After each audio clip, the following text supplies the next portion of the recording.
Manifestations. Man up. Manifestations. Man up. Manifestations. Man up. Manifestations. A place where we inform, build, and inspire. Manifestations. Man up. Manifestations. Man up. Manifestations. Man up. A place where we inform. Manifestations. A place where we inform, build, and inspire. You gotta eat what you kill. You gotta go out there, you gotta hunt for your meals. We all have that ability to connect with people, to be that motivational person in somebody's life. You gotta let people know there's certain lines you don't cross, and that there's gonna be consequences if you do. Man up. If you are an adult and you are in a relationship, that person's emotions are not your responsibility. Man up. Manifestations. Man up. Manifestations. Man up. Manifestations. A place where we inform, build, and inspire. The devil, during slavery, destroyed the masculinity or manhood of the so-called Negro. No man. No man. Right now you got to be trained all over again to be a man. When someone is obligated to do something, it is binding upon them to do it. And failure to do it causes reaction. Man up.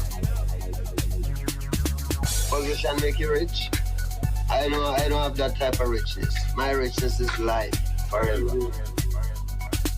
If that people knew their glorious past, if that people knew their glorious past, if that people knew their glorious past, then they would be more inclined to respect themselves. I'm not saying I'm going to rule the world or I'm going to change the world, but I guarantee that I will spark the brain that will change the world. And that's our job, is to spark somebody else watching us. A place where we inform, build, and inspire. Manifestations. Man up. Manifestations. Man up. Manifestations. Man up. A place where we inform. Manifestations. A place where we inform, build, and inspire. You want to tell me about yourself? Go get your friends. I'll tell you who you are based on who your friends are. Don't just live and die. That's an ugly existence. Make your life matter, make your life count. Live a life where people can actually mourn you for the things you left behind, not just because you were around and existed. We need strong black nuclear family.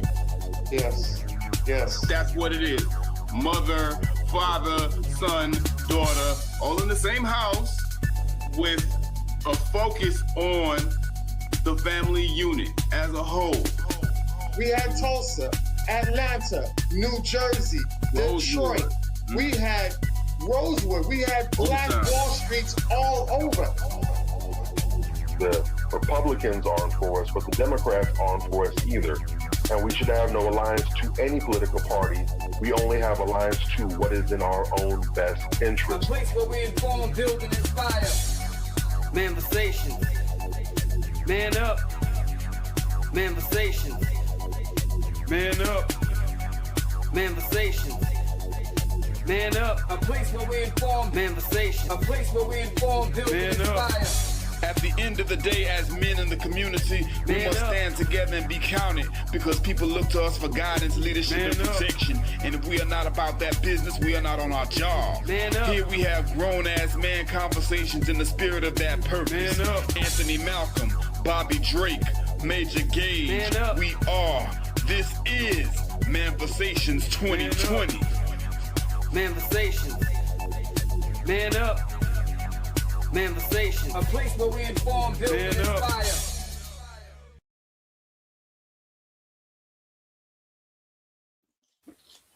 Yeah, what's up? It's your boy Major Cage with Manifestations 2020. I got my mans in them with me, Anthony Malcolm and Bobby Drake, and we are Manifestations 2020. Today we have two very special guests with us today. Got my mans in them, but goes by the name of Dave Anderson, the business bully. All right. And we got the homie Joe Wesley in the building. All right, clap it up for him. Clap it up. Clap it up. Clap it up.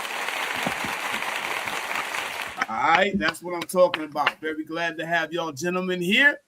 Let's go ahead before we get into the proceedings. Just talk to us real quick. Anything, we always go around real quick.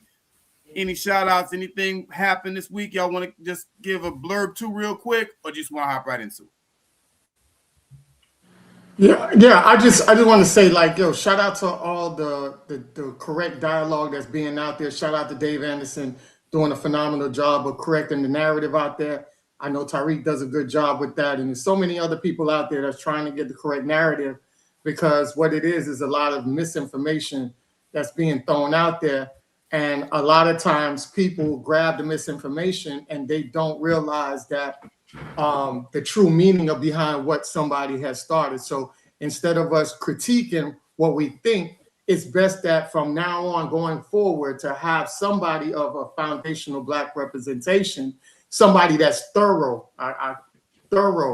foundational Black representation, so that way we can get a clear, concise direction and understanding of why it's important to embrace the FBA lineage and not take what a lot of people feel is disrespectful and is something that they're embracing, to let people know, like, hey, you guys, they're cool with you acknowledging your lineage and everything like that. There was never a problem.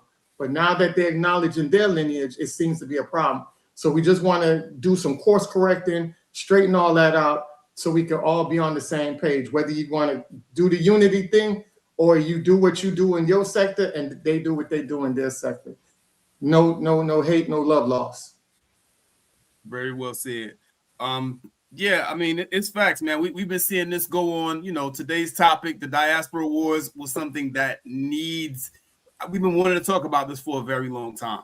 And, you know, there was some posts that went out this week, and, you know, Anthony hit us up with a response in the chat, and we just kind of talked about it. And, you know, Dave Anderson, I saw an episode with him that he did on his show on Damn, and I thought that it was like the perfect time to talk about these things. Got a bunch of clips today that we're going to get into. Again, like Anthony said, we need to straighten the narrative. And I think that once we straighten the narrative and everyone has understanding at the table, that's when we're able to move forward, and not before. You know, a lot of the times people, you know, in some of Joe's clips, they were asking the question, well, not even asking the question, posing the thought, okay, well, we don't know why, you know, Black Americans seem to have this hostility towards Caribbeans. And it's pretty clear, you know, but again, like Anthony said, you have to have foundational Black Americans in the room to discuss this, to come to an understanding, you know. And so that's why I'm here myself. We got Dave Anderson. We're going to, you know, and we're going to talk about it. And then Anthony and Bobby are also, you know, brothers who have backgrounds from the diaspora, but they have embraced the FBA lineage, you know, and they understand it. They have a thorough understanding of it. And I think that once we all come to a thorough understanding of it, I think we'll be okay. And you had some clips that you sent me. Is there any one of them that you want to play first? No, you could play any in any order you want, because like I said, we're going to have a conversation of breaking down everything that you have, so we can correctly put out the real information out here. And like I said, you have a panel of intellectual brothers. Joe is a very intellectual dude. So when I saw that, I had to, you know, like I say, sometimes we got to go back to the narrative, a foundational Black narrative of I'm my brother's keeper. And if you see somebody acting out of line or saying something that you don't agree with, it's okay to have your brother to the side and say, let's have this conversation. Because one thing, if you love your brother and you love what he represents, because he's not a stranger off the street. I know Joe from a couple of dealings. I dealt with him before. So this is somebody that I look at and say, okay, I don't want your brand to go down like this. So let's have this conversation, so that way, you know, we can proceed in the right direction. Because I think that a lot of the information you might be getting is you're not getting it from the proper representation of the people. So this is a course correction tonight, but it's really on a broader scale for everybody that's watching, so they can take notes and really have this real conversation that should be going across everybody's platform. Honey. All right, let's get into it. Yes, sir. Clip number one. This is one of the clips from Joe, Two Coconut Heads, I think is the name of your podcast. Is that what it's called? Yeah, it's Two Coconut Heads. That's with me and the wifey. Okay. All right, so we're gonna go ahead and play it and come back on the other end. Let's see what it do. All right. To the Louisiana Purchase. Absolutely. If it wasn't for Haiti, half of y'all would be speaking French. Tu parles français? I just want to read some of the comments because I'm like, are y'all for real? The Louisiana Purchase is not a flex. It ruins many lives and destroyed many cultures. Y'all have to stop trying to claim that. It's a reality. It's a flex for the United States. Right? So who's saying that it's a flex? Basically stating that half of America would literally be owned and controlled by France, and that ended because Haiti defeated the French army, Napoleon and them. They were losing so much money that they were forced to sell. Like, why would they even consider that a flex? Stating historical facts is not necessarily saying it's a flex or it's not, because the one who actually benefited was America. It did affect a lot of black folks, but one of the effects that it had was a lot of black slaves realized, oh, there's a place we can go to. Uh-oh. Dagnabbit. Come on, man. Don't do this. Job opening. Have our freedom, which was Haiti. I can finish that statement if y'all want me to. Internet is acting up. You may just have to. Hold on. Yeah. So many slave revolts actually. Hold on. Let me try to add it back. Jesus. Because of that, it's what led to African Americans eventually obtaining their freedom, because many former slaves was actually fighting for their freedom once they heard that them Haitians over there in Haiti obtained their freedom. There was a lot of comments from a lot of FBAs. Another one said the Louisiana Purchase, it literally expanded slavery, literally made it harder and harsher for Black Americans. I can't believe you think American expansion and the erasure of cultures and communities are a flex. So it's like just a lot of negativity. The thing with a lot of brothers and sisters that call themselves foundational Black Americans, right? So that term is to kind of like separate themselves from everybody else. Say that, hey, we're the original Black people of this nation. But at the same time, it's kind of like a way in which they're showing their flex. But a great majority of them are not as intelligent as Tariq Nasheed. A lot of them don't even know their own history. I mean, quite frankly, right, America's greatness really is because of Black Americans. The fact that many can migrate to America is because of Black Americans and many things in which they fought for. Like the first economy of America was slavery, which was Black Americans. Black Americans were the greatest inventor of most of the things that we utilize today because they were already working for free. So they were very innovative, and the Industrial Revolution started to rise and happen because of Black Americans. But a lot of that history, a lot of Black Americans don't know that. A lot of Black Americans would rather listen to Young Miami and spin that. A lot of the history is completely ignored to the point where now we want to pin ourselves against one another because I'm a foundational Black Americans and you're not, you're a Tether. There's a lot going on in there. So, thoughts, comments, concerns? Whoever wants the floor, it's yours. Please go ahead, share it and let me know. Give it to me. Yeah, one thing I pointed out, the first thing that caught my eye when you first started out, and shout out to your wife, you and your wife doing your thing and everything like that. I like the combination of you two guys on the podcast. But what I did not like is the fact that you started out with the Louisiana Purchase narrative, and then there were people in the comment section that was giving you historical facts, and your wife was saying it's negative, like they're bringing up negativity. Historical facts is not negative. It's somebody telling you, giving you course correction on what the truth is about what happened behind the Louisiana Purchase. Now, when you talk about foundational Black Americans having flex and trying to use their lineage as flex, I think the only flex that Haitians could take out of the Louisiana Purchase was the fact that you guys defeated Napoleon in 1804. And when you defeated Napoleon, that is your history, that is your legacy. But to sit back and say because you defeated him and he had to go and sell property in the United States, then I should say but foundational Blacks should be appreciative of that and not see the underlying double sword that came out of that, because you had a lot of foundational Black Americans that were free that were now put into slavery. And in that course of that added new land, white men end up being slave owners, and they end up getting mass amount of Black people. And over that time, we're able to generate over $110 billion worth of free labor wealth, which is why foundational Black Americans are now saying cut the check, because that is owed to their ancestors and that wealth would have been passed down to them. So that's why they have the authority and demand to get that money, because it would have been in their family lineage to this day.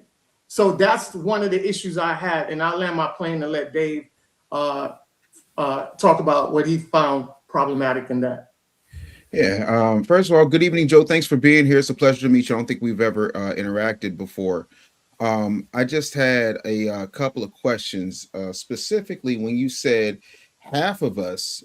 Can you tell me which half? Name the states, the population figures, and the mechanism by which French was going to replace English there? Well, I'm talking about the half of the continent of America that was pretty much already controlled by France. All right. So saying that half was going to be speaking French, of course, is just a play on, because of the fact that the matter is France owned half of the country at that time before the Haitian Revolution. So that's pretty much what I was speaking on. And to respond to Anthony, like, I wasn't agreeing and saying that there is any flex at all. I wasn't saying that there's any flex for anybody. And if you read some of the comments that we received, we're receiving a lot of negative comments from FBAs. So, and then of course I mentioned a lot of FBAs. Of course not all. Of course not every single one, right? So yes, there is a lot of FBAs who don't necessarily understand or even know their own history. That is not stating that is all. And when I'm receiving all types of negative feedback from people that are calling themselves FBA, but they are not well informed, it's definitely is a problem. Because, like, for one, I'm one who actually, I respect FBA. I respect what African Americans have done in this nation. You don't agree with me? You don't think I respect? No. Hold on, wait, because we're all men. We're all adults. You have a wife. I have a wife. I don't know if you have children or not, but I certainly do. I'm not an African American. We're foundational Black Americans, and here's why that's important. Barack Obama is half Kenyan and he is half Kansas. So he's an African American. Charlize Theron is an African American. Elon Musk is an African American. The mayor of New York City, Zoran Mamdani, is an African American. I am a foundational Black American. But my question was, because I can only go by what you said, not what we're supposed to interpret psychically. What you said was half of y'all would be speaking French. And I'm trying to understand, one, you couldn't tell me the states, the population figures, or the mechanism by which France was going to replace the English here. And then on top of that, you're leaving out, speaking of foundational Black Americans who don't know their history, I'm not one of them. I'm a college professor. And so my question is, why are you saying that when you should know, if you know your history, that Napoleon did acquire a legal title from Spain, but France did not in any way, shape, or form establish any massive, durable French administrative settlement system across those territories before they were sold from Spain. So much of that region was already inhabited by indigenous people, not millions of French-speaking settlers. So I'm trying to understand, over 828,000 square miles, how in the world would we be speaking French based on actual history as opposed to your ignorant statement? Well, okay, so let me say this, right? So my comments is not for everyone. Obviously, it's not for you, right? No, it's just it's for historical fact. I'm not. It's not about me. It's about no. Hold on, wait. What you said. See, the thing of it is, right? I'm a Christian man, and I don't know your beliefs. I've never met you, but it says you will pay for your actions in word, thought, and deed. It also says, let your yes mean yes and your no mean no. So I'm trying to understand when you said half of y'all would be speaking French, and I'm asking which half. You have yet to name what that half was, the mechanism by how that would happen, because French had the land on paper. France had the land on paper from Spain, but they didn't establish major settlements. So I'm trying to understand how you came to that conclusion if you know your history. Well, let me explain to you, right? So basically, how many colonies that France have, right? When you look at the many colonies that France even have in Africa, how at that time when they first let me finish. At that time, we're talking about what the 1800s. Right at that time, of course, right? Like as far as mass migration of immigrants, it wasn't necessarily happening that much yet. But when you look at every colony that France have, they speak French over there, just like every colony that the Spaniards have, they speak Spanish. Every colony that the English have, they speak English. So wherever you find the Europeans settled and the lands that they settled, they end up speaking the language of the conquerors, whoever conquered that particular land. So I'm saying that based on that particular fact. But I'll stop right there for a second. What I'm trying to get you to understand, right? So, for example, I live in Philadelphia. What part of the country are you in, Joe? I'm in Florida. You're in Florida. Great. What part? Oh, South Florida. South Florida. So, like Miami, Fort Lauderdale, Liberty City. Fort Lottie-Dottie. I know it well. I used to work out at 99 Jams. So, I used to live out there. Nice. Here's the thing. I have property in Arizona. I have property in Vegas, right? There is things at my property in Arizona that have to be built out, things I want to expand. I want to take care of the lanai. I want to make sure I have a couple of more cacti in the back garden. My mom is out there now. So it's just my mom. She just turned 80 last week. She's here right now, but that's where she stays, right? And congrats to my mom for turning 80, because a lot of our people ain't yes. You know what I'm saying? But here's the thing. If I'm not there to make sure that my youngest daughter's Devlin's room is established in that house, I can't just say, well, this is Devlin's territory and everything that Devlin wants in that territory is automatically going to be there. I have to actually settle it. Everything that you talked about, Africa and this place and that place, had actual French people there. Over 828 square miles of land, which is what the Louisiana Purchase was, did not have a French establishment. Because they never had a French establishment when it was sold, it is a statistical and historical impossibility for, quote, half of y'all will be speaking French. I just want you to concede that that is a fact, sir. I hear your point. I understand the point that you're making, right? I just want you to concede to the facts. No, that's all. I understand that, but I don't know if you completely understand where I'm coming from in terms of. I don't, because I just want you to concede to the fact. Okay, I concede to that fact. However, like you have to understand where I'm coming from in terms of what has happened since then historically in every other location that Europeans have settled. Okay, just not there. Just not over 828,000 miles. Granted.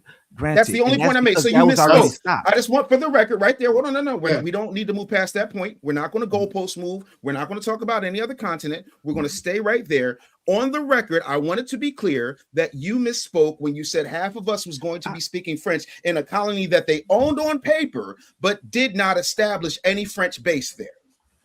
That's called assumption. No, yes, it was a theoretical assumption based on what has happened historically. That's pretty much. So you misspoke, and that was false, correct? I didn't misspoke. I said what I said. So you're saying what I'm saying is wrong, and there was a French settlement there. No. Two things can be right. Two things can be right. Two things. No, it can't. I'm not disagreeing with you. The indigenous people were there intact.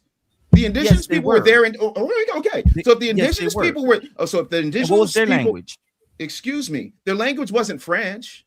And at the end of the day, no. You're moving the goalposts, sir. We're going to stay exact. Respectfully. You are. Anthony. Hold on. Okay, I'm gonna let you have it, bro. Hold on. No, I got you, Dave. What it is that you're assuming. You did a mass assumption thinking that they were settled. He's telling you, he's a professor. He's telling you that nobody was settled on that land. So therefore, it was easy for. I agree. Okay. So you misspoke. Then that's conceded. Okay. All right. I misspoke. I said something that was historically false. That's all it takes. That's what men do. I was not speaking on. Okay. I don't think you're. Relax. Okay. No. Hold on. Chill. Joe, all we're saying is that because on the video, there's a video what we're taking. You're saying it to be facts. You said no, facts. Sir. No, that's your interpretation. Go ahead and play back. That's your misinterpretation. Please run the clip. All right. Run the clip. I'll play it again. Run the clip. To the Louisiana Purchase. Absolutely. If it wasn't for Haiti, half of y'all would be speaking French. Tu parles français? I just want to read some of the comments. I mean, yeah, that's what I said. As a fact. And you stated that as a fact, and then double down with a French statement, sir. Yeah, well, for one, right? That did not happen. Okay, that didn't happen. Nobody is over there speaking French. Okay, so obviously that didn't happen. So now, what is my I misspoke. I made a mistake. We can move on to other points. You did. You literally said something you did not know, sir. That's not funny. That's not funny, and it's historically inaccurate. What you have to understand, sir, respectfully, I don't know if you know who I am or what I've done in my career, but I will tell you this. As a broadcaster and as a person with an audience and as a person that has dealt and produced for Charlemagne, Ricky Smiley, Les Brown, Wendy Williams, I can tell you that when you have a microphone and a platform, there are a lot of ignorant people. When you're dealing in the news media, when you're dealing in even in new media, the rules apply, right? You understand that even the Wall Street Journal is written at a 5th grade level because the majority of Americans only read headlines and don't have an encyclopedic knowledge of the English language. They have a basic rudimentary understanding of things. And so when you, whether you intend to or not, when you and your lovely wife are talking this way, and I'm not holding her accountable for what you said, but she was in the room. My thing is, when you do that, you are telling people something that they are going to interpret as fact, whether you meant it as a joke or not, because in no time did you say, I'm joking, that's not true. What you did was present it, whether you intended to or not, as an actual statistical fact, as if we should be thanking Haiti, because without Haiti, half of y'all would be speaking French. Parlez-vous français? Oui, oui, baguettes and blah. That is wrong. So what you did, whether you intended to or not, is make a mistake. If I come and I hit you with my car because I didn't see you, I had a blind spot, my kid was distracting me, whether I meant to hit you or not is irrelevant. The fact is I hit you, correct? Yes. So but whether your intention was there or not, you made an egregious error in historical context to an audience that does not have the level of knowledge and understanding to know that what you said was the equivalent of a warm bucket of hamster vomit when it comes to facts. I'm hearing what you're saying, and what I'm also hearing is your interpretation of what I said. I'm sorry. Okay? Wait. Stop right there, real quick. Am I wrong by saying there was 828,000 square miles of land that was not occupied by France? No, that's a fact. Is it also, wait. Is it also a fact that the French, while they had the deed from Spain on paper, did not settle it there? Yes, that's also a fact. Is it also a fact that the indigenous people who were there at no time were speaking French? That's also another fact, yes. So, out of the things that I've said, so if I know all of this, if you know all of this, no. Out of all the things that I said, did I say anything that was false up until this point? Oh no, not at all. Okay. Now your interpretation. No. It's not an interpretation, sir. It is what anyone. I got 1, 2, 3, 4 eyes on right now. Right? There's 1, 2, 3 three other people on here aside from me. They all saw that you said something that the average person would take to be fact, that you never corrected. You didn't put up any blurb at the bottom. There was no ticker. There was no fact check to make sure that you could reference where you got that from. And what I'm saying to you is, when you are broadcasting, when you are putting a clip out and you're stating things that people will take because they believe that you're some type of leader, as you're putting yourself out here to be, in order to correct the record and say these people who call themselves FBAs are tripping, and I'm paraphrasing because I'm not quoting you on that, but somewhere around I'm in the neighborhood, right? So at that point, you have to, as a man and as a person who has presented himself as a public figure, take accountability for the fact that what you said was historically inaccurate, regardless of intent. I just literally made point by point by point, and I asked you, is this correct? You said yes. Is this correct? You said yes. Is this correct? You said yes. And everything that I said that was correct was in complete opposition of what you put out on a video to the masses. When you have the microphone, you have a responsibility to be accurate. When I'm doing stand-up comedy, no one's coming to me for a history lesson. When I am teaching at a university, no one's coming to me for stand-up comedy. When you're in a particular arena and you're saying that you're going to be correcting the record, you have to be correct in the record you're correcting, sir. And in this case, whether you meant it as a joke, is there anybody, show of hands, here or in the audience, who thought he was joking? Raise your hand.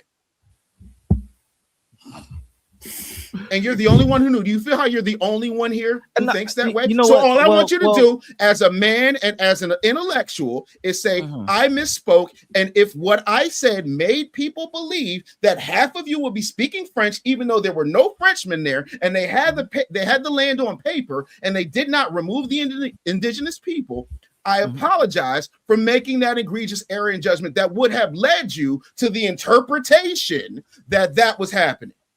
So all right. So basically, with everything that you said, right, in terms of the historical facts of what happened, right, as you can see, I did not disagree with you on those particular terms, correct?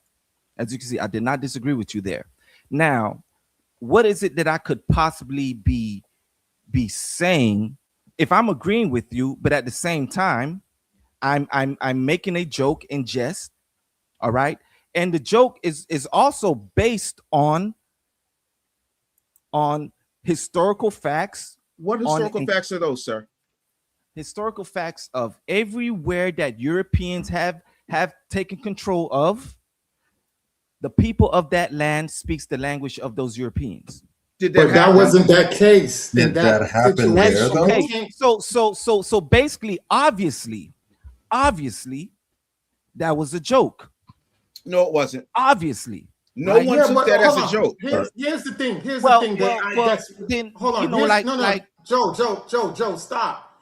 Because this is really, as somebody who has 2 Jamaican parents that came to America based on the laws put in place by FBAs, I find it very fucking offensive that you're not coming on here to apologize to the masses of people that you sat back and doubled down to make it feel like it was something that was factual. This is your time now to sit back and say, as a man, hold on. I did not speak as if it's something that's hold on, factual. Joe.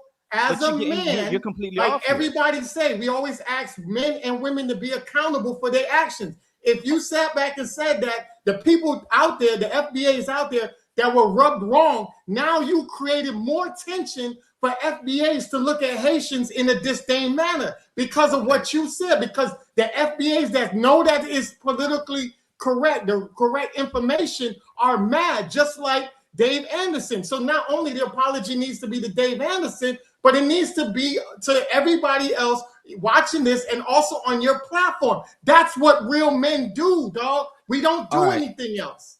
Hold on. Listen to what I'm saying, okay? I agreed with what Dave Anderson said. I agreed with him, right? That's one, okay? So I'm acknowledging what he said is correct. I'm also acknowledging that what I said was in jest, was in joke, right? Like your joke hurt people. Look, I'm not here to try to control other people's feelings. Okay, but you want us to control FBA's feelings because you said there were people who were negative in the comments. No. Let me get this. No. Wait. You literally got on this show, and when we run it back, because I'm going to make sure my editors run this part back, you said there were people saying hateful things in the comments. Do I control what's in the comments?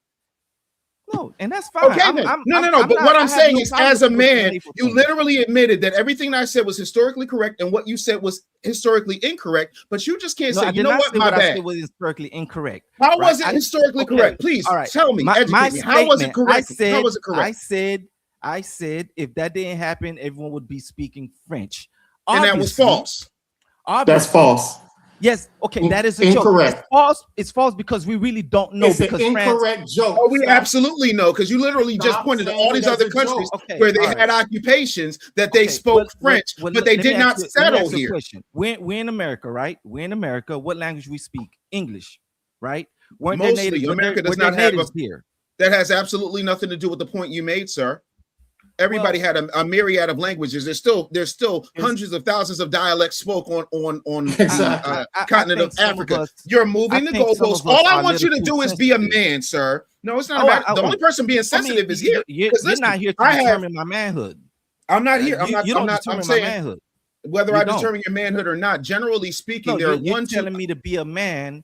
I'm telling you that I said qualify me being I was paraphrasing what Anthony said. First of all, second of all, you can be a man however you like to be a man. Well, there's a million of ways to be a man, but what I'm saying is, as an adult, most adults are accountable. Most adults will apologize if they've aggrieved somebody, and most adults will say, you know what, I misspoke. I'll give you an example. When I was talking to another Haitian gentleman the other day, I said Haiti isn't even the size of Philadelphia. And what I meant was Pennsylvania. And I said, you know what? I could see the point. Haiti is not as big as Pennsylvania, but it is much bigger than Philadelphia because I am a man. I'm an adult. I am a human being. And as much as I love Jesus, I have never died on a cross for anybody. And I can admit when I am wrong. And as a comedian, I have said things that have hurt people. And I can say, you know what? I understand why that hurts you. That wasn't my intent. So because I hurt you, regardless of how I feel, regardless of my intent, I apologize. But that's just me. It's obvious that you'll concede the history, but you won't apologize to people you hurt. But you were upset about people in the comments saying things that you don't know. Wait. You were upset about people saying things in the comments that you said was, quote, negative. So if it was negative and it rubbed you the wrong way about it. I never said that I was upset about it. You went out of your way to make a conscious effort to acknowledge the fact that you didn't love it.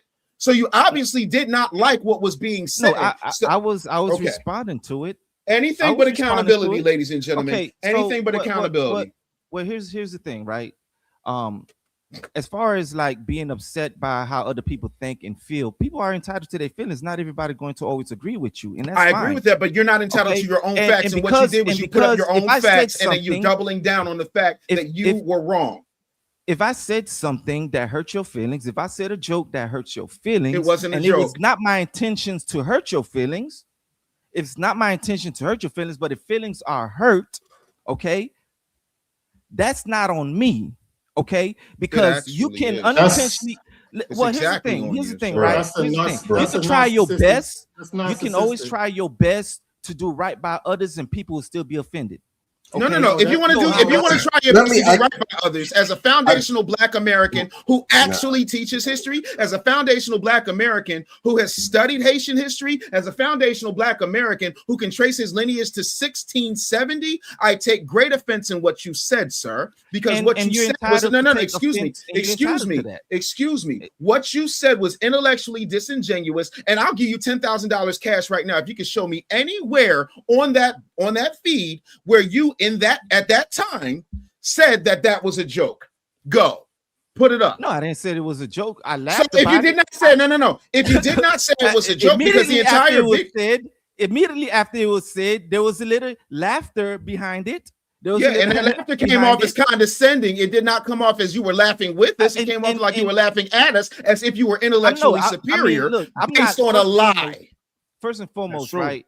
First and foremost, in that video, I'm acknowledging everything. I'm acknowledging all of the greatness that Black Americans have done. Right? Certainly, that came after you lied. No. That came before. That came before. Sorry. And I didn't lie. That came before. Right? In the beginning of the video, I didn't know it came before the lie. I thought it came after the lie. In the beginning of the video, I was acknowledging everything great. Right, I was acknowledging all of the fact that even immigrants are able to come here is because of Black Americans. So foundational Black Americans. Do you have a problem with the word foundational, sir? Yeah. Well, okay. I do have a question though. I do have a question, right? I'm happy to answer this question because I already know what it is, but I'm gonna let you go ahead and ask it. So the last slave ship that landed in the U.S. was around 1860, right? Correct me if I'm wrong. Roundabout. Okay. So when and of course there were blacks, there were foundational Black folks here before even slave ships started coming here. That is correct. That is correct. So when does the line ends as far as somebody being foundational Black American? Let me break this down for you. Oh, I thought that was the question. You're asking another question? No, that was when does the line end? So at what point do we acknowledge who's foundational Black Americans and who's not? It's very simple. If you can trace your lineage at least to the 1860 census, you're a foundational Black American. I can trace mine to 1670. That's it, and that's all. It's very simple. It's black and white. Question. I'm still waiting for the accountability on the apology we've asked you.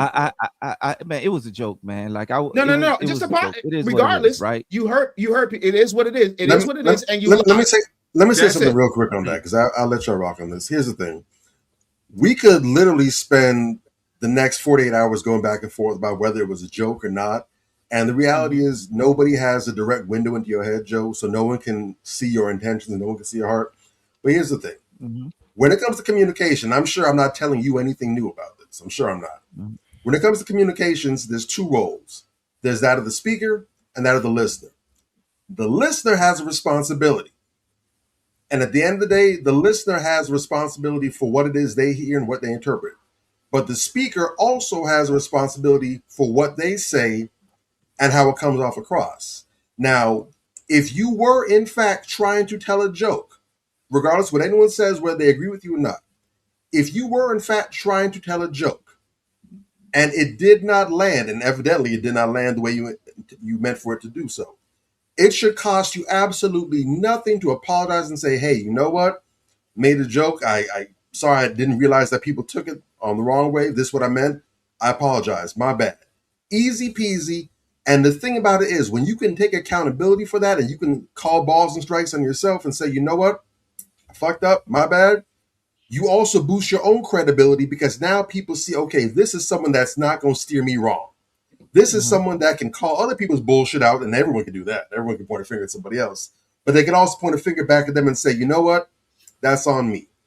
But when you made it clear that, yeah, it was a joke, and people are saying it didn't come off like that, we didn't take it like that, we're offended. If you genuinely were not trying to be condescending or negative, it should not cost you anything to say, my bad, I apologize, instead of trying to fight to try to fight the damn joke through. I'm going to push the ball. I'm going to get it through no matter what. It ain't Why you gotta hit, bring brother. the Eagles into this, Bobby? Why you gotta bring the Eagles into this? We invented the tips push. Niner gang, bang, Philadelphia bang. on this Niner gang, bang, bang, bang. No, I respect everything. I respect everything Bobby just said, right? Because what Bobby is doing, what Dave did not do, what Anthony did not do, was he acknowledged that I have a perception.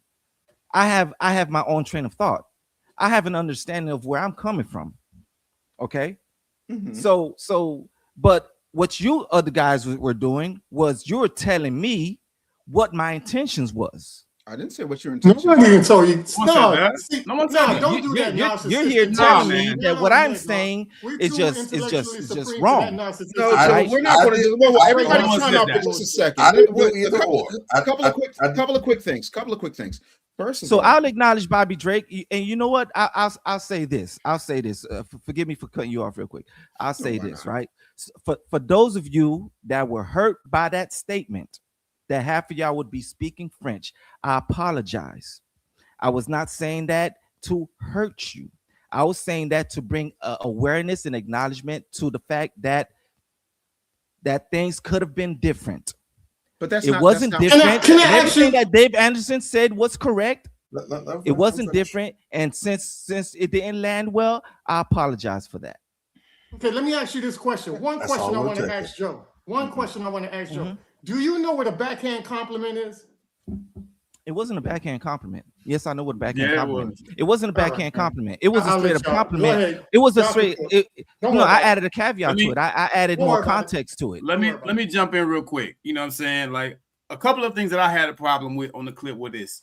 You know, it came off, like Dave said, it came off the way that you spoke, like we needed Haiti to become free.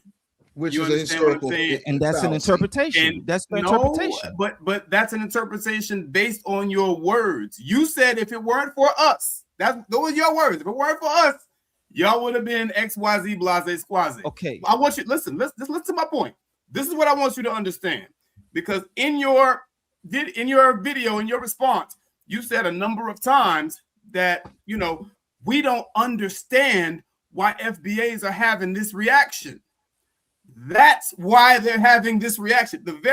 Everything that you said in that video is exactly why you're getting the reactions that you're getting. You're coming off as condescending. You're coming off as, you needed us to accomplish this. And what is basically taking away or minimizing our gains and our struggle. That's how it felt. And what's interesting, right? Hold on. The FBAs that knows me personally. Hold on. I'm gonna let you talk. Let me finish. Go ahead. Additionally, you went into talking about how a lot of Black Americans don't know their own history, and you're not as intelligent as Tariq Nasheed, because what I want to get into is the other stuff that you said, because they focused in on that one comment. I'm going systemically down the list. You said a whole litany of things that were condescending, and like you were looking down your nose at Black Americans on that thread. Yeah, that is the problem. You ask why you have this reaction from Black Americans. That's why everything that you said in that clip. And I wonder if you even realize that you're doing the very thing that you are harping about, that you're upset about, that you read about. You read hot about this, and people doing it to you supposedly. And you're actually doing that very thing, whereas you're denigrating people when you're trying to make a point or trying to make some very ill-placed, poor taste jokes, as you call them. You understand? Like that was all foul. Additionally, you ended with another one that really bothered me. Y'all would rather listen to Spin That. I was going to let you make it sound like, as Black Americans, we just, our culture is nigga shit. Okay, and you're giving all of it. No, wait, hold on. Did you see what he meant by that? No. Let's stay with the one. I'm asking. What did you mean by that? What did you mean by that particular statement when you said y'all would rather listen to Spin That? What did that mean? Was that a joke too? There's a lot of stuff in there that you said. No. Hold on. Wait. Let him answer the question. What did you mean by y'all would? What did you mean by y'all would rather listen to Spin That? I didn't say no. A lot of y'all would rather listen to Spin That. What did you mean by that? Quantify a lot, and what was your intention behind that? Was that a joke as well? Because there are a lot of our people that would rather. How many? Who's R? Who's R? Black. Because you just said y'all. So Black people in general, including you, including your wife, including your family. Did you guys see all three videos? Yes, all three. We're going to say we need to stay. Listen, here's the thing: you can't move the argument. Stay on this one point. Let's not talk about the other videos. We're going to get there. We got a whole lot of show to do. Can you just quantify and qualify what you meant when you said a lot of y'all would rather listen to Spin That? What did you mean? And what is the no? A lot is more than five. No. Stop, Joe. I'm trying to give you the. I'm really trying to help you out, bro. I promise you, I am. Respectfully, I am trying to help you out. I love the Haitian people, and I'm trying to help you. So please let me help you.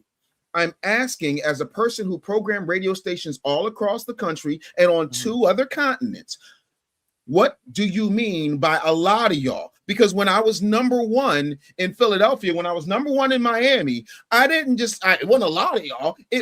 I was number 1, 25 to 54. What is a lot of y'all? And what did you mean behind that comment? Specifically, not the other videos, not anything else you said, the Spin That part of the comment. That's what Major Gaze was asking, and go. What I meant when I say a lot, more than 5, more than 10. Okay, individuals that would rather focus on ignorant music, ignorant nonsense than educating themselves. And how 5% don't move the needle. No. He said more than 5, more than 10. Are you talking percent or are you talking people? I'm just talking people. I cannot. So more than 10 people. I cannot, you can't qualify honestly, that. Honestly, I cannot honestly quantify that, give you a number. I can't say 20%, 30%. I don't have those numbers in front of me to even say that. But I've been in touch and interacted with more than 10 people that would rather. I mean, personally, I just can't stand that song, that record. But I come across me neither. But that's not the point. Too many people. I come across too many people that would rather focus on ignorant nonsense than to educate themselves and better themselves. What's your favorite form of music, sir? I say a lot. You know, I'm not saying 80%, 60%. I'm sure it's probably. So you're not saying the majority. I'm not. Of course, I'm not saying the majority. Because when you say a lot to an audience that does not have the intellectual, are you a college graduate, sir? Yeah. Okay. Where did you go to college? FSU. Okay, awesome. My question is, when you say a lot to the average American who may not have your college training, they're going to take it as if you're saying the majority. I can tell you in radio and broadcasting and media, when we hear a lot, that means a domination. Okay. You understand what I'm saying to you? So again, statistically speaking, right? So what I'm trying to get you to understand is, really quickly, when are you trying to say in any, and I'm asking you, this is a yes or a no, just a yes or a no is fine. Are you trying to say that foundational Black Americans, by and large, are listening to hip hop, and because that particular song is what we would rather spend our time doing? Because I'm still Major Gage hasn't gotten an answer, which is what did you mean by that, and how do you what was the purpose of even saying that? No, I was focusing primarily on a smaller percentage of Black Americans that are focused on the ignorance. I think that there's a great large percentage of Black people that are actually doing great and doing wonderful things, but we don't see it on the media. We don't see it on television. And why is that, sir? No, wait, Anthony. Let me work. Why? Because we don't control majority of media. Who is we? We meaning Black people in general. So Black people. So you're are you including yourself and your people? No. I didn't ask the question. Are you including yourself and your people in the ignorance of y'all would rather be listening to spin that? If you heard everything, if you heard all three parts, I did acknowledge that there are ignorant Caribbean folks too. That there are a lot of ignorant folks in the Caribbean that are saying ridiculous things. So I did acknowledge that too. I'm not here just trying to point fingers at one group and not acknowledging that. Hold on. There's ignorance in both sides and all sides. Right. But do you understand how when you and your lovely wife sit down and start talking about FBAs at the beginning of a video, and then throughout that video, you're talking about FBAs, it comes off that you're only talking about FBAs from a big me, little you perspective, and that you're condemning us as opposed to including yourself in it, because you didn't say the diaspora. The entire video would lead anybody with just two connected brain cells together, not necessarily your level of intellect or college training, to believe that you're talking specifically about foundational Black Americans and our quote unquote ignorance. My question to you is, do you know who signed Young Miami? No. Do you know what label she's on without Googling it? No. Do you know who the Bellari family is? No. Okay. Are you familiar with Lucian Grange? Yes. Who is Lucian Grange? Isn't he a Jewish dude that a media he pretty much runs a lot of the hip hop music that we hear and listen to? Mm-hmm. And so if we don't control it, and that's the image that goes out into the world, and you just established that Lucian Grange is one of these 6 or 7 individuals who is of Jewish heritage, statistically, that is not an indictment on the Jewish people, then it is safe to say that that is not in the control of foundational Black Americans, Jamaican Americans, Haitian Americans, or anybody else, correct? So if somebody puts something... So somebody puts something out in a lexicon that is ignorant based on a profit margin, and then do you know who consumes the majority of hip hop music? Who buys and consumes the majority of hip hop music in America? Caucasians. So if Caucasians are the ones who are buying it and doing it, isn't it true that by your same logic and by your same definition that the majority of them would rather be doing ignorant stuff as well? Because I didn't hear you say anything about the white people who consume this on a regular basis. There's even old people on TikTok doing a challenge saying where all my scamming ass Negroes at. So I'm trying to understand who is the y'all, and how do you distinguish that when you literally created an environment that makes people assume logically, based on the fact you started off the video condemning what you didn't like about what FBAs were saying and they were pushing back on y'all, and then say y'all would rather listen to debaucherous music like Young Miami? I'm trying to understand. I'm really trying to get clarity. Is that about right, Major Gage? Is that what you were trying to ask? It sounds like he was talking to us. Oh, okay, cool. Well, that's what I thought too. And that was yet another hurtful thing that he said in that video. It sounds like he's talking directly to us, because the whole video, all he's talking about and all he's talking down to is us. No, I was talking to a particular, not all, but I was talking to a particular group. Who were you talking to? But the subject is and Dave, I received what you said in terms of how a lot. Well, let him talk. I received what you said in terms of how a lot can sound like to people, right? So, I will receive that. Okay. So, who was your target? Who was my target? Just the who was your target amongst us. The ignorant ones of whom? Because if you started off the video with FBAs, do you concede that when you started off the video talking about FBAs, it would logically make people believe that that's who you were talking about specifically? Because I didn't hear you say you or your wife. Do you know the song? Have you listened to the song? Yeah, how could you not? Like everyone have heard my it, even question when you're is, trying not to. Is every piece of music you listen to apps like Vivaldi or Bach, Beethoven or Brahms? No, he listened to Sweet Mickey. No. Who do you listen to that you would consider? Wait. No, real quick. Who do you listen to that you would consider debaucherous and ignorant that you actually like? That I actually like? Mm-hmm.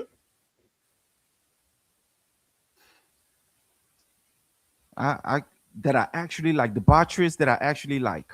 Mm-hmm. I can't really think. So everything you listen to is absolutely above board. I'll give you. You stated that I'll give you a slow pitch. Wait, I'll give you an underhand softball pitch. Here's when to get you started. Don't use this example, but this will kind of get you down that road. Doom, doom, doom, doom, doom. Bet that ass sound familiar? Any other music in that? That is debauchery. I was in college when that came out. Did you like it? Did I like it? Did you like it? It's a yes or no. You're working with some ass, you're bad, yeah.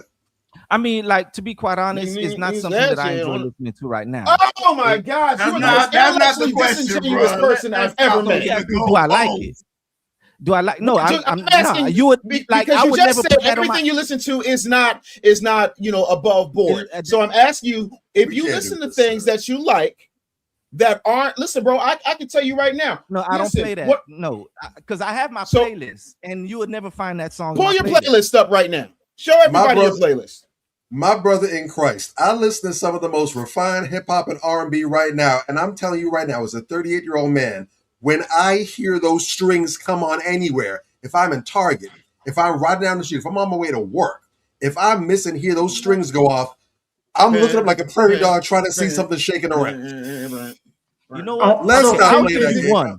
I'll give you one song that I actually do like. That I actually do like. Is that song from Trick Daddy? Which one? Anybody want to muck and die? Can't fuck with I'll give you that one. Yeah. But wait. So having listened to that song, and I've known Trick for God, almost 3 decades now. My question to you is, have you ever committed a crime, sir? Have I ever committed a crime? Have I? You have to think. That's a yes or no. Pending. If you haven't been charged or you don't have warrants, don't claim to it now. But anything in the past, anything in the past when I was a teenager, pretty much, yeah. We ain't DJ Vlad up here. We ain't getting people cased up. No, I'm not trying to case him up. When I was a teenager, yeah. And what were you listening to when you committed that crime, or around the time that you committed that crime? What were your favorite songs? What were they playing in 1998, 99? Oh man, what was out there? What was jamming in '99? Whatever that was. Juvenile was jamming. Juvenile was taking over for the 99 and 2000. Cash Money, Hot Boys, Juvenile, Master P, No Limit, No Limit Soldiers, yeah. And so by your own admission, there's music that you listen to, and I was a Nas fan. I was a huge Nas fan growing up. I was a Nas fan. Right, I didn't even mess with Jay-Z like that. Like I grew up liking Nas. Like right now, my favorite hip hop artist right now is J. Cole. Right, I mean, yeah. So a lot. There was some crazy, and you know what? I put a post up on my Facebook in regards to the Young Miami song, right? And in that post, pretty much I mentioned that what's missing in today's culture is the balance of the music that celebrated us, that celebrated our achievements, our accomplishments, and overcoming the many things that we have gone through. So that's I made a post. When I say we Black folks, you understand that? Okay, I don't know if you know, right? Like for instance, there's a lot of Caribbean folks, right, that contributed to the FBA, to Black Americans. Most certainly. And Louis Farrakhan, Harry Belafonte, I could do that all day. Yes. But you know what Malcolm I never saw? You know what I never saw? I never saw Malcolm X or Louis Farrakhan get up there and disrespect our people. Correct our people in love, absolutely. But disrespect our people like you have done? and not one, not two, but at least 3 videos I've seen, sir. No, we're not going to compare what our ancestors and our yes, sir. We got all of them. We got all of them. Like I was saying before I was interrupted, I don't remember the minister or Malcolm or Harry Belafonte doing anything other than correcting us in love. You corrected us from a, for a lack of a better term, a tetheristic elitist perspective that is not at any way, shape, or form well. And by the way, question for you. You're of Haitian descent, is that correct? Correct. How far do you go back in America? Well, my grandfather came from America. So your grandfather came from America? Yes. So your grandfather's American. He came. Oh, no, he came to Haiti during the American occupation of Haiti. He came in with a lot of what you call it, the refugees. The Catholics. No, he came in with the Catholics. He was a padre. The ministries. He came in with the ministries. Went into Port-au-Paix, a missionary. Haiti. Yeah, missionary. There you go. Yes. Oh, so your grandfather was a missionary. So you're talking 2 generations as opposed to my 17. And okay, yeah. So, Got but by like even I have very mixed heritage, even though I'm from Haiti. Like my last name is Wesley. Wesley is not a French name. It's actually a British name. I get it, but you're not claiming Britain. You're claiming Haitian, correct? No, I first and foremost, like I consider myself a humanist, right? I claim Earth, right? I'm a humanist first. Okay. I do claim Haiti because that's a reality. That's the truth. That is who I am. That's why I was. So you're a Haitian American, and that's okay. That's a rich culture, right? You're a Haitian American. So my question to you is, go ahead. I'm sorry. I have a question, but I'm gonna let you go ahead. Go ahead. No, go ahead. Okay. So here's what I'm trying to understand, right? Have you been to Haiti before? Yes. Okay. My question is, you and your wife are very well spoken. You seem very educated. You seem like kind, nice people. And your wife is of Jamaican descent. Is that correct? Correct. All right. My question is, with all of this knowledge, with your FSU education, with all of this passion and vitriol you seem to have to correct us, it kind of seems that way, especially when you just can't cop to a fact that you hurt people by saying something that you qualified as a joke. And as a comedian that is written for your favorite comedians, I'm trying to understand where the premise, the setup, the punchline, and the callback was, but I digress. My question to you is, don't you feel like your ancestral homeland needs things like, I don't know, cultural infrastructure, irrigation, roads, electricity, ports, market access, and serious private sector development that should take priority over you criticizing foundational Black Americans? Well, here's the thing, right? I'm very well aware of what America has done and it has continued to do in Haiti to keep Haiti in the condition that it's in. Certainly. Now that we've gotten that out of the way, as a person that is of above average intelligence, which I believe you consider yourself to be, at least based on your videos and you being here, don't you think that some of that effort, or let me put it another way, what efforts have you made from a financial or physical standpoint in order to rebuild your ancestral homeland? Well, here's the thing, right? So I've been to Haiti. Last time I was in Haiti was, I think, the year 2014. Okay. So and when I went to 12 Haiti, years ago, right? Yeah. When I went to Haiti, what I recognize and what I acknowledge, especially speaking to many Haitian brothers and sisters that are there. Okay. And when Haitian people send help to Haiti, right? A lot of the help that you send don't necessarily reach or even help the Haitian people at all. You have a lot of foreigners that are in Haiti that find a way to get their hands on the help that you send, and they utilize it for themselves. So but if you're there physically, though, if you're there physically on the ground, like, do you have a 501c3 nonprofit to help Haiti that you could have somebody over on your mother land? No, I don't. I mean, I don't have that. No, I don't. Are you not capable of that, sir? Not at the moment. No, I'm not. But this, so you're this not. is what I recognize. But my question to you is, it just seems like your priorities might be a little bit out of whack. So, for example, right? No, like, I don't. Okay, I'm sorry. I have to cut you off because. Sure, go ahead.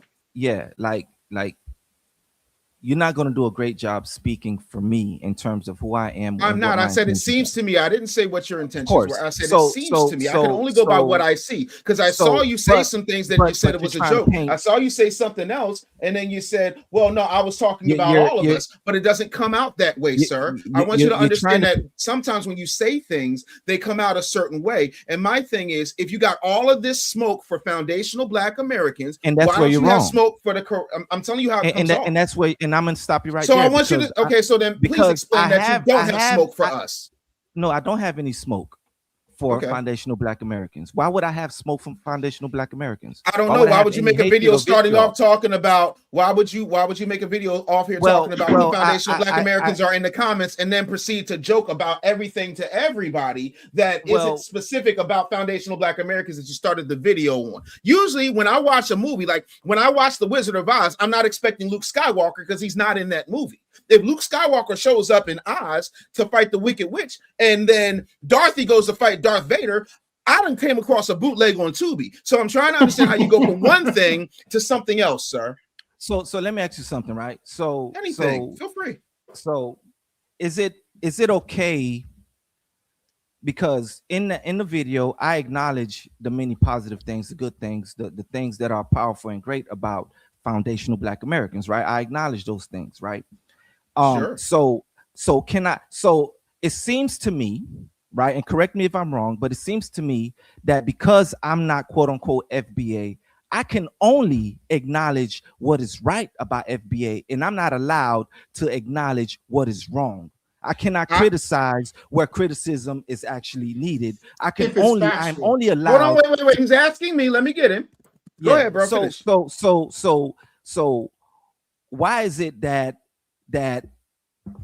none of the positive things are acknowledged, right? But when I offer criticism, it's a problem. Can I ask you a question? To answer your question, I want to ask you something, because it's very important to how I structure my answer, because I want to give you a real honest answer. Because again, I don't have any hate or vitriol for you. I'm just going off of what I see. And I have no hate or vitriol for you either. And I don't feel like you, Joe. Listen, man. My whole thing is we're really good on understanding. Are you a Christian, man? Are you Muslim? Like, what is your spiritual belief? I'm just curious. Well, I grew up Christian, but I grew up. My father was a minister, so I grew up. Actually, I grew up in a Black American church. I saw that. So that's what I wanted. I did all of that, right? Amen. So I grew up with plenty foundational Black American friends, and the friends that know me. Right, the perception that you guys have of me, they don't have that. It's completely wrong of me. Yeah, because you're probably not going online and shitting on them. But let me ask you a question.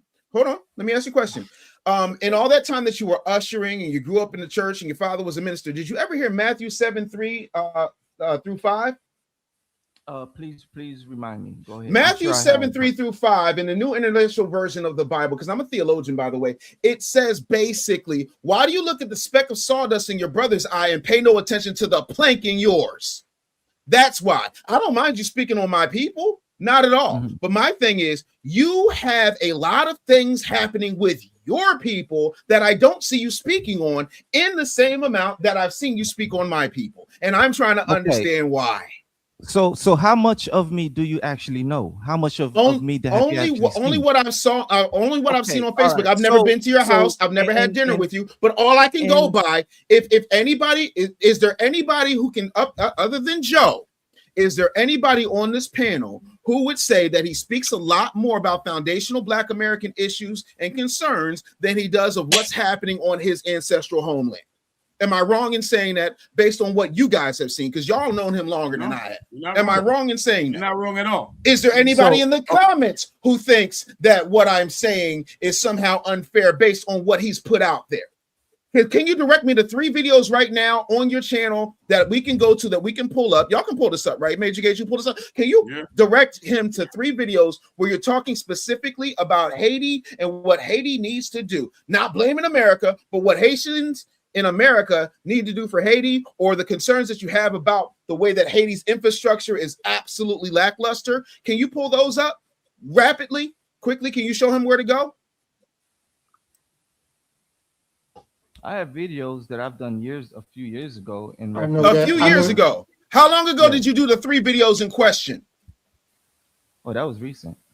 So recently, you've been talking about my people, but you ain't talked about yours in years. Do you see how that's a little bit bothersome? How that might be a little hypocritical? How that can be perceived as something that's a bit negative? Okay, let me ask you something. How often are you with me and talking with me and converse with me? Never. Never. Just right never. now. So that has nothing to do with what we just said. It's fair to say that you really don't know me, huh? It's fair. I sure don't. Right? You don't. And guess what? You really don't know me. Okay. You didn't know. And I'm learning. Right. And I'm learning you again. Right? But again, this is one conversation. All I'm saying is, again, you have a microphone, you have a camera, and by your own admission, you haven't talked about Haiti in quite a few years, but you've been talking about foundational Black Americans over the past few weeks. Did I get that wrong? Brother, It's a yes or a no. Okay, let me say to you this. I grew up in America. And guess what? It matters, but again, I'm handling the business of my. Do you hear me speaking on Haiti other than when Haitians bring up my people? In Haiti? Did you grow up in Haiti? I did not. I sure didn't. So, but if you grew up in Haiti, you would probably be speaking about Haiti more so in Haiti, right? Really? So the business I do in Haiti, I'm not. I don't speak about Haiti because like there's nuances here that you. But you don't. You just made your own. You just made his point. You just made my point for me. Those folks get checked too. Does that change your bloodline, though, sir? Does that change your bloodline? Those people get checked too, though. I've seen a number. I've seen a number of videos where you have Black folk who either they're expats, they've relocated to places in the Caribbean or other places.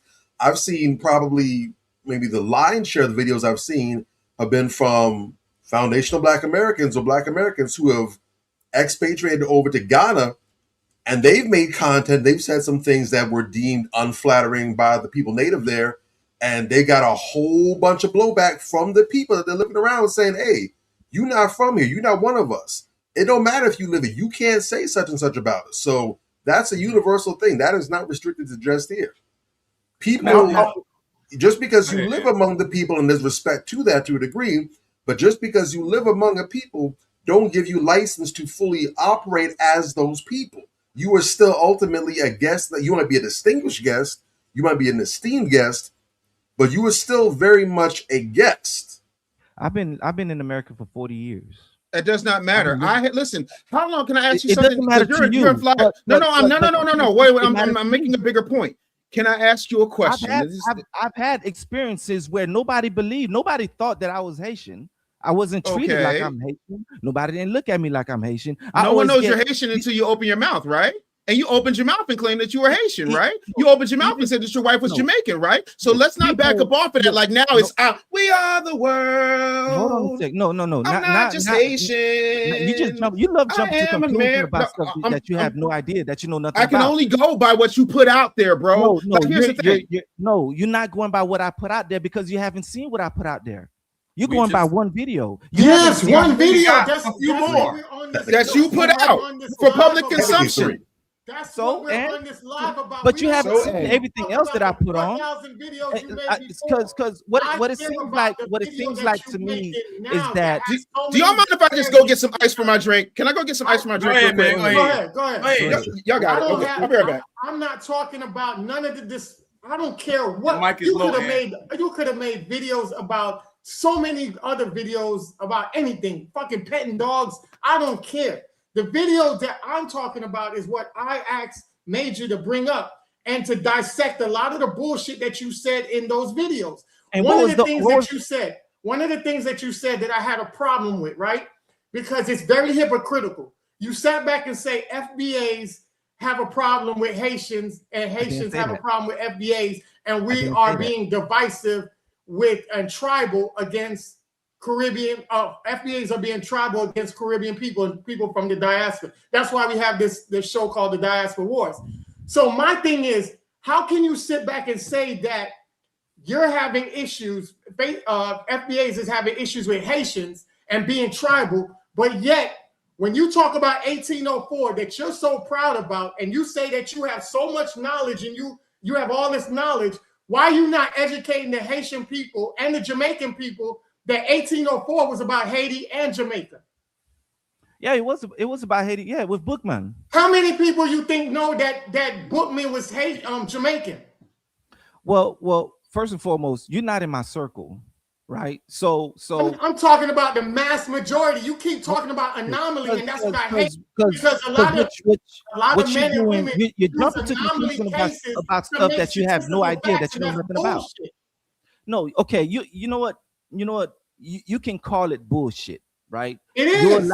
You are allowed to your interpretation, and which really is a misinterpretation. You're using anomaly situations to make statistical claims. That's what fucking statistical bull. claim did I make? What statistic did I state any You just stats? got, like I said, I talked to five You people. jump to conclusion and made again. something Okay, based on five first people and you foremost, versus we're men, right? statistical. If we're men, we're men, right? So because you're taking a very emotional approach, you're in your feelings. I'm not taking an emotional approach. Yes, you are, I my just brother. don't deal with people that sit back and use let's bring it down. backhanded compliments. You don't even realize you're using backhanded compliments. You sit back and talk about FBAs and all the good things they do, and then you say some bullshit, and then you talk about FBAs and all the good things they do. This is the reason why I asked Dave the question.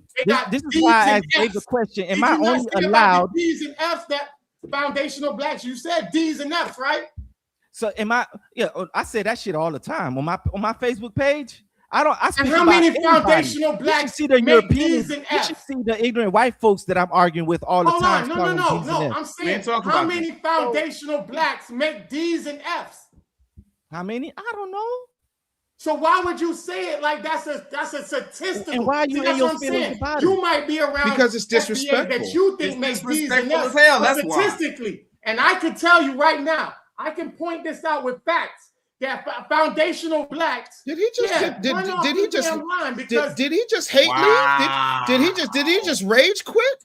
Did another because that's bullshit. That happened. Come on, man. I have statistical facts right here that FBAs had the fastest literacy turnaround in 40 fucking years than any other race of people out there. So don't talk about FBAs being fucking ignorant and low IQ, because all the Caribbeans and all the diaspora, all they focus on is fucking education, because that's all y'all can focus on. I'm from fucking Jamaica. 1996 was the time I went down there with my family. The last time I've been back to Jamaica was 2020 to bury my uncle. In that time, the motherfuckers in Jamaica only put up a fucking highway that was operated and owned by China, and fucking did a little bit of work to the fucking airport. You still got shanty towns. You still got fucked up roads. You still got fucked up infrastructure from 1996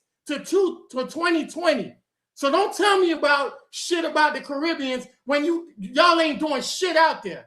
Me and my brother is on a pathway right now to go help fix the goddamn health system. How the fuck in the health system in Jamaica, you got to sit there and wait a whole fucking day, and you might not even make it in there because the health system is so fucking backwards. Real quick, a couple of things. First of all, and I appreciate you. You know what I'm saying? And I need to be very, very clear on the record, because sometimes this stuff gets lost in the sauce. Every person of immigrant ancestry is not a tether. But people who speak out against foundational Black Americans from a disrespectful standpoint, especially when we fought, bled, and died for the right for other Black people throughout the alleged diaspora to come over here, owe us a debt of gratitude. I don't go into anybody's house and do that. The point I was trying to make to Mr. Joe, and I don't know what happened when I had my headphones off, what happened when I left to get my ice, because my tea was getting warm. Hold on, please coming back. Hold on.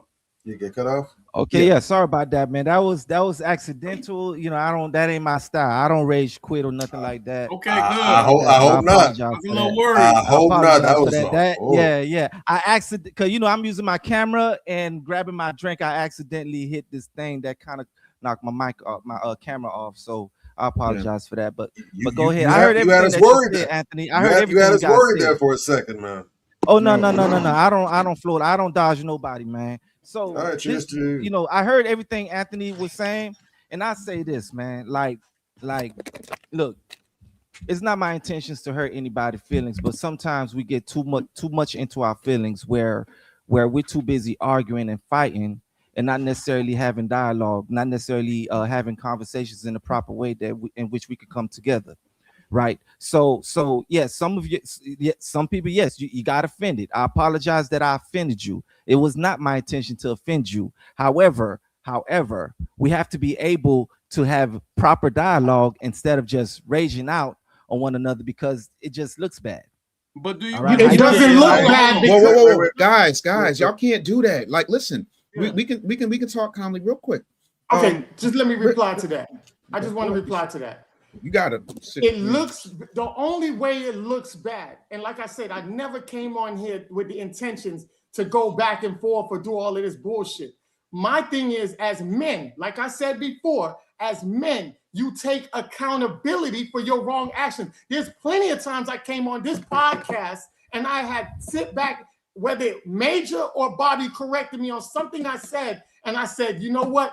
Thanks for correcting me. I apologize, because that's what people do in order to grow and move forward. But when you sit back and people are telling you it's wrong and you're saying, oh, well, that's not me.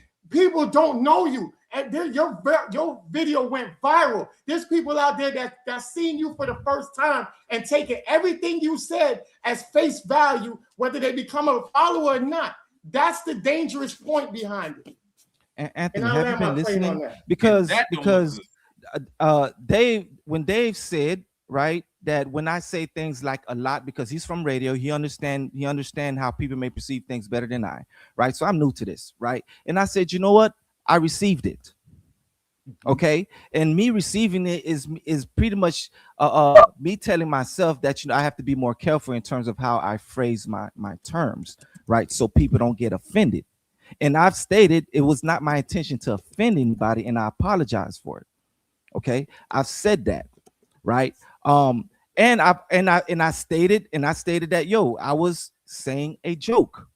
Okay, and I asked Dave a simple question: am I only allowed to acknowledge the positive things of the FBA and not able to criticize? Right? And what was my answer, sir?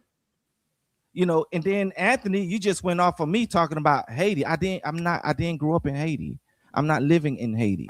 But what I've learned about Haiti, what I've seen about Haiti, in terms of what I understand when it comes to America and their foreign policies and how they deal with other nations, to be quite honest with you, there's nothing that I can do or even Haitians in Haiti can do, because we have no military power. We have no military power. Did you hear what I just said? What? Did you hear what I said? You said you heard everything when you had went out. You heard everything I said. I said me and my brother are going to go correct the health system in Jamaica. I'm not on here talking shit about FBAs, because FBAs have done me good from day one I came up here. So that's why I took offense to what you said, because I knew what you were saying was disparaging, because I know history. I've been doing this for 20 years. I've had racists block me for saying shit that they thought that I did not know. So what I'm saying to you is to come up here and have that dialogue. If you sit back and, like I tell everybody, clean your own house before you go and criticize somebody else's fucking house. There is things in the diaspora that you don't need.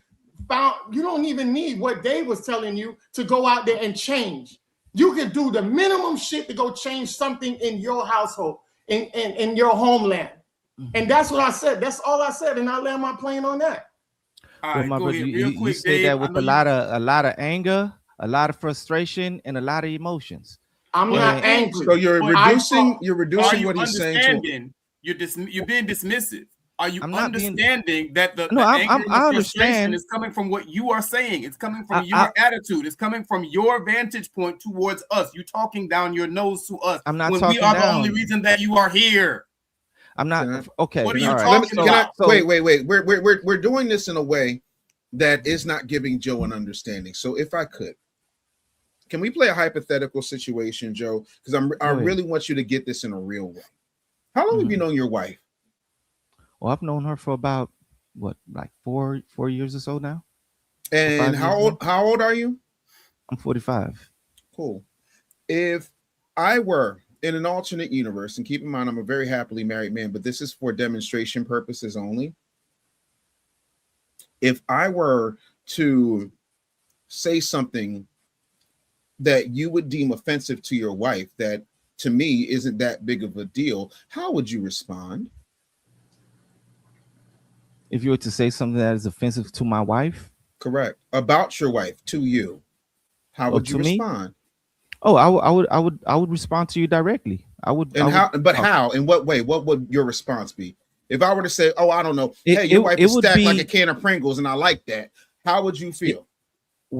It would be in the way in which I know for a fact that you will hear me and understand me. And what is that way? Can you be specific, please? That all depends on the nature of your behavior. So if you're aggressive, you're loud, then I may have to deal with you based on that.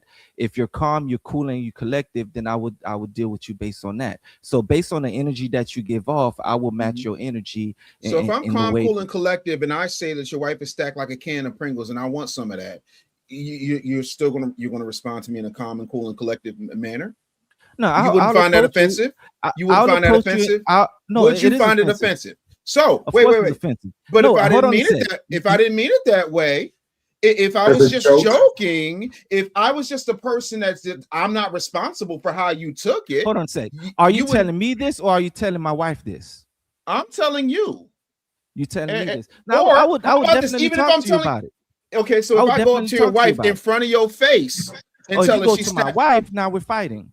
If you go up to my wife, I might just smack you. If you go to my wife in front of my face, in front of my face, not only did you disrespect her, you disrespect me, you disrespecting everything. So stop right there, y'all. Don't y'all say nothing else. Hold on. Yeah. So now you understand, because now remove your wife and put my people in that same category, because what you did was you not only offended me, you offended my wife, my daughters, my grandfather who ran through the night away from the clan in order to get to a naval recruitment station to fight in a war to make sure that people like you and your grandfather could come over here.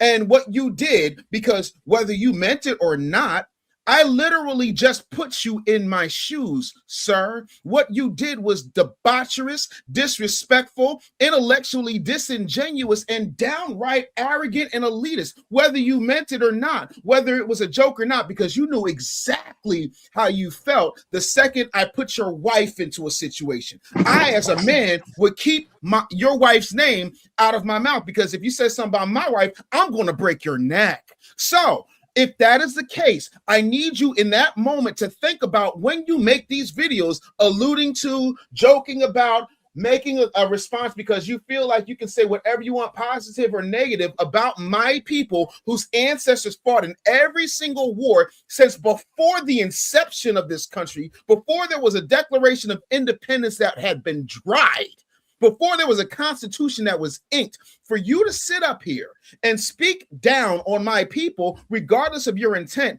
makes me and my people, makes me and my people feel exactly how you felt when I gave you an imaginary analogy about somebody disrespecting your wife. Because you're not just disrespecting me, you're disrespecting a lineage that predates your grandfather's foot stepping on my land, sir.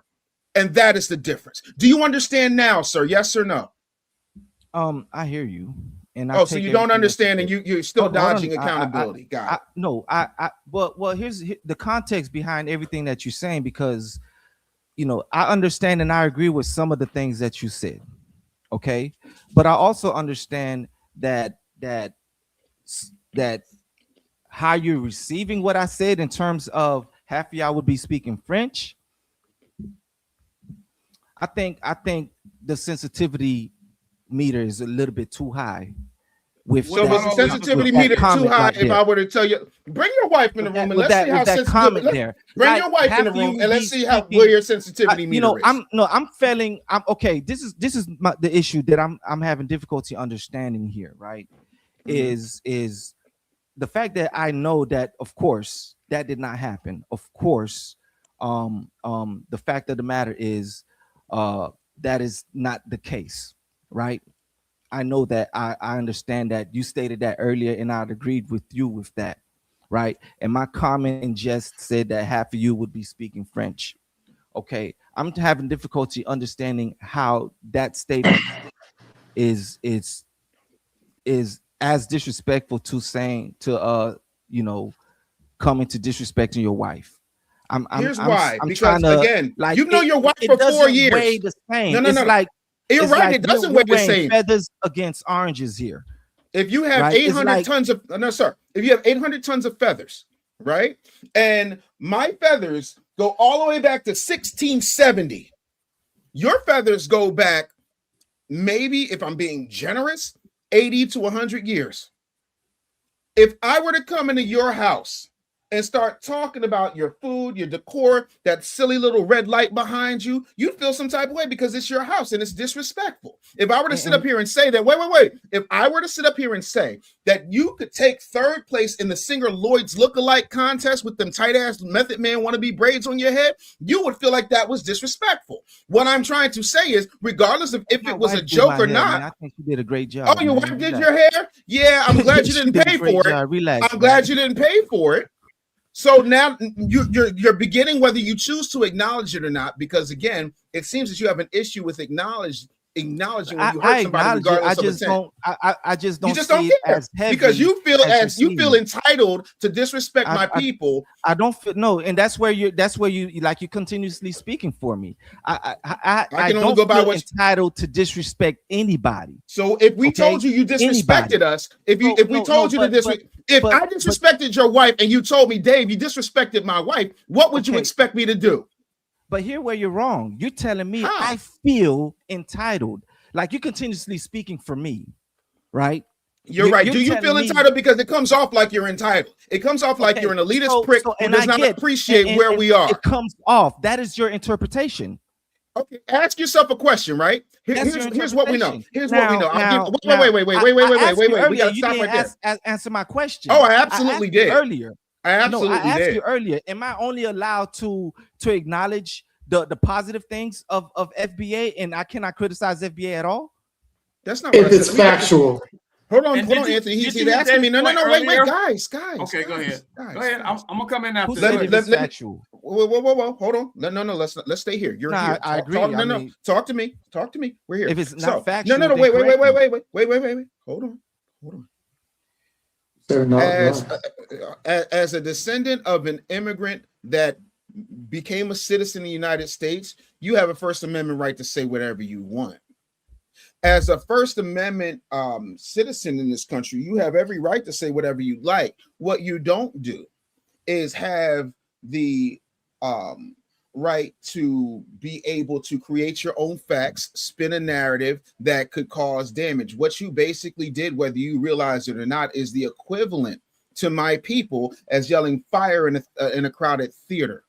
The same way I don't have any issue with your braids, but you said, hey, no, my wife did this, that, and the third. Immediately, you went into correction mode because what I said hit something, whether you want to call it the sensitivity meter or whatever, that, you're like, hey, no, my wife did my hair. I like my hair. I think my hair is cool. So at the end of the day, what I'm trying to get you to understand, it doesn't matter about the interpretation. If the majority of people feel a certain way. So, for example, if you were on trial and a jury, wait. The beauty of the humanity, when we want to talk about something that's Pan-African, you got brown skin, I got brown skin, you got two ears and one mouth. So if I got two ears and one mouth, I should listen twice as much as I talk, but I had the floor.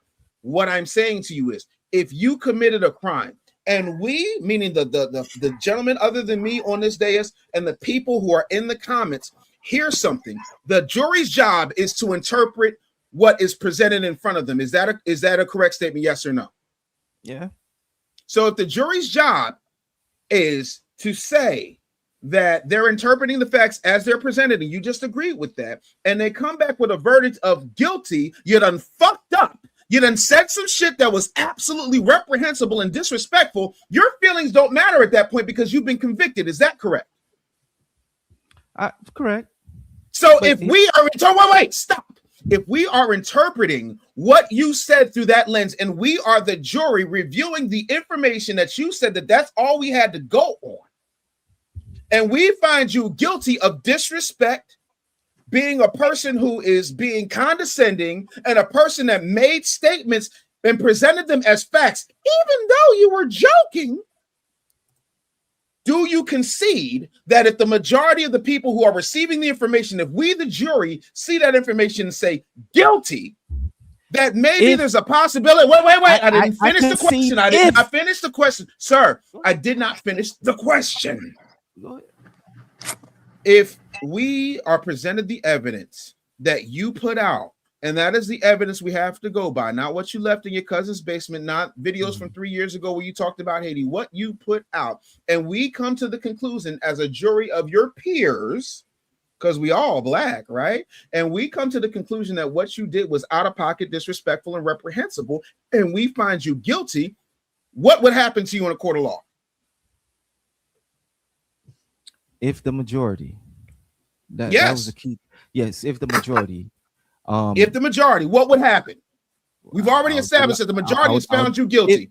No, but that's not. But this is where you guys are not understanding.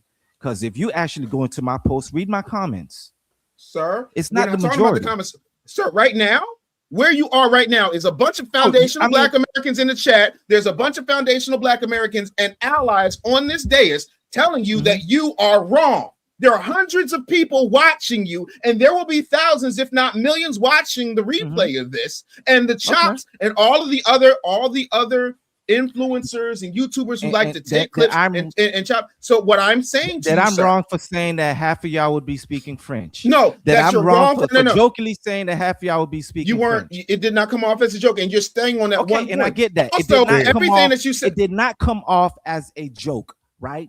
So you took it serious. Yeah. Okay. Did it come off as a joke when I sat up there and made that? You interpreted it as serious. Joe, let me ask you something. How did you interpret me saying your wife is stacked by a can of How did you interpret me saying your wife is stacked like a can of Pringles? Was I joking or was I serious? But to be honest, was I joking or was I serious? Like a can of Pringles. Now, my wife is fine and she is stacked like that. So how did you take that? Because I'm a man that's not her husband saying that about your wife. How did you take that? Did it make you feel good? Are you comfortable? Would you like me to come over? Okay. Realistically speaking, right? Of course, this is hypothetical, right? Yes, of course it's hypothetical, but I'm asking, how did it make you feel?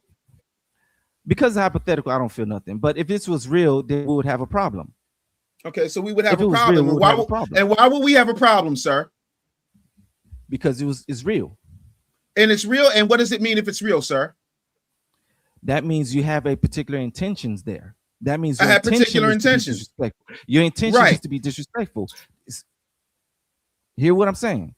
That means you have an intention to be disrespectful. So what was your intention when you made that video? Was that video your intention to make everybody laugh? That was funny for you? Because you said it was a joke. Well, I had. So was it funny? Was your intent? No, it's a yes or no. Was your intention when you sat down and planned that video with your lovely wife? Was that intention to make people laugh, or was that intention to be a condescending asshole who comes off like the one thing you don't like to be called, which is a musty, dusty, disrespectful tether? What was your intention? My intentions was to separate those FBA that are like Tariq Nasheed, that are intelligent, that knows the history, versus those other FBA that are not intelligent, that does not know the history. So wait, stop right there.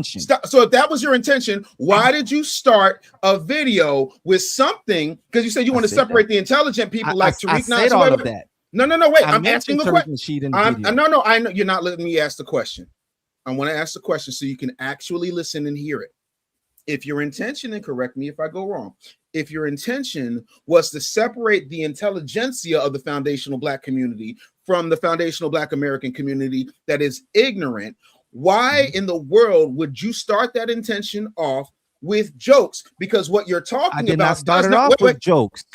I did not start it off with jokes. Why would you have jokes in it that you know could not have possibly been taken any other way but offensive? Okay. Where is that? Where? Obviously, tell me, hold on. I'll give you 10 grand right now if you can go to a comedy club and make that joke work.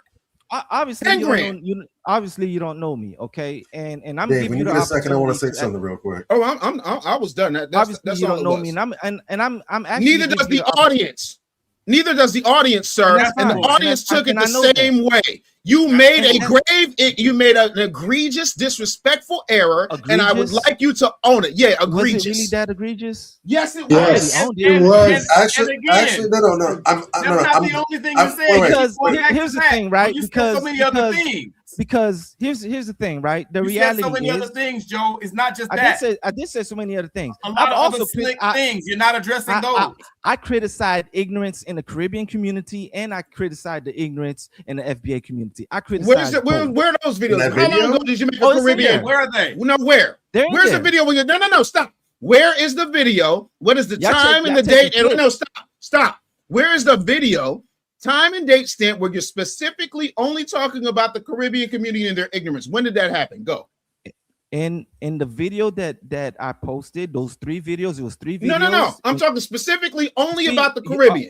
Do you want to receive anything, or you just trying to control the? No, I'm clarifying. I'm clarifying. No. You're trying to control the direction of the argument. I'm sorry, sir, but think like let's be realistic here, right? Oh, I'm being very realistic. The truth is you don't. The truth is, you don't have a video specifically addressing Caribbean issues without bringing FBA into the conversation. I have a video. Where is it? I'm asking where it is. Where is that video? That I drop? No, not the videos that you drop. I'm talking about the ones that do not have FBA in it, that you're specifically only criticizing your people or Caribbeans the same way that you're going hard for FBA. Okay. Please, where is that video? I just want to be able to see it. In the videos, can you show that to us? In the videos, what's the title of the video? Listen to what I'm saying. Are you going to listen, or are you just going to continue to interrupt me? Because you're trying to control the direction of the conversation because you want it to go your way, right? So, and you're too busy being offended. You're too busy being offended that you're not trying to listen. All right. Okay. So Bobby Drake spoke earlier about listening. Okay. So hear what I'm saying. In those 3 videos, I criticize both Caribbean and FBA. I criticize them equally. Okay. In those videos, I actually gave far more praise to FBA in those videos. All right. I gave FBA their praise.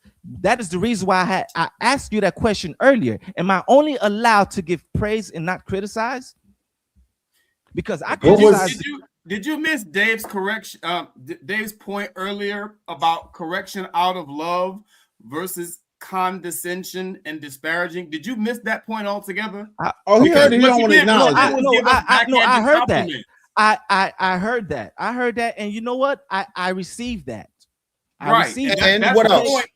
So like we got to learn how to listen here. I'm listening to everything. We are listening. That's why we're calling you out. I don't listen. I don't listen because to bullshit. We're listening to you. What we're hearing. Look, if you already made up your mind that it's bullshit and you ain't gonna listen, then that's on you. No, give him and let him explain because he still hasn't answered my question. That's what I acknowledge. I acknowledge your bullshit, and you're not man enough to be accountable for the bullshit you speak. That's why I haven't said anything. And you're way too feminine in your emotions, man. Now you're calling people feminine? Because you're not real quick. Yeah, Anthony Malcolm, he is unlike you, Dave, and Bobby, and Major. You guys are stand-up gentlemen.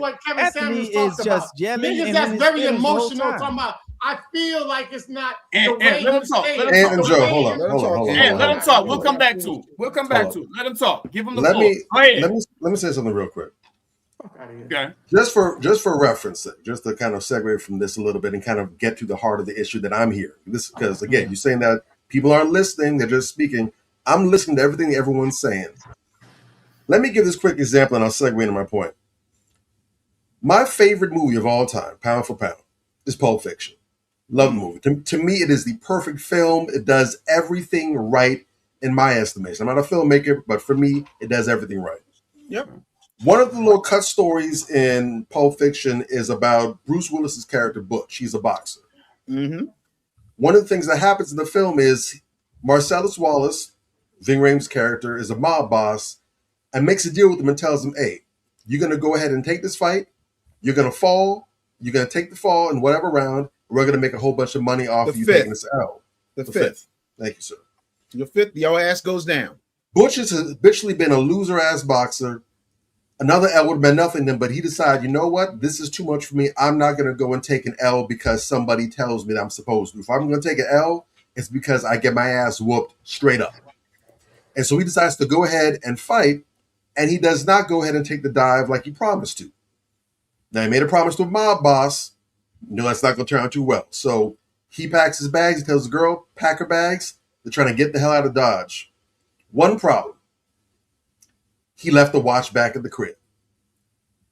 Now, the watch is just a regular gold watch. It's not a Rolex, whatever, but the watch has some history. It's gone through 4 generations of his family. Literally, his great-grandfather had the watch in World War I. He got shot. He literally stashed the watch up his ass. Died of dysentery before he could take it out. Body gets shipped back. His grandfather gets the body and inherits the watch. His father goes off to war, I think, in World War II. Similarly, he stashed the watch up his ass. He dies of dysentery. Rinse, wash, repeat. His father goes ahead, has the watch. He dies in Vietnam. The watch is stuck up his ass. He dies of dysentery. Comes back. Now, Bruce Willis, is now the owner of this watch that has gone through 3 prior members of his family, all through the asshole. Now, he needs to get out of Dodge to save his life. He decides, however, I know my life is in danger. I know my girl's life is in danger, but I can't leave out of here without getting that damn watch. Because it's his birthright.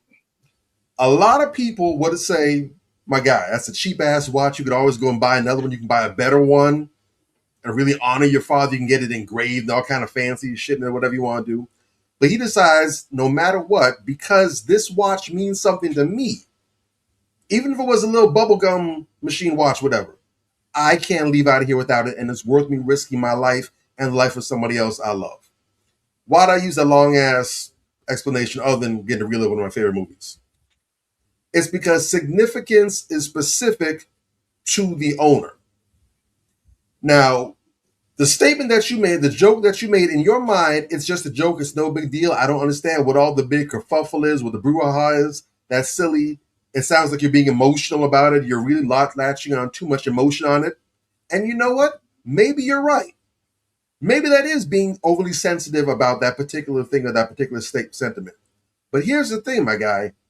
It's not on you to decide what other people should be sensitive about or not, or even what the sensitivity level should be. I've seen some dudes literally have their wife disrespected in front of them. Damn near had their ass slapped or whatever. And they still didn't flinch about it. Oh, as long as he didn't take it further than that, it's no big deal, whatever. I know he likes what he likes to see. I've respectfully complimented some brothers and sisters. Hey, man, you got a beautiful queen right there. I've had some dudes say, thank you, I appreciate it. I've had some dudes that want to make an issue out of it. And either way, I'm in no position to tell somebody else, hey, man, you in your feelings, just a compliment, lighten up. If you offended by it, you offended by it. And if I have good intentions, it shouldn't mean anything for me to say, I fucked up, my bad. I think the biggest issue, because there's other things that I would like for us to get to regarding the videos as well, too. But I think the biggest issue has been, in your mind, you're not able to move beyond, I don't get why they're so fucked up about this one thing I said. It's not that big a deal. And you're right to have that opinion in your mindset. But you were getting on Dave before, accusing him of trying to steer the argument and steer the discussion. But in your own way, you're doing the same thing by trying to basically, without doing it directly, tell people you shouldn't be that sensitive about it. Lighten up. It's no big deal. So in that respect, you're guilty of the same thing that you're accusing him of, whether you realize it or not. Now, all we can do is make you aware of it. We putting the ball in your hands. What you do with it is up to you. If you want to ball the fuck out, hey, do that. If you want to go ahead and get a turnover, that's also on you. But especially where you confessed before that, you're still new to the space of, creating content and making videos, and you have your little niche lane or whatever. If you have a significant, didn't say all, but if you have a significant portion of your audience that's giving you pushback, and we're not talking about us, but we're talking about the people in your comments, your audience, who your content is reaching. If you have a significant amount of people that is saying, hey, man, we don't like this shit, this is fucked up, it behooves you, if you're trying to actually have some tenure, if you're trying to actually get your stuff out there, I assume you'd like to get monetized and make some paper off of that. Am I right or wrong? Yeah, it right. Behooves you to go ahead and take the temperature and say, you know what? I might not necessarily bow down and kiss ass, but I need to hear what my people, because if they're watching your content, they're your people. I need to hear what my people are saying and see if I can tap into that or even learn from that so I can go forward and put out the proper content that I want to, unless you're trying to be a contrarian, unless you're trying to be a hellraiser.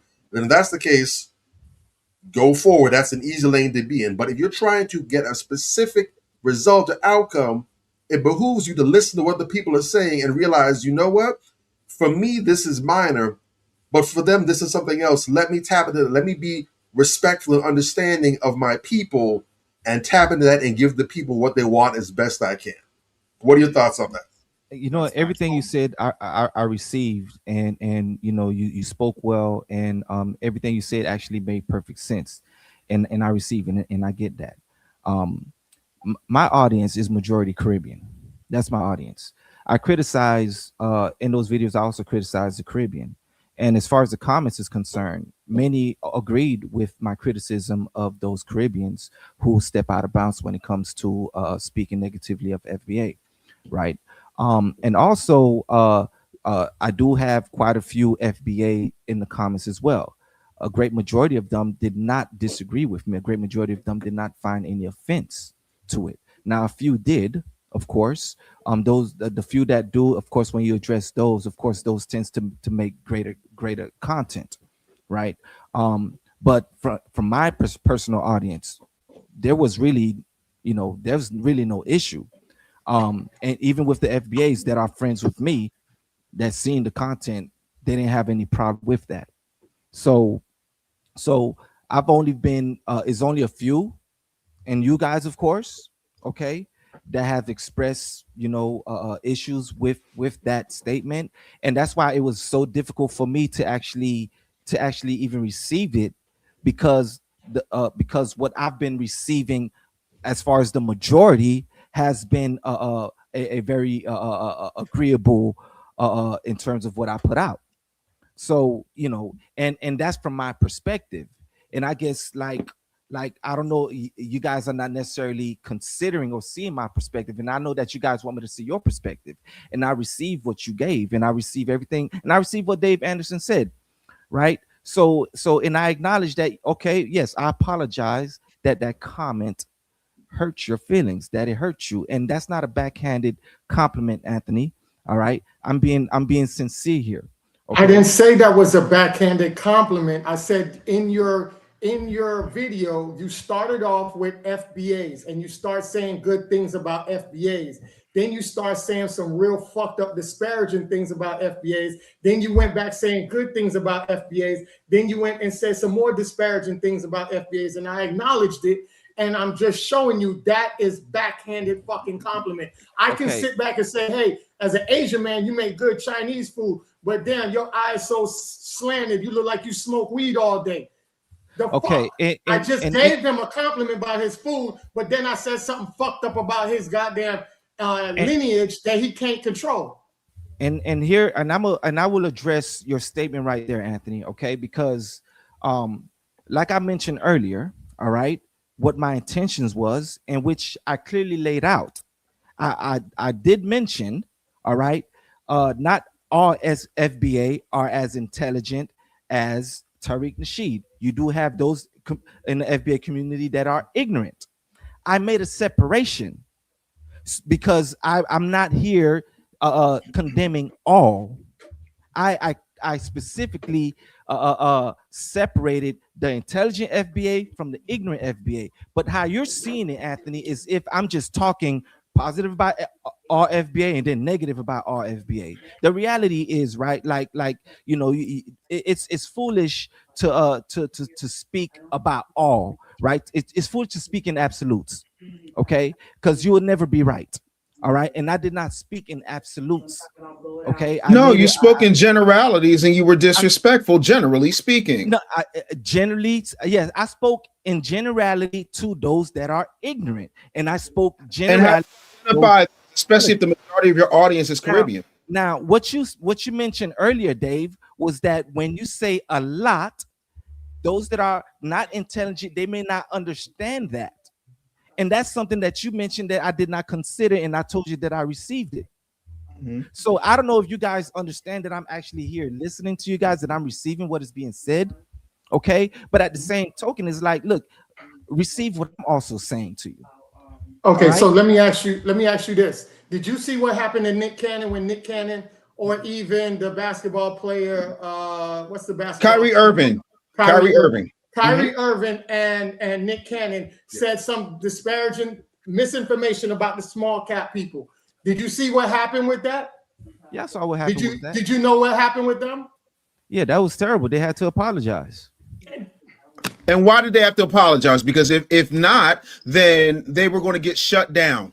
They were going to. They signed their checks. They have all the power. They control. They don't have their own stream of revenue and income to be able. Here's to what I stand on need their you to own. understand, They're Joe. dependent on. They are dependent on them.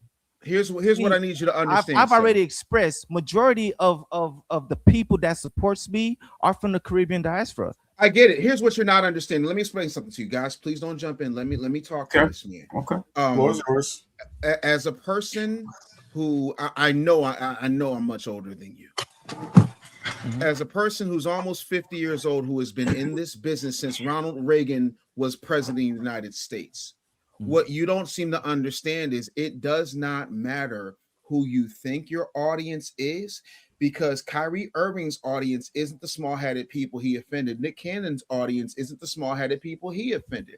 When you offend people, we might not have the systems to control what you said, but I guarantee you the hundreds of people who are watching this live, the thousands of people who will watch this later, the millions of people who will watch it after them, and this will live forever, because whether or not in your particular circle, which I imagine in comparison to all of the internet and all of foundational Black American, is much, much smaller than the masses that I think you didn't realize you reached when you went viral. All of us just might decide that every video you put up, whether it is about foundational Black Americans or not, will be reported. Every video that you put up will be scrutinized, chopped up, put out for public consumption, and you will be infamous, and your channel won't get monetized because people who get pissed off know how to mobilize. There's an Asian guy named Rick Chow who shot a young Black man in the back. Now, Asians, the next day after that verdict came out, Asians said, you know, you FBAs are sitting up here saying that y'all don't need our business. Well, guess what? Don't come to our businesses. We don't need you. And guess what? They're hurting now. And you know what they're saying? Because we don't, like you said, we don't control anything, but you know what we do control? Our eyes, our ears, our mouths, and our ability to make change. So if it were me as an elder and as a person that has made egregious missteps in things that I have said, if it were me and I were you, you might want to consider, regardless of what your friends tell you who happen to be foundational Black Americans who seem to be okay with your jokes and your videos, or the Caribbean people who are your audience, even though the majority of your recent videos are not about the people that you claim are your audience, it might be advisable for you to one. Instagram? I don't think sir, you see my Instagram. Sir, I'm not talking about you. I'm trying to give you some advice. I'm really trying to help you right now, because if you have read a lot of these comments, people are literally trying to come up with a campaign to spam and report every last one of your videos, because your arrogance, whether you intended to or not, is coming off like you're too good to apologize. If I offended you, if I were to say to my wife, whose feelings I have hurt more times than I can count over the past 30 years, if I were to say to my wife, you know, if you felt that way, I apologize, it comes off like I want to get divorced. When you say that to my people will find a way to spank you, sir. That is not a threat. I'm going off of history. And I'm trying to tell you, if you don't respect and acknowledge us, you will rue this day for the rest of your internet content creation life. I promise you that. And it's not going to matter. It's not going to matter who your audience is, because we going to be your audience, and not me specifically, but foundational Black Americans. A lot of people who are not as kind as I am, who are not as well thought as I am, who are not as old as I am, who don't have gray in their beards, are going to make it their mission to make your life a living hell online. So if it were me and I were you, I'm landing my plane and I'm going to let you have it. If it were me and I were you, I would dial down the hubris. I would dial down the, well, that's not my audience, this, that, and the third. I would make sure that I was contrite, that I humbly apologize, and that I would say, you know what, from here on out, when I'm joking, I'm going to be responsible with my jokes, and I did not mean to offend you. I should have thought better. But of course, I'm of the mind that you probably won't do that. And I'm telling you right now, that would be an egregious error of judgment on your part. Trust me, this is a situation where here, this is a battle you cannot win, sir. I'm trying to give you an out. I am trying to give you an out because the people who are not like me, who I know, not only the people in the chat, but the people who have much bigger audiences than I do, I'm talking 500,000, 2 million, 3 million, are going to get this, and they're going to take one look at you based on not knowing you or seeing your Instagram, and they are going to be really pissed the fuck off, and they're going to mobilize, and they are going to make sure you never see a dime, and then you'll be saying the 6 words you've never had to say before in your life. Do you want fries with that? All right. So, you know, I personally, like, I really don't care about threats, right? Because that wasn't a threat. I'm just telling you how it's going to go. That's not a threat because I'm in no position to threaten anybody. That's fine. That's you know what? I've been doing pretty well for myself and haven't received a dime from social media. Awesome. Okay. You know, I'm doing well for myself. You know, life is good. Got a beautiful wife, beautiful home, everything, and you know, and I don't make a dime from social media. Now, if you visit my Facebook page and see the content that I have been putting on my Facebook page.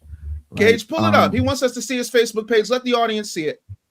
Yeah, see the content that I've been putting on my Facebook page. Okay. Maybe you'll probably understand in terms of, you know, what I stand for, who I speak for, and the culture that I speak about. Okay. Because I think you have a huge misunderstanding about who I am. And the way in which you painted me in this podcast today is, you know, it's not fair, but it's all good. You know, how are you painted? Please take the digital turpentine and paint yourself in a one. No. You painted me like I'm an enemy let you to have the FBA. I'm gonna let you have it. I never said you did. Show me once where I said you were an enemy. Ooh. No, it's okay. I said show me once where I said that. Now I'm responsible for how you took it. So I'm responsible for your interpretation of what I put out. Wow! This is my interpretation. Wow! So your interpretation matters, but thousands of FBAs that you offended, interpretation doesn't matter, regardless of how I meant it. Sir, you're a hypocrite at best. Why are you so offended, brother? Come on, can we just have a dialogue here? All right. Oh no, but I painted you in your interpretation. So let me ask. You know, I'm sorry, I can't hold it. I gotta go to the bathroom. Hold that thought. I'm sorry, see, I have a mental pen and my brain works fast. So I'm sorry if I'm just, if I'm quick with it. You'll get there one day if your career survives. In the meantime, please go ahead. I gotta pee. Talk to these other gentlemen. I'll be right back. What's my career? Can you see the Facebook? Can you see your Facebook page? No. In the chat. Oh, in the chat. Yeah, can you see it? Hold up. What you got? Because it says it is sharing. So on the screen or no, it doesn't. It says that it's sharing. You can't see his page. But they could go look him up. I mean, y'all can look me up. Yeah, please. Joe Wesley, Joe, is your page private or is it public? No, this is public. Okay, so I don't got nothing to hide from nobody. If you notice, majority of what I've been putting on my Facebook page has been dealing with white supremacy, have been dealing with the unfair treatment of FBA, of black people in America. Majority of what I've been putting up. Now, of course, the negative comments that I get comes from, of course, MAGA, comes from, you know, these racist white folks, you know, but majority of especially the post that's been going viral lately, you know, has been in relationship to how white people have been treating black folks. So I'm definitely against white supremacy and everything that relates to white supremacy. But also, there's a post that I put up. You know, I don't know if you guys seen it. I don't know if you guys seen it, but I'm gonna show you right here. Let him finish. Okay. All right. I don't know if you've seen this. All right. So like, and I said how he's painting me as if I'm an enemy to the FBI. I'm really not. You know, and I asked the question earlier, you know, am I even allowed to criticize FBA? And the brother said only if I'm accurate. Right. And I said that. I said, yeah, if you're okay, accurate. you said that only if I'm accurate. I said, and I agree with you. And I agree with you. And I guess the inaccuracy in what I said was when I said a lot, because that could be interpreted to meaning most. Okay. In my train of thought, that's not how I was seeing it. And Brother Dave made that clear to me. I get that. All right. So, but if you see in terms of everything that I post, you know, ever since Joe, I want to stop you right there, because you keep saying everything that you post in this world. When Kevin Hart got in trouble, they dug up his tweets from 15 or 11? Huh? When was it? 2009, 10, something like that. 2009. They dug up tweets from 2009, and that was the year he was supposed to host the Oscars. The Oscars, yeah. And that joint eliminated him because he was making jokes, which he's a comedian, and they took offense to it. And guess what he had to do? Apologize. And he apologized for those tweets, even though it was in a joking form, which is under his line of career of what he does. So when we sit back and say, you keep saying people don't know your post, we don't know. They don't care nothing about your post. They're talking about that one video. So you can't use that one video and sit back and say, hey, you know what? Y'all don't know me because y'all ain't watched the other videos. That type of rhetoric, and I'm going to tell you, if you're a person, and I've dealt with white supremacists, and I tell you, they hate to see me coming because I come with nothing but facts. And they hate to see me coming too. No, because I'm going to tell you why. Because the way you are going about it, you're like Candace Owens, and you use a lot of white. Don't do me like that, bro. Don't do me like that. You just disrespected me. Listen, hold on. Hey. I'll let you. Now that's emotional, bro. That's emotional. No. Don't do me like that, man. Now I'm gonna get in my feelings. Now I'm gonna act like you, Anthony. I'm gonna get in my feelings. I'm showing you something. Hold on. I'm showing you something, right? Do me like that. The way I'm comparing that is because you use a lot of the tactics that they use. You go around and say, I got a lot of black friends, like a lot of white folks can't be racist with black friends. If you have disdain with certain groups of people, that doesn't eliminate you from sitting back talking great about them, and you still have disdain about them. So you saying a lot of that's disdain. Where you going. I have no disdain. I have no disdain about you cannot sit back and say you love somebody and say disparaging, false, inaccurate statements. That's fucked up. Once again. Hold on. Real quick, Joe. Hold that gift rabbit. Put it right there under the Christmas tree. 1 second. We got a whole bunch of super chats, folks showing love to the show tonight. Let's go ahead and give the people what they're asking for. They definitely paid their hard-earned ducats. Let's go ahead and show love. Go ahead. Go ahead, roll them about the major. First one we got from. Can you bring him on? I was gonna let Dave do it. Go ahead. I can't. I don't have admin control. You can't see it. Oh, okay. My bad. Okay, so I can see him, but I can't. It's in the star. It's in the star comments. Yeah, I see him. Yeah. Joey November sent $1.99. The business bully, the intellectual. Put it on the screen. You got to put it on the screen, bro. Oh, okay. There we go. All right. Hashtag BTA. All right. Shout out to him. Yes, indeed. What up, Joey? Appreciate you. That's what's up. Tell It Like It Is, sent 1999. It was a great album. What I do not understand is how he can say the FBA should be speaking. Pull it up. What I do not understand is how he could say the FBAs would be speaking French if it wasn't for Haitians, yet many Haitians pride themselves on speaking French. All right. That is true. Ms. Nicole 253. Pull it up. November. I just have just click it up. You better thank a YouTube member. Big up Miss Nicole 253. I got to get that shirt from you, Dave. I got to get that shirt. It's available at the link in my bio. Go get that merch. That's what's up. The Craft Geek If you don't put it up and click it, there y'all go. Craft Geek says a handful of Caribbeans do not outweigh the hundreds of FBAs that were the bodies of the movement. Shout out to you. All right. Jeff St. James says, Mr. Dave Anderson, please have O'Shea Duke Jackson on the men's table, please. We're working on it. We'll try and get him next week. Appreciate you. Thank you for the $5 super chat. Yeah, shout out to O'Shea.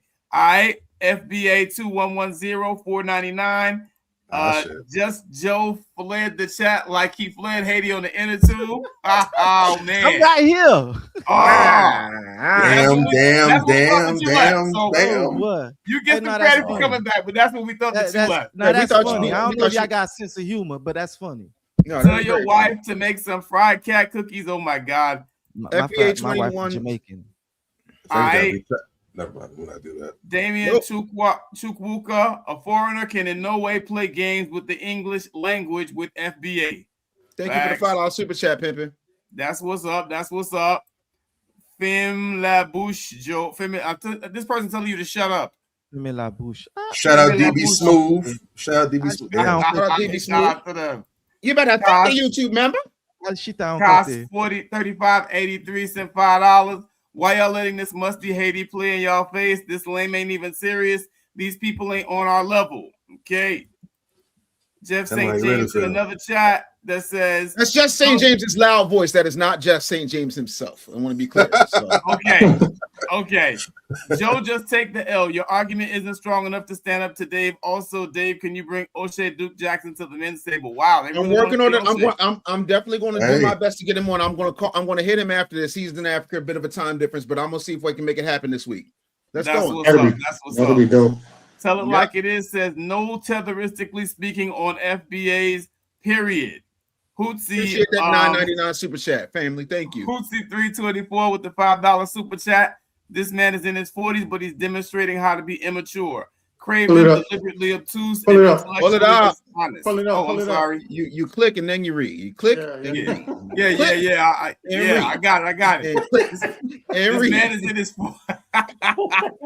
Dave is trolling the shit out of you right now. We gonna put you in boot camp, bro. This man is in his 40s, but he's demonstrating how to be immature. Craven, deliberately obtuse, and intellectually dishonest. That's hard work. Wow. They're cooking the shit out of you, Joe. Hey, it's all good. I think a lot of these immigrants. That's a big one there. That's Lewis Luck with a $20 super chat. Said, I think a lot of these immigrants have a deep-rooted inferiority complex, which is why they're always trying to be in competition with us. I also think that they protect the negativity and tribalism amongst themselves onto us. Thank you for that $20 super chat. Appreciate that perspective.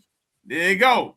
Black Sin 6368 with the $1.99 super chat said, this is why the diaspora fails. They versus everyone. All right. Wavy Don Juan with the $1.99 super chat said, Dave be cooking. Not the Dave be cooking. All right. Appreciate that. FU2, you better thank the YouTube member says, does he talk about Jamaicans kicking out Haitians? I wonder if that's a good conversation at your family's kitchen table. Does your wife talk about Jamaicans kicking out Haitians? Because Jamaicans have said they would rather die than have Haitian refugees come over to Jamaica. I mean, there's ignorant Jamaicans as there are ignorant Haitians out there with do y'all have that conversation? How do you feel about that? Look, how I feel about it, I don't care about it, to be honest. So you don't care about your people being displaced and Jamaicans saying that they would rather die than have them there? I don't care about people who have hatred towards other people because of the culture they come from. Oh, you mean like what you did with those videos? Got it. I don't have hatred. I don't have any hatred. Go ahead. Right. It's up there, Dave. Damian Chukwuka with the $2 super chat said, it's over for you. Oh, damn. Notre Dame with the $10 super chat says, does he think FBA is a group? It's just another term for our ethnicity. So when he says something disparaging about foundational Black Americans, he's talking about all Black Americans. No, not all black. No, he's not talking about the Haitian Black Americans. He ain't talking about the Haitian Black Americans. Well, I actually did, but you didn't watch all the videos. So I asked one question, you couldn't answer it. The question was, can you point to a title of a video where you're I don't have staying a title of a video. No. Nope. I didn't finish answering. I didn't finish asking the question. I answered you. I don't have. So you don't have a video where you're specifically talking only about Haitian Americans who are disrespectful, negative, and condescending. I have a video where I'm talking about Haiti and its issues and its governmental issues, and America and their role in Haiti's issues. Can we pull that up? I would really love to see that after we finish these super chats. Can we find that? Can you give me that's the last one right there. You could have said that first video, order. Joe, and I'll send me the video and I'll convert it because I didn't see it either. Cap Ferguson with the $4.99 super chat said, "I appreciate it seeing in real time how these people feel about us." Yeah. How do I really feel about y'all? Tell me. You think that you are somehow, at least it comes off the perception based on what you have presented today. Not talking about your videos, not talking about your friends. The perception is that you think that somehow you are above us, even though my ancestors fought for your granddaddy to step foot on my soil. You think that somehow you're somehow better than us. You and your wife sat around kikied and cacaed about foundational Black Americans as if you were somehow holding some magical Black secret that the rest of us just don't have. You can't name how many foundational Black Americans you were talking about, how many in our number out of the 40 million of us estimated that are not immigrants and do not have immigrant lineage are negative and debaucherous. But y'all would rather do things like listen to Young Miami where all them scared. So yeah, you come off like you're somehow whether you intend to or not, you come off like you're somehow better than us, and it really is not a good look for you or your brand. Okay, you started off by telling me what I think. No, I did not start it off by telling you how you come off, because you said, how do I come off? You think that you're better than us. You literally said that. You're coming off like you think you're better. No, that's than how us. you finished it. You started off telling me how I think. Oh, you know what? You're right. I apologize. I don't know how you think, because I'm not Dionne Warwick and I'm not your psychic friend. I apologize for making that egregious error in judgment. See how easy that was? It didn't take an inch off my dick, sir. So why can't you do that when it comes to you disrespecting my people?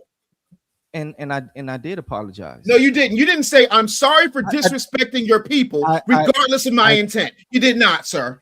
I did apologize. You trying to direct my apology the way you want to hear it. Absolutely, because guess what? That's what the Jews did to Nick Cannon. That's what they did to Professor Griff, and that's what they did to Kyrie Irving. Kyrie Irving didn't write that book. He made a recommendation on a white man's website for people to read a certain book, and they wanted him to pay a fine. They wanted him to do community service. They wanted to give him an education. They directed how they wanted the apology. So at the end of the day, do you think the Jews are better than foundational Black Americans? Do you think that they have a right to direct an apology? I don't think anybody is. It's a yes or a no. Anybody. So if nobody's better than anybody, then the people who are aggrieved should be able to say how they want to be repaired, correct? Because when I hurt my wife's feelings, she tells me how she wants to be repaired. When you argue with your wife and you hurt your wife, does she not tell you how she wants to be repaired? Or you just do whatever the hell you want and just hope that it works out? Oh, no, I apologize to my wife. And you do what she wants you to do if you fucked up, right? Yeah, if I fucked up, of course.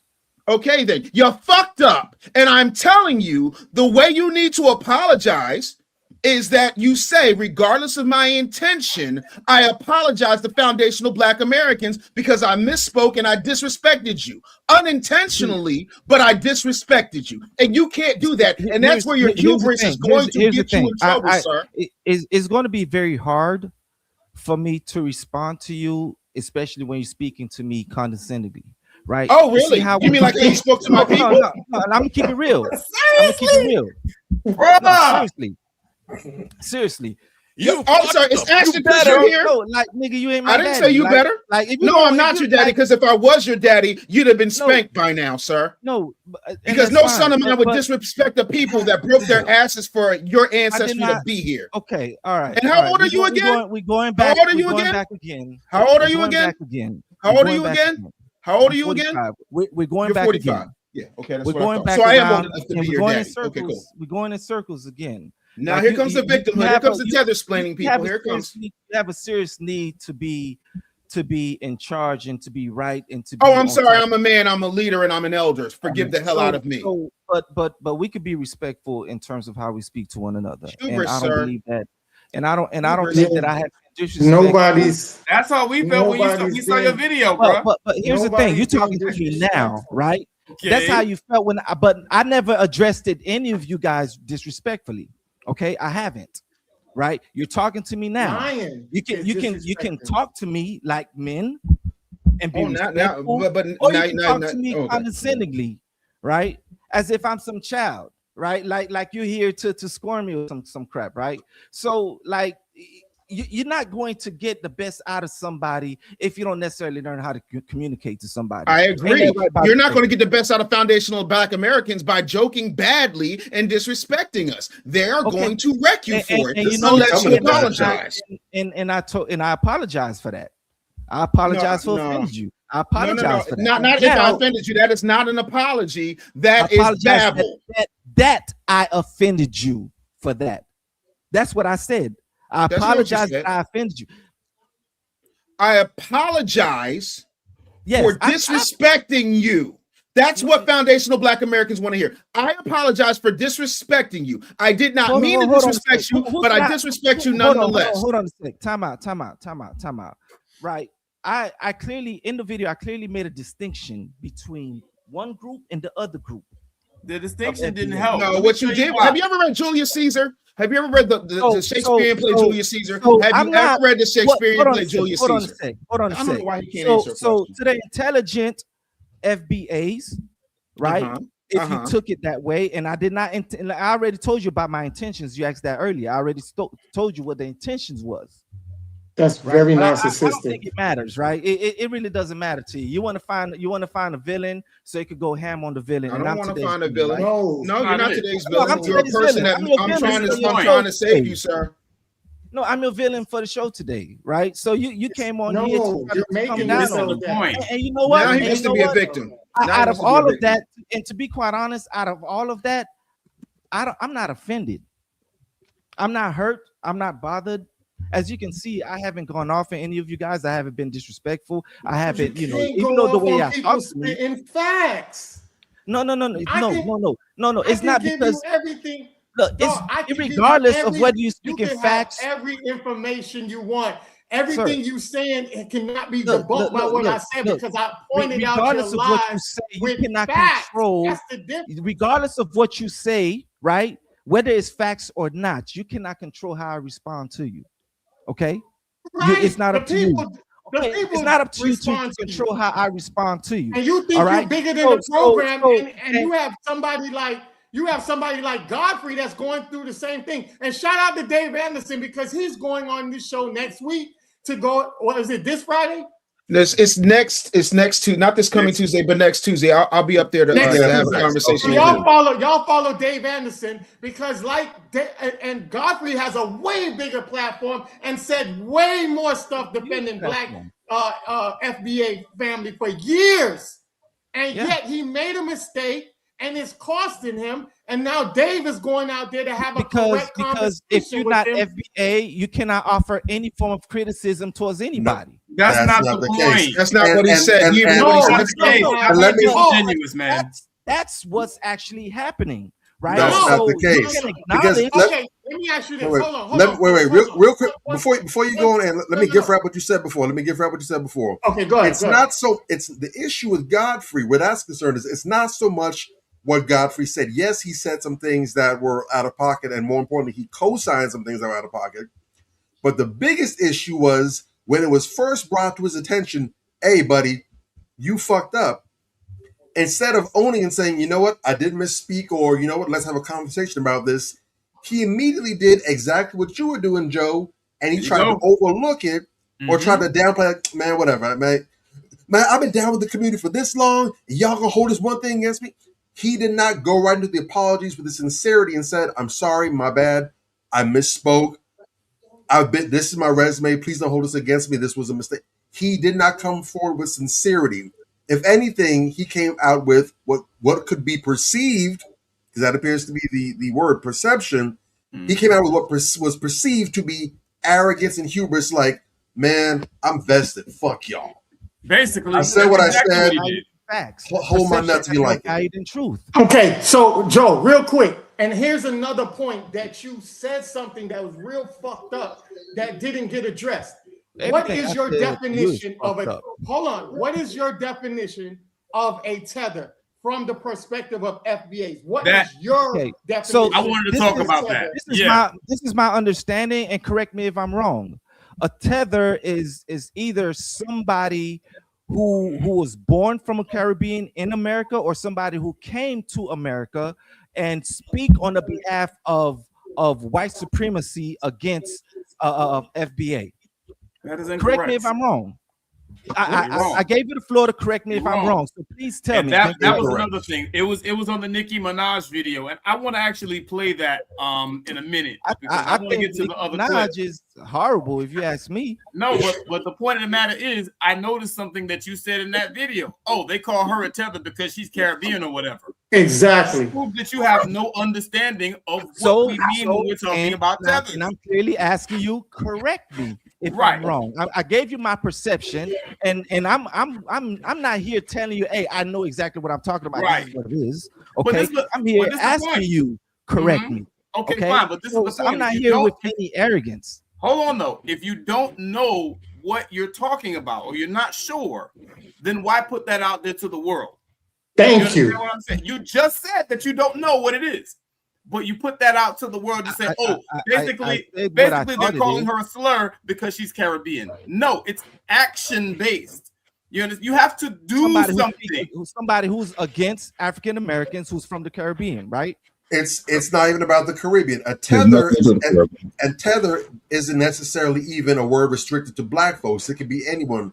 The criteria for a tether is someone that goes and latches on or benefits off of another people while at the same time undermining them.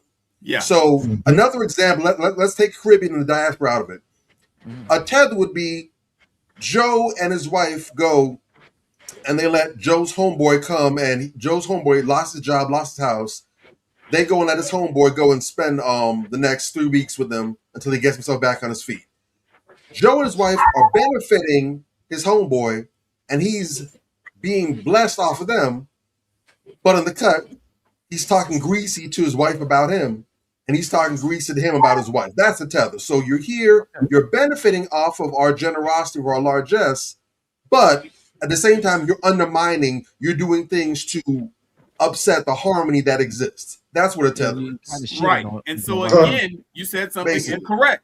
You understand what I'm saying? I get it now. All right, so Dave, go ahead. That's what we want you to do, to get it. Yeah, for the correction. I'm sorry? Give us the definition of tether. Foundation of black.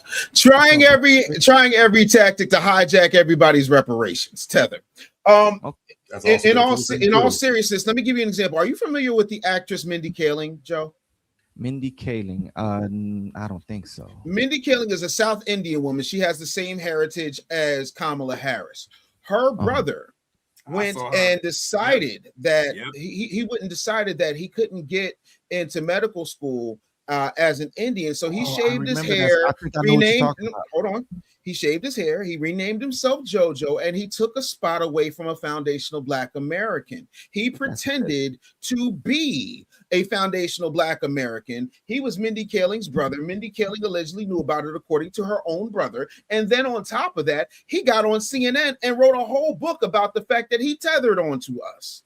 That is what happens when people who are not of foundational Black American descent, but have enough melanin and can cut their hair or walk like us or talk like us or play around and cosplay as us. Because at first glance, they might not be able to tell who is who, depending on mouth, hairline, admixture, so on and so forth. That's what winds up happening to my people. And what he did is egregious, just like what you did with your videos is egregious. And that man paid a high cost, so much so that Mindy Kaling had to separate herself and be like, I had nothing to do with what my brother did. I had nothing to do with what my brother did. But what I'm trying to tell you is, even the vice president, the former vice president, did the same damn thing. Because you can't find any Jamaicans who are like this, you know, she's of our bloodline, this is where it is, da da da da da da. Even when she grew up in Canada, and she grew up in Canada, and she was always dressed like an Indian girl. When she got went a lot to of black Howard, folks locked up. yes, she got a lot of black folks locked up. She She did. is a tether. Here's another one for you. Barack Obama is a tether.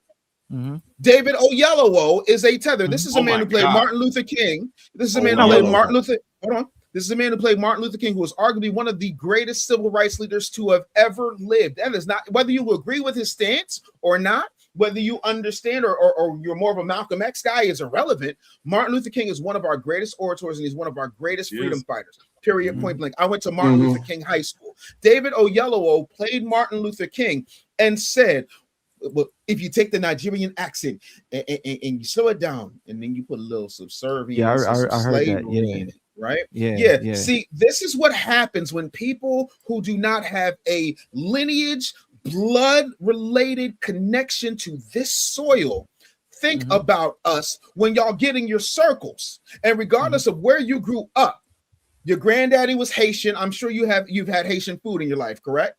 Oh, I love it. Of course. So you've had Haitian food. So when you grew up in the house, so when you grew up in your household, your parents, you know, your parents, did they raise you like a regular black kid, or did they raise you as someone who grew up under your grandfather with Haitian values? Well, no, my dad. Okay, so you have to know the history of my dad, right? In terms of, because we literally escaped Haiti to come. So here. you fled. Okay. Yeah, my dad, he was getting attacked by the Tonton Macoutes. Okay. Of course, you know, and if you know anything about who they are and their connections to America, and there's so much, right? He had to fled Haiti, right? He lost a lot of his land in Haiti. So he lost, like he did not, you know, he came here and he was working amongst all types of people, from African American, foundational black Americans. See, I'm trying to correct that. So, but anyways, Jamaican Americans, Haitian American, white Americans, and he put us into a Black American church. He even preached in that church as well. So we grew up within the Black American community, right? Going to that church. So we did not, under his household, I didn't grow up listening to a lot of Haitian music. He taught me how to cook, and of course he was cooking Haitian food, I was cooking Haitian food. But my dad, he loved Popeye's chicken. That was his favorite thing. Every Friday he'd go get some Popeye's chicken. All right. So my dad, that chicken from Popeyes. So he did. That's just, you know, that makes you American. But here's the thing. My dad came here, he heard a lot of the negative stereotypes that was being aimed towards foundational Black Americans. He heard a lot of that stuff. And it bothered him. But what he did was he literally put himself in the midst of FBA and learned to appreciate FBA. Right. But it didn't change his bloodline, right? I don't like. Did it change his DNA? No, it did not. No, it did not change his DNA. It did not change his DNA. But you have to understand, right? Is your father still with us? No, he passed. He passed in 2007. I'm so sorry. My mom also passed in 2019, right?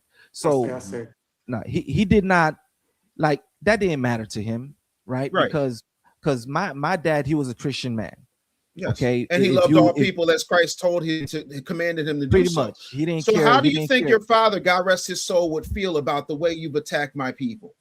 Even though you just said he ingratiated himself into the Black church, he loved Popeye's chicken. He was very enamored and appreciative of the American experience because you come from a line of my freedom. dad. How would he have felt? My dad would have loved to understand the context, by the context behind what I was saying. Right, he would have wanted to understand where I was coming from, why I said what I said. He would listen to everything that I said. All right, instead of just quick to just throw me under the bus because of one thing that I said. Right, because he has access to you. It wasn't one thing that you said, brother. It wasn't just one thing. It wasn't just one thing. That's fine. But that's fine. All right. Yes, it wasn't just one thing. There was a lot that I said about a lot of FBA, right? Okay. There was a lot that I said about a lot of FBAs, right? And I understand in terms of how that may sound to FBA, generally speaking, it is taken in a particular way, generally speaking. However, intention does matter. Okay, No, it doesn't. I don't know. Yes, it does. If I killed, listen, if I killed your cat accidentally by running it over, and your child is crying because I killed their only cat, does it matter to your child why I did it, or if I did? It matters. If I burn your house, if I burn your house down, does it matter? If I burn your house down, does that matter? And yeah, no, of course it matters. Look, I understand what you're saying here, okay, and I'm not disagreeing with you, right? But we're talking about a particular conversation. We're not talking about actually doing physical harm or actually doing something that actually causes harm. We're talking about your ignorance and the way you presented your argument to people is causing harm because everybody is not as educated as you. I said that 2.5 hours ago, sir, and you didn't hear it then, and you don't hear it now. What you're doing, whether you realize it or not, whoever has the microphone, whoever has the camera, whether you understand it subconsciously or not, as a programmer, I'm telling you, is looked at as a leader, whether that's your intention or not.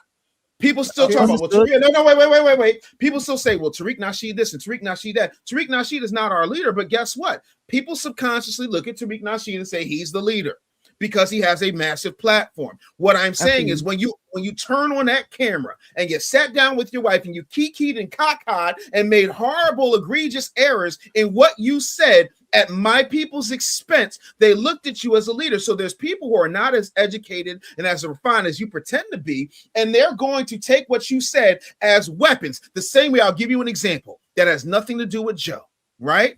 Godfrey realized, or he got a call on his show, and on that call the gentleman said, man, I'm so happy. He was a Haitian gentleman, not unlike yourself. He said, man, I'm so happy you got off the fence, because these foundational Black Americans, and I'm paraphrasing, these foundational Black Americans is out of control. Sure did. Smack, because he looked at Godfrey as a leader, and he said, oh, finally Godfrey, because he had one foot over in his 154 podcast that disparages foundational Black Americans, and he has another foot over on his In Godfrey We Trust podcast, where he is bigging up foundational Black Americans up until a few weeks ago. So he said, I am glad that you are off the fence, because at that moment, because of Godfrey's platform, who he is, and the fact that he turned on a camera, he was looked upon as a leader. And the people who do not understand that he was just pissed off, he got ADD and he misspoke, take it like, oh, now we can go ahead and ride, because one of the people that we have been waiting for, you can go up and down TikTok, up and down YouTube, up and down Instagram, of Tethers talking about, yeah, well, I mean, Godfrey done did his thing now, so now y'all already know, you dirty Black Americans, bobbity, bobbity, bop. That's what it means, and you are acting as if you don't have power when you do, and what you said can lead to harm, sir, harm to my people, sir. And all right. Hold on. Wait. Hold. Put a pin. Got more super chats. Got more super chats. They coming in. They off the chain. Let's go ahead. I had to be like her beating the cut. Just like, God damn, like, anyway. Shout out to our good brother James. Shout out to our good brother James C. Looks like he's following you now. He sent a $2 super chat. Come on, Joe. Come on, Joe. I mean, because he knows James C. knows you, bro. He knows you. He follows us. He's disappointed in you too, man. You know what I'm saying? Man, it's all good. It's all good, man. How Davis? Hold on. I'm still reading super chats. Yeah, I get also, you better thank a YouTube. You better thank a YouTube member. Welcome to the party, sir. You better thank a YouTube member. You better thank a YouTube member for paying the super chat. You better thank a YouTube member for roasting Tethers. I'm sorry, go ahead. Shout out to Damien Chukwuka. $5 chat, so be it. All right. Next one. Appreciate it. $5 chat. The Craft Geek, hence why delineation is a must. All right. $4.99 super chat. Half-assed apologies are done. Thank you, I Am Gorilla. Appreciate you. Notre Dame, just apologize. That's what I'm saying. Just apologize. $2 super chat. All right. Appreciate you. $5 super chat. Joe, what about the Tethers coming over here to live their life apart of the Rainbow Gang, which is something they can't do back home? Oh shit, that's a whole other show. Shout out James Graham, 6111. I can't speak. That's a whole other show. Damien Chukwuka with the Gift? Yeah, thank you for giving your YouTube membership. Okay. Yeah, thank you, YouTube membership. That's what's up. That's what's up. I love it. Shout out Damon Chukwuka. He said, "To each one, teach one." There you go. Respect. Lead by example. Shout out assistance to the HNIC $2 super chat. A tether is simply a foreign coon. That's what I always say. A foreign but coon. you see why I thought about tethers? This is why I was confused. Because now you know. Now you know. So you can correct the battle. This is where I got my information from. Go Joe. All right, you are literally being told you did something. This is from Lincoln Ward 85, $10 super chat. You're literally being told you did something offensive by the impacted group. Unless you believe you're better than someone, why refuse to apologize when you've wronged someone? All right. Not refuse to C. Wilson, $5 super chat. Mom Donnie did it too. Yes, he did. Yes, the fuck he did. Oh, yeah, yes, because he got all music videos where African American. I completely forgot about that. Appreciate that. Joey November sent a $4.99 super chat. Not all melanated immigrants are tethers, but all tethers are melanated immigrants. All right. I think he disagree with you, Bobby.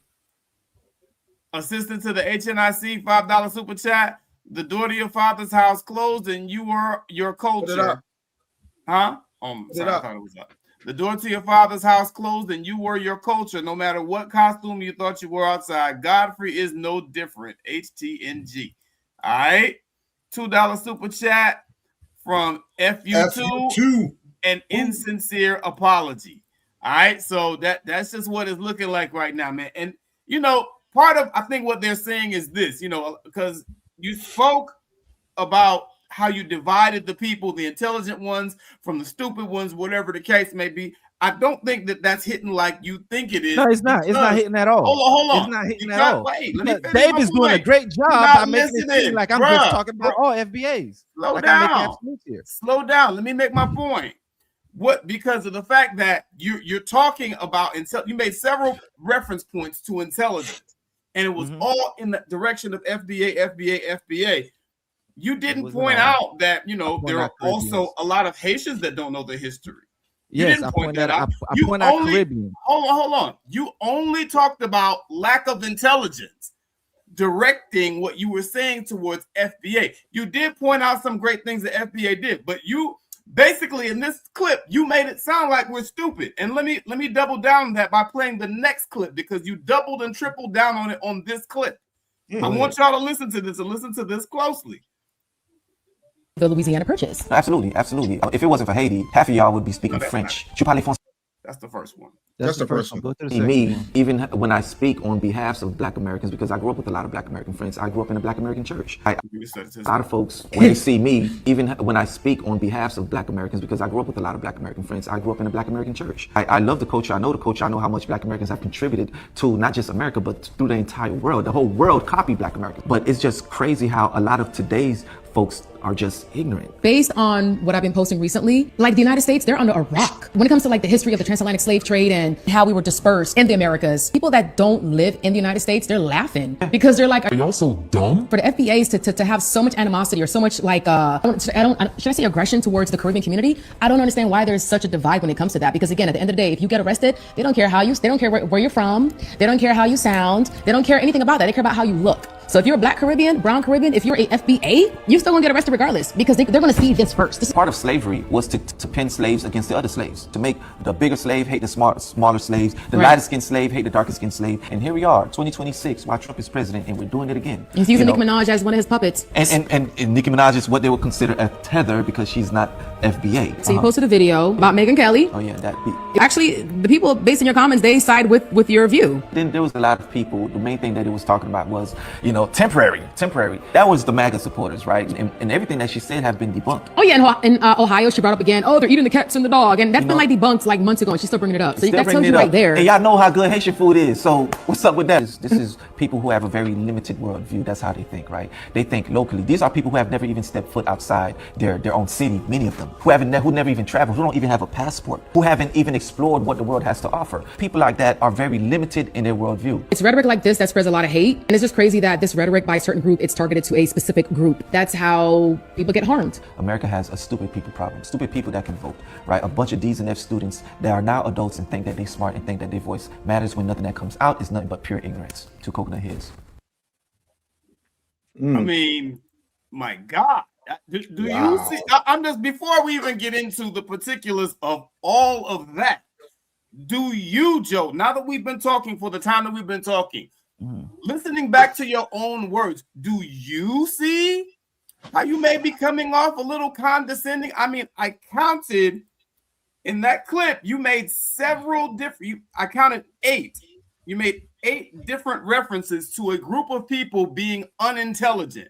America has a stupid problem. They're so ignorant. Americans are under a rock. Y'all so dumb.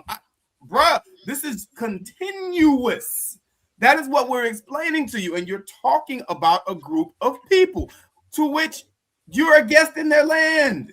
You don't get how people are going to come for you and feel a way about that? Brother, I know you're an intelligent brother. Please tell me that you get that after we've been talking to you. You know what? I expected some pushback, of course. Okay, but do you get it? Is my question. Is it clicking? Do you understand where we're coming from? If someone was talking about Haiti, like if someone was talking about Haiti, and I counted 8. There's probably more because you were going really fast, but I counted 8 references to said group of people being unintelligent. Yeah, you have to understand that. And you have to take accountability. Specifically, in that portion right there, I was talking about MAGA. I was talking about the Megan Kelly. MAGA didn't come up till later in the conversation. In the beginning of the clip, you started that very early in the clip. You want to play it again? So you're saying white people are DNF students? You weren't talking about my people? No, I was talking about just people in general. Not FBA, just people in general in America. I know a lot of Caribbeans that are DNF students being educated in America, and I don't think it's accidental. I think the education system is intentionally keeping people dumb and stupid. Okay, that's my perspective behind that. It's not that's not directed towards FBA. That is directed towards just people in general that this system has conditioned to be ignorant and foolish. I feel like what does you MAGA were have to do with attempting to say foundational Black something Americans? and you missed the mark. Well, that's what it come off as to me. Everything there is not about FBA. Everything there has, because all right, we had different posts that we made where we was being attacked on all sides. We was being attacked by MAGA. We was being attacked because especially the MAGA, they come for me all the time based on my post. Why? They come for me all the time. Those are the ones that I'm normally dealing with for the most part. Right? Why? So was that? Why are they coming for you? Why are they attacking you? Did they just randomly just decide to pick one page? I'm pointing out their ignorance. I'm pointing out their stupidity. I'm pointing out the racism. I'm pointing out how they have been treating FBA since the entirety of this country. I'm pointing Explain out that. Stop right there and explain that, because MAGA has only been around since what, 2015. So I'm trying to understand, like you said, since the beginning of this country. I'm confused. Anybody that aligned themselves with MAGA, and you'll find that there are some Caribbean folks that align themselves with it as well. You'll find there's some FBA that align themselves with MAGA. When we look at who voted, 15% of the Black community voted for Trump. Okay, so there are people within the Caribbean community as well as people within the FBA community that align themselves with some of MAGA's talking points. And what are those talking points specifically? Well, some of those talking points is that the Black culture is trash. Didn't you just say the Black culture is trash? I never said that. Well, what about the music? Black culture is trash. I think the Black culture is we don't control the music and all that other stuff, and we're ignorant. We're probably sitting around. We would rather listen to Young Miami. Spin that. No, where was that? And in the DNF student thing, I'm trying to understand, because to me, it sounds like you're doing a better job at what you consider MAGA than anybody who is quote unquote MAGA.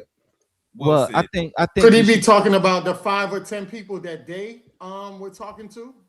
Yeah, well, hear me out, okay? Because oh, absolutely, please. For the past few years, I've made quite a few posts on my personal page where I said that, you know, be careful with the D's and F students. Some of these people are D's and F students. Be careful who you argue with, right? And I'm being general.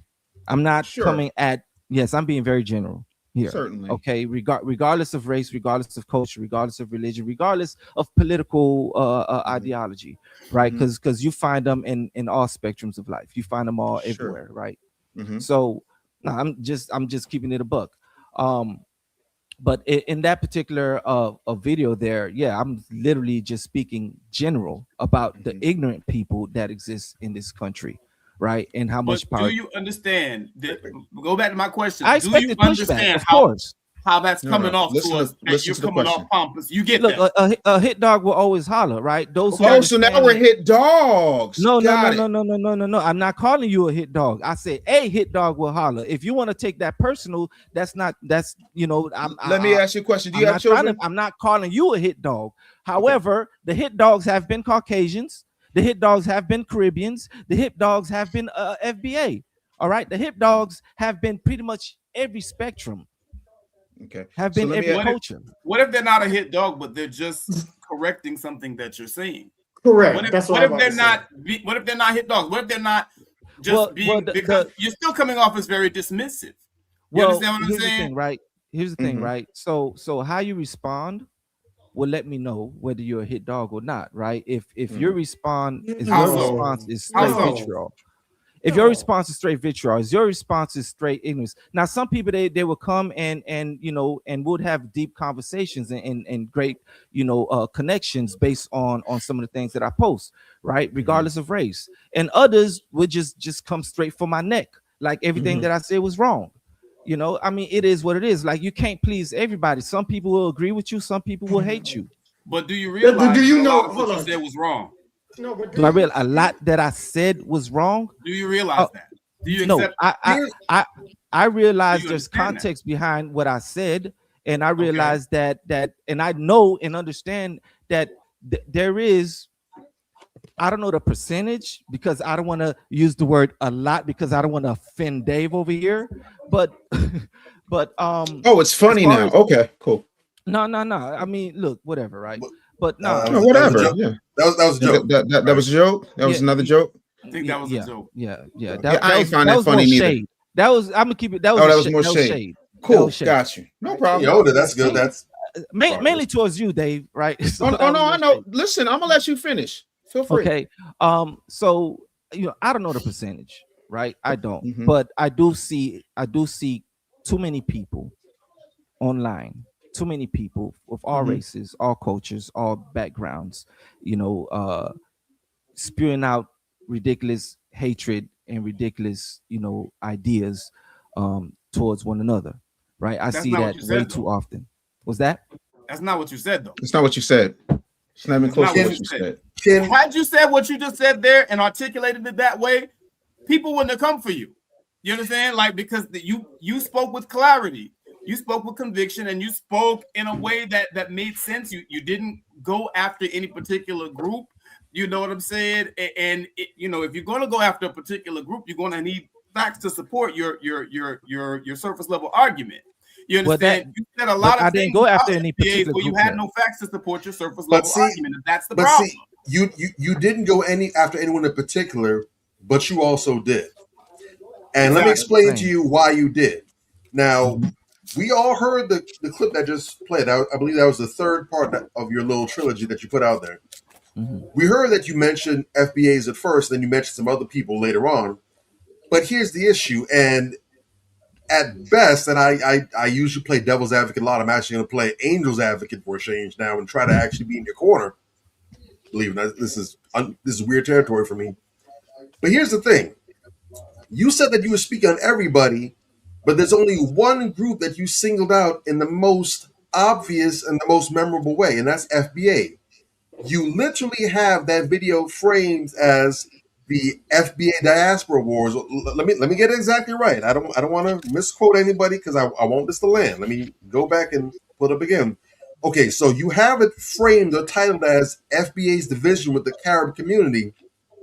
And then about 15 or 20 seconds in, you further go and re-emphasize that point by throwing up the foundational Black American flag. At no point did you go ahead in the video and throw up any You didn't throw up any MAGA. You didn't throw up any MAGA symbol, or you no didn't throw red up any MAGA hats, flag, or nothing. No conservative, nothing. The only group out of all the ones that you addressed and that you directed anything towards was foundational Black Americans. There was no Haitian flags thrown up.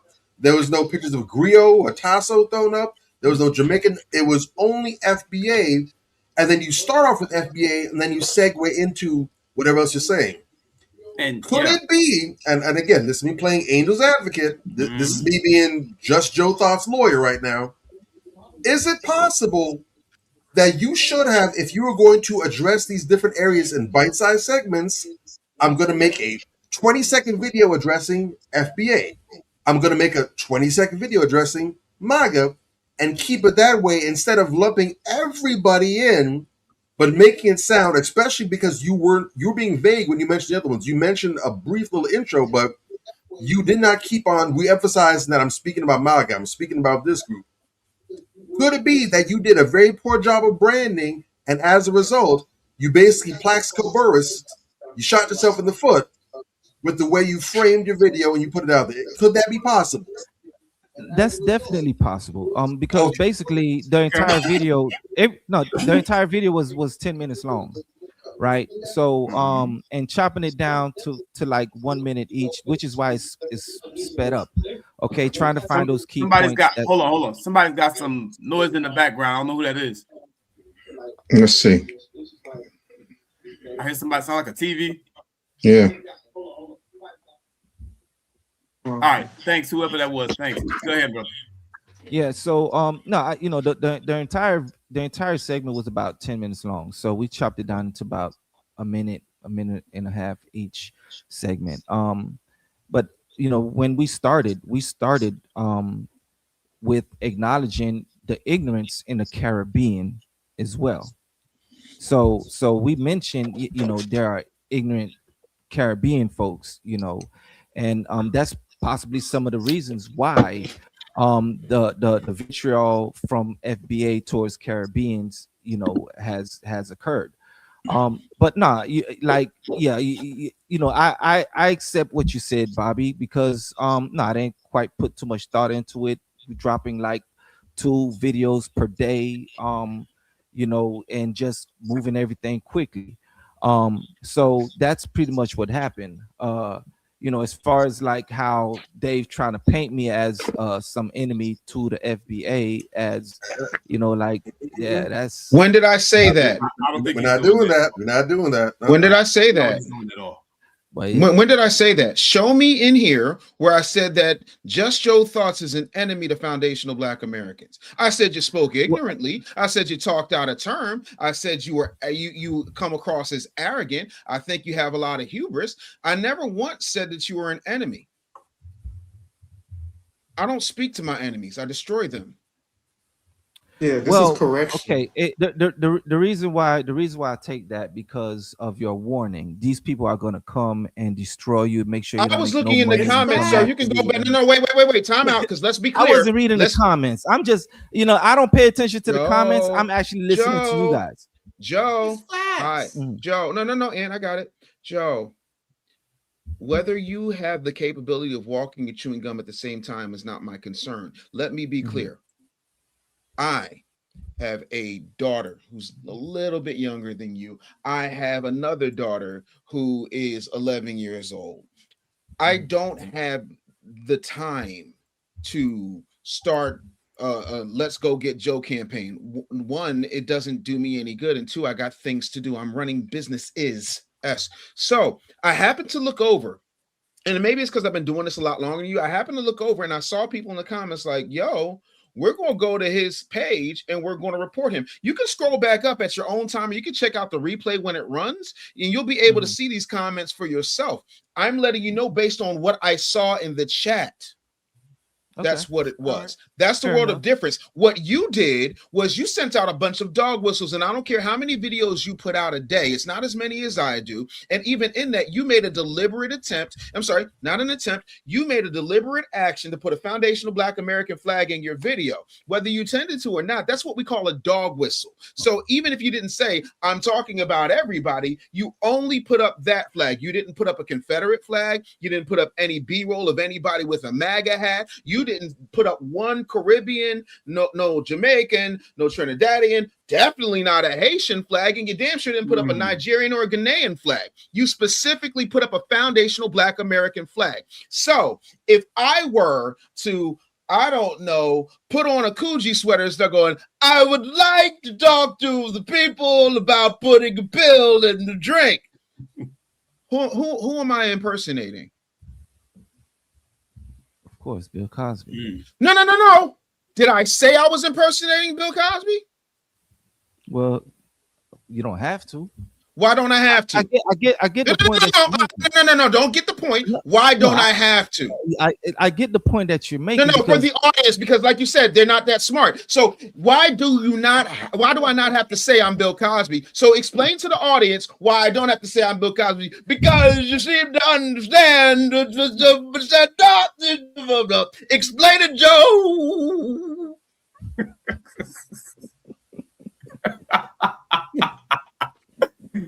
Shit. You do a pretty good Bill Cosby, by the way. Hey, man. He mentored me. At the end of the day, explain to the audience why Dr. Cosby's name does not need to be invoked when I did that impersonation. You can go ahead and explain. No. I want you to, sir.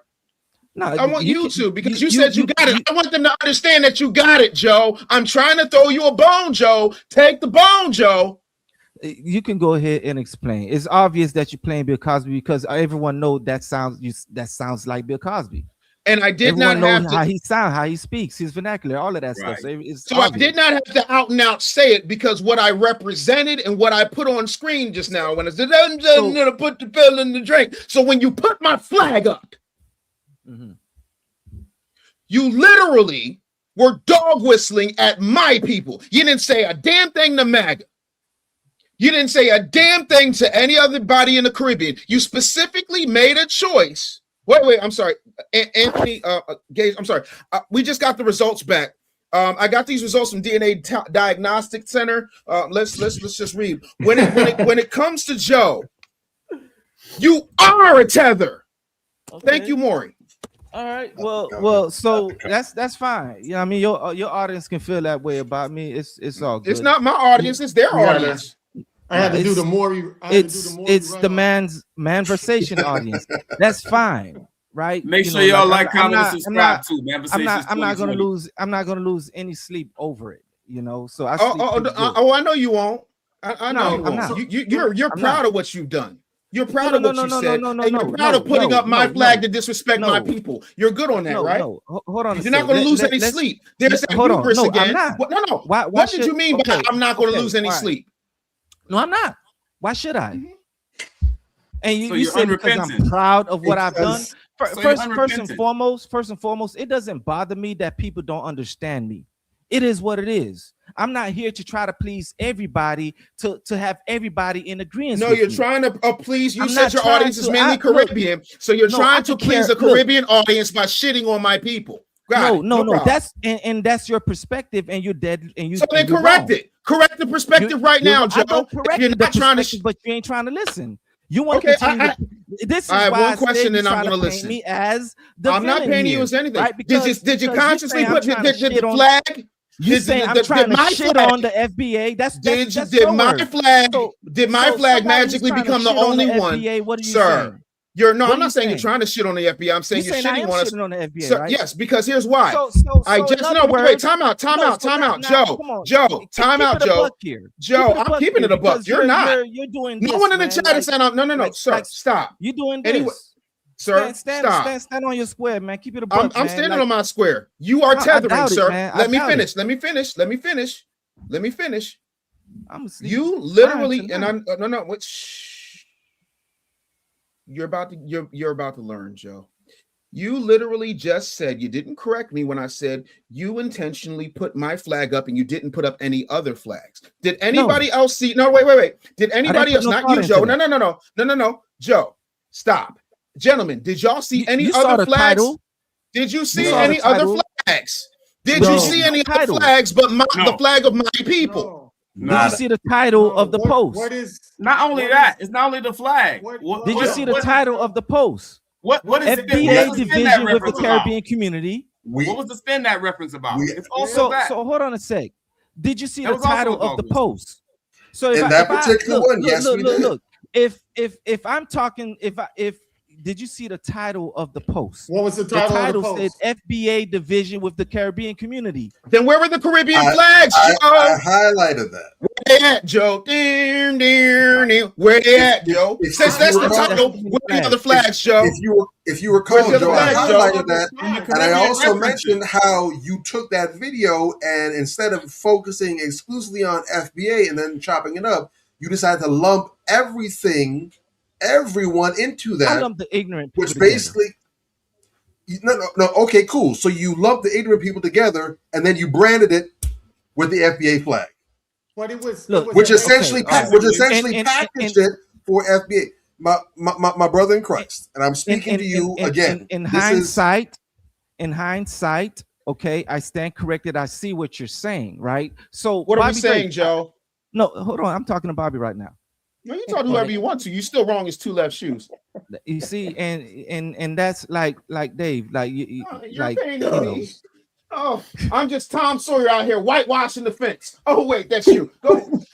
You see what I'm saying? So like I'm saying, like Dave, you're telling me who I am. You're telling everybody who I am. I'm telling. No, your video is telling people who we are. You're telling people who I am. You're telling my people that DNF students, and I got a Mensa pin. Do you, sir? Do you have a Mensa pin, sir? Do you have a Mensa pin, sir? Are you a college professor, sir? How many books have you written, sir? Because what you did was you said that me and my people were stupid and DNF students, as much as you want. You can toot your own. I got to the chat is telling you you're being cooked, sir. I ain't got to say another word. I'm not reading the chat. Literally, no, but you care about your chat. You care about your Caribbean people. So you're not debating me. You're getting taught, sir. You're getting a lesson of what hubris gets you, sir. You're not debating me. Leverage for your argument. You can't use the chat as leverage as your argument because you're wrong. I'm not arguing with the chat. I'm not talking to the chat. I'm not even Joe, let me ask you a question real quick. Let me go back to this point, Joe, real quick, man. Because in your video, your attempt was to attack what you feel like is going on between FBAs or whatever. I don't think that you understand that the catalyst that is creating that type of energy is what you're doing right now. That is you are the person that is the catalyst that's creating the problem. I have a very important question right now. Wait. Okay, so hold on. I just want to ask him this one question. Joe, do you think gang up on Joe? Go ahead. Come on. Bring it on. Do you think the people in the chat are intelligent or stupid? Do I think? I don't know. I haven't read everybody's comment. You don't ask me that question. Generally, I don't know. You want me to tell you something else? Okay, so like so the people I haven't had any dialogue with anybody in the chat in order to one comment don't necessarily mean you're stupid or you're intelligent.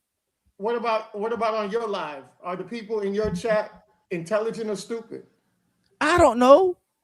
Some definitely are intelligent, some definitely are stupid. It is what it is. What's the percentage? I don't know. What happened? What's the percentage? I mean, you know your audience. I can tell you what my audience is. My audience right now is 35 and up.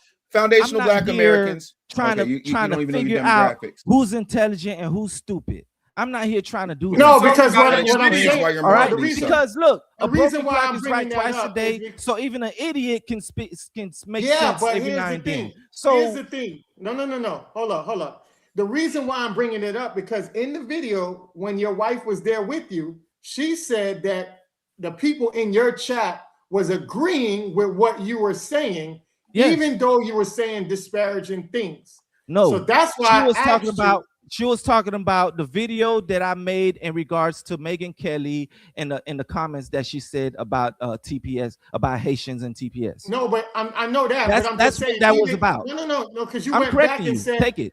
I know. I'm saying you went back and said, even in your videos, that people were supporting you in those videos that you had posted. You even said that if you rewind this footage back, you even acknowledged that the people in the videos was acknowledging and agreeing with what you were saying in those videos.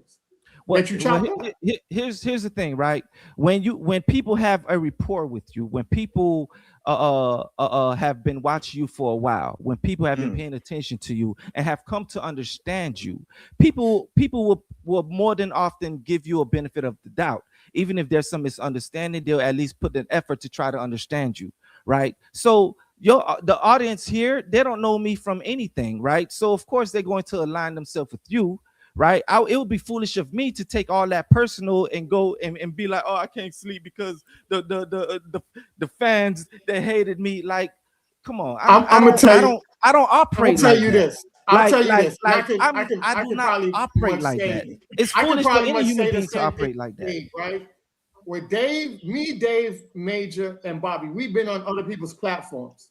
People that sometimes don't even align and agree with us. And when we go to their platforms, they are in the comments saying, damn, boy, who's Anthony? Man, I got to follow that dude. Or who's Major? Who's Bobby? Who's Dave? I got to follow that dude. Because when you stand on truth and you talk about honesty, people resonate to that regardless of your platform or whatever platform you're on. People gravitate to people that's keeping it real and is spewing honesty, and people that are also accountable for what they say. Is that the case for every topic, every discussion? Is that the case for every single topic and discussion that you've had, that people are in alignment with everything that you said? No, people are gonna because you know why they're gonna be in now you bullshitting. Stop it. Hold That's on. some bullshit. I'm gonna tell you, hold no, on. nobody agrees with everyone all the time. Hold on. Let me tell you. They are in alignment if it's in the truth. If it's the truth of the topic, it's in alignment. One thing I don't do, Joe, you've been following me for a long time on social media. One thing I don't do, I don't talk about shit I don't know. What I don't know, you know what I do? I open my fucking ears and listen to the people that know the shit. That's the difference. But here's the thing, right? Like, the greatest enemy to knowledge is the illusion of knowledge. Sometimes you think you know when you really don't. All right, and sometimes we fell victim to that, and you can say maybe I fell victim to that based on what I posted, right? So don't speak of yourself as if everything that you're saying, every topic, every time that you say something, you absolutely correct, and that everyone is always in alignment with you, because that is bullshit. That is not true. Let's keep it a buck here. I'm here today for the first time, right? And based on what? Based on the comments that I made in regards to the FBA. So of course I did not come here expecting everyone to be in agreement with me. I know what platform this is. I know what it is right now. If it's a different topic, different day, it might be totally different. But this is what it is today, and it's all good. I'm not going to head my head down and feel shameful about it. It is what it is, my brother. People are in agreement to what you're saying that's facts. People are not agreeing to the shit that is false. And people don't always know facts. People are in agreement with people that they agree with. I broke it down to you on what I told you was factual, that debunked everything in your original videos, and yet you still did not acknowledge that. And you said, I apologize, but that right there is narcissistic behavior, Joe. And I'm just being real with you. Now I'm a tether. Now I'm a narcissist. Okay, great. I'm just saying, I said narcissistic behavior. If the jacket don't fit you, if the Woolworth don't fit you, why you slide it on? Let me tell you, I ain't put it on. I heard it, right? He said your behavior. That's why I'm gonna be able to sleep well tonight. He did not say Joe Wesley is a narcissist. He said the behavior appears to look that way. I get. So you went ahead and put that. I overspoke. Okay, I overspoke. All right, you got it. All right, but hear what I'm saying when it comes to our fans that follow us. Okay, and I got a question to ask you when you finish. Just put that out there. in most situations, when you have a fan, when you have people that follow you, they're gonna more than once they're gonna give you the benefit of the doubt, right? They're going to often agree with you, right? So I was put here as somebody to not be in agreement with, right? When you post today's content, you put my face on there alone, right? It was just my face. None of y'all other faces was in there, right? So I already know. Okay, I'm coming in here. You're the guest. And you know, and I did not come here expecting everyone to agree with me. It's all good. It said conversation with Joe. It didn't say Joe was a tether. We did not put anything disparaging or anything like that on there, even though we disagree with you. We got you on it. We asked you what picture you wanted. I didn't take a picture and I gave you the picture, but you gave me the picture, and it says conversation with Joe. Joe, yes, I am the focus today. Okay, but what we the wanted focus to do is was on me. Yes, not but all what of we us wanted equally. to do, but what we wanted to do was have we had a conversation for correction. That's all it was. So everyone came into this to correct me. No, all of you did. Yes, shit that is saying. I'm a correct because you. I'm throwing you a bone. I'm helping you out, Joe. I'm trying to make you right. Was correct. I am the topic for today. I get it. I'm not here as if that now you're being but is that a problem? Was the case? No, so I'm not what? saying it's a problem. I understand the setup. What's setup? I see it. I acknowledge it. We have people on here all the time. Sometimes they come on and we agree and we're in accordance. Sometimes we disagree with each other. Okay, there's no setup. But if you're wrong, you're gonna get called out. That's the bottom line. Did you bring somebody? Hold on a second. Did you bring somebody on based on something that you vehemently disagree with, that you thought was bullshit? That you know, did you bring somebody on with those ideas before they even got on? It depends. What? We brought you on what for I'm clarity saying here purposes. is, no, Anthony, you already spoke before I even said a word. You said some bullshit already before I even said a word. So there was a preconceived notion about who I am, my character, and they pretty much if you said the entire time. So that's you say bullshit, you say bullshit. Get it. Okay, so what I'm saying here, right? I came in here. You think I was fairly treated? I was attacked since the beginning. My words was being attacked since the beginning. It's all good. I'm not tripping. I'm not tripping. Of course you are. No. Wait, everybody. I've been sitting here real quiet, real quick. I just no, Joe. I'm so sorry. Can you tell me what I said that was false? Oh no, how you spoke for my character? How you believe that I'm a tether? Right, based on the fans, of course, like the way in which you spoke for my character, right? Oh, so your character is beyond reproach. Your character is one that says he didn't realize and he didn't put any thought into putting a foundational Black American flag on a video that has to do with foundational Black Americans versus people in the Caribbean, but you didn't have any Caribbean flags up in there. So you weren't being intellectually disingenuous and dog whistling in that. That was just some random ass decisions. So you make random ass decisions when you make your content. Is that your marketing strategy, sir? Sometimes. I'm gonna keep it a buck. Sometimes, right? No, hold on. No, sometimes I thought out. Sometimes, let me just throw this shit out there, right? I'm gonna keep it a buck. Now, how many of y'all gonna be honest about that, right? Well, where you try. If I'm being totally honest, I never put out random shit.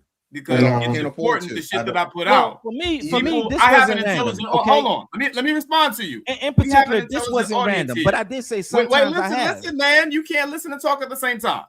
We have an intelligent audience here. We pride ourselves on putting out information that is thought-provoking, information that has been vetted, information that we put some time into, so that it can elevate people. The people who listen to us can be elevated when they grasp our information, when they hear our content. It is a felony of consciousness to just say you put out random shit and you're talking about shit as important as the diaspora. Hold on a second. Wait, you misunderstood. All right. Let me also wait, Joe. If you Joe, look let me say something real quick before you go on. Go ahead. But Joe, you said you before put you out get- random stuff, Wait, bro. wait, Hold on. Major, before you continue, Sometimes, let me also, and that really depends. That really depends. Okay, like you don't see everything that I post. All right, and that really depends. When it comes to information, no, that's not random. All right, but when it comes to my Instagram, when it comes to just comedic stuff, yeah, sometimes I think, oh, this is funny. Let me post that because this is some funny shit. Right, that's just random. To tack onto what Major said, not in addition to us- information.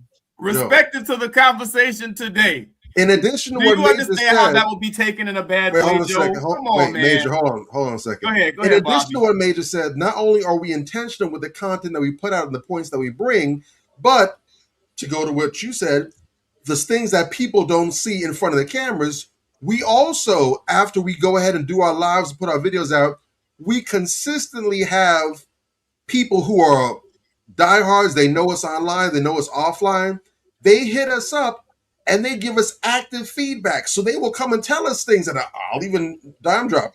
They'll come and say to a Major, like, hey, we like what you're saying, but hey, in truth, you guys were a little long. We need to chop the videos on down a little bit. It's great content, but we can't make it through X amount of time. It's too long. We have people talking to us about, hey, if you guys want to take it to the next level, it's cool, but you need to fine tune some stuff. Some of your response a little too long. We have active feedback every single week from people that genuinely rock with us, and they say, hey, this is the constructive criticism. And at no point do we have a, well, it is what it is, whatever, perspective, whatever. That's not how you grow individually. That's damn sure not how you grow your brand. The question I wanted to ask you before, and I'm going to let you segue, because you kind of got into a little bit, and I just wanted to keep you going in that direction. What I wanted to ask you was, what is your specific purpose for making content? When you go and you prop up the camera, whether it's you, your wife, whatever, when you all prop up the camera and you especially put your face and your voice to whatever it is you're saying, what is your purpose? Hold that thought. Think on that for a minute, Joe. I got some more super chats to read, all right? All right. Our good sister, Miss Nicole 253 says, forgot his apology. All right. Assistant to the HNIC says, you have a passport because you were searching for a home. We have passports because we go and bring our ass home. Okay. Thank you for the super chat. I got stamps in my passport. All right. Oh, that was latest. Craft Greek super chat. Thank you for super chat. $10. The Craft Greek. Like Joe sounds like a white supremacist. Oh shit, boy! You really As don't know. are you talking The super chats are being read. Huh? I was telling Joe the super chats are being read. People paid to hear the super chats read. Well, yeah, he said he didn't look at the comments, but the super chats were basically saying what the comments are saying. So pay attention. As you are talking about Pookie and Shakisha, you still talking about FBA. Stop trying to plant seeds of discord on our land. We built the greatest country in the world. All right. Next. Super chat from Cat Ferguson. Him and his wife are trash. These people will never go home. They're parasites. Move the fuck away from FBAs. Move to Montana, Iowa, or North Dakota. Just go away. Don't nowhere. And Cat Ferguson, don't sugarcoat it. Oh man, tell how you really feel. All right, Lock Profit sent a $10 super chat. There's a difference between a rider and a tether. All immigrants are not tethers. All Africans are not tethers. Very well said. Agreed. Amen. Facts.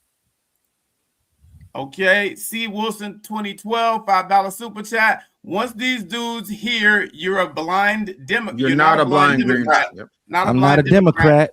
They I'm turn not a their Republican. ears off and become intentionally obtuse, and you automatically become MAGA. That is also very true. I gotta keep it a buck. Yeah, I'm not. All right. I've been slapped with that one a few times. Original T, me too. Original TD sent a $1.99 super chat with a shit face. With a meth face. He wasn't feeling it. All right. Sexy Red with the $2 super sticker. $2 super chat. What's up, Sexy Red 67? No comment, just a $2 super. Oh, let Joe hit the asphalt from Joe. Sexy Red. She's another $2 super chat. Man, they going in these comments. But I think a YouTube member. Assistant to the HNIC. His hubris is off the charts. Souvent Louverture thought he did away with the turncoat, yet that's all we see from HT in 2026. It's not popping up, but that's probably, I think that's supposed to be like the Haitian flag emoji. That's why it's Okay. Haiti. Okay. All right. Brandon-V9N7T sent a $2 super chat. Joe, Caribbean audience, love the FBA disrespect. Joey November, God damn it, turn the stove off. He's cooked. Thank you for the 199 super chat. You better thank the YouTube, remember? Shout out to him. Man, so the super chats is heavy. Joe is getting fried like a tempura cat claw. No accountability. A bunch of babble. Zip him up with the $5 super chat from FU2. FU2 out of control tonight, man. Oh my really God! Is. Look, Brenda Thomas 1435 $2 super chat. Ask Joe why his people eat dirt cookies. Oh my God. Let me see. Miss Nicole 253 sent a 199 super chat, and another 199 super chat from Miss Nicole. You better thank a YouTube member. There you go. You know what I'm talking about? Some of those comments are ignorant. And if I speak on behalf of the ignorance of some of those comments, is a problem. I'm a tether, right? Like, let's keep it a buck, man.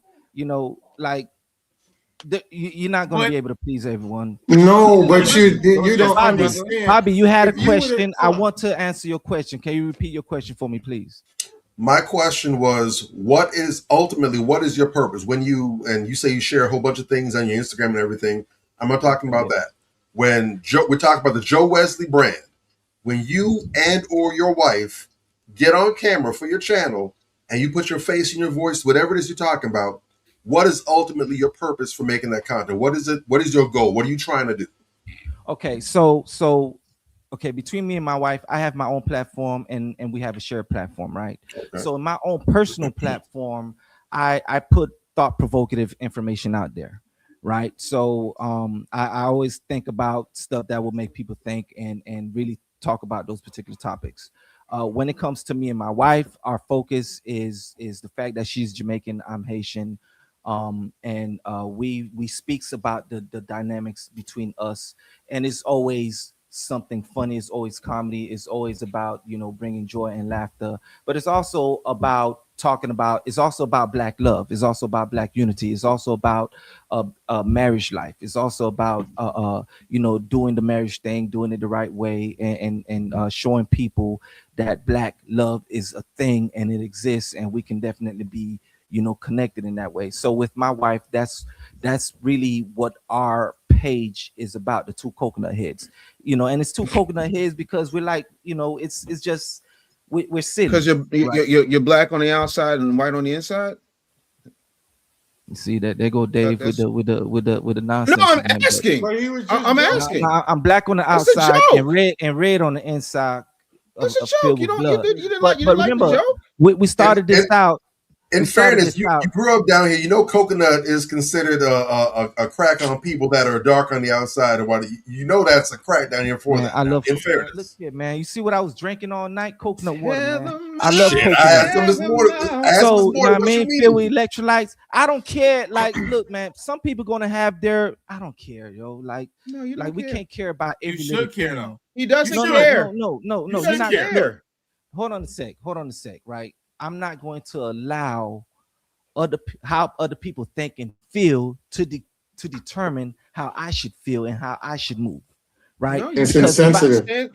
Stand on your square, bro, and listen. No, I've been standing on my square since I've been on this podcast. Here comes that hubris, ladies and gentlemen. Okay, I've been standing on my square. As long as you are willing to deal with the consequences of your actions, sir, ignorant, you're not gonna lose no sleep. You good?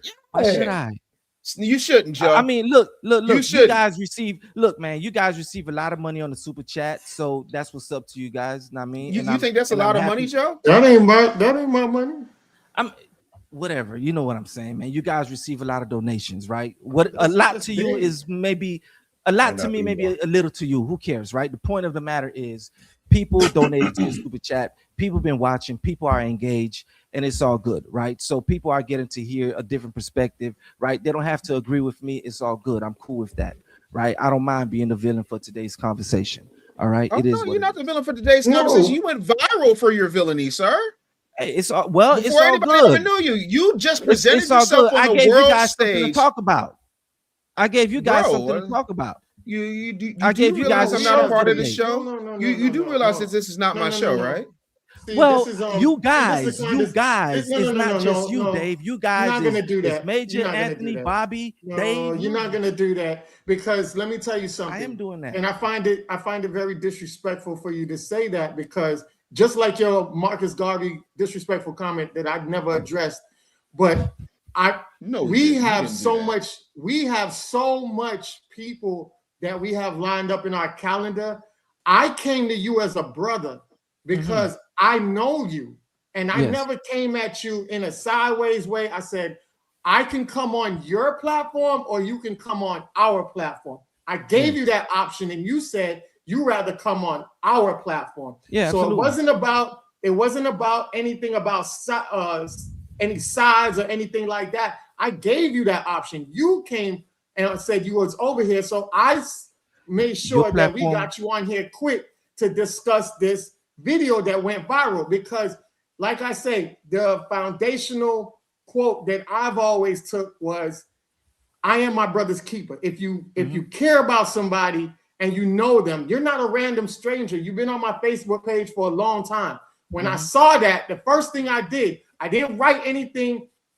I didn't write anything initially to anything about that. I had wrote, "Hey, this right here is very disingenuous and it's very false in a lot of statements you said." I didn't go off and I didn't call you no names, no nothing. I just said these are very disingenuous statements. And then you went off and said, "Oh man, Marcus Garvey would be roll in his grave." Oh, I forgot what you said about Marcus Garvey. You did kind of went off on me, brother. You did. No, I said that it was very disrespectful what you said, and you went back.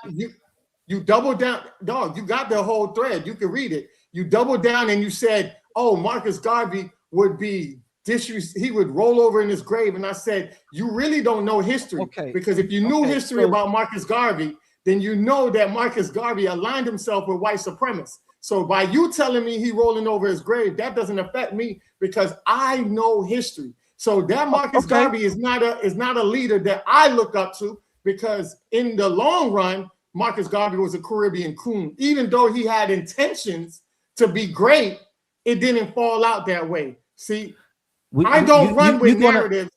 I don't run with narratives just to be pushing and posting narratives. I make sure that I'm correct about what I say before I say something.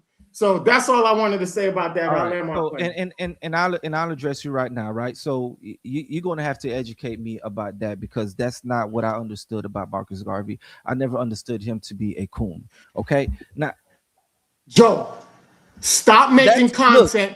No, stop making content if you don't know. No, hold on. I didn't make no content about Marcus Garvey. Brother to a small brother. But look, you kind of don't know what you're using about. Hold on a sec, man. You kind of did went off on me, and I was kind of disappointed, and that's why I said Marcus Garvey would be disappointed at you. All right, so I didn't go off on you. Like, you literally was saying that I'm saying some bullshit out here, right? So you started off negative on me. Period. Oh, you did. Because I proved it. I proved what you said was disrespectful and disparaging. Look. So now, like, you know, why are you doing this, man? Like, you started off negative on me, and now I'm so wrong because I made a statement about Marcus.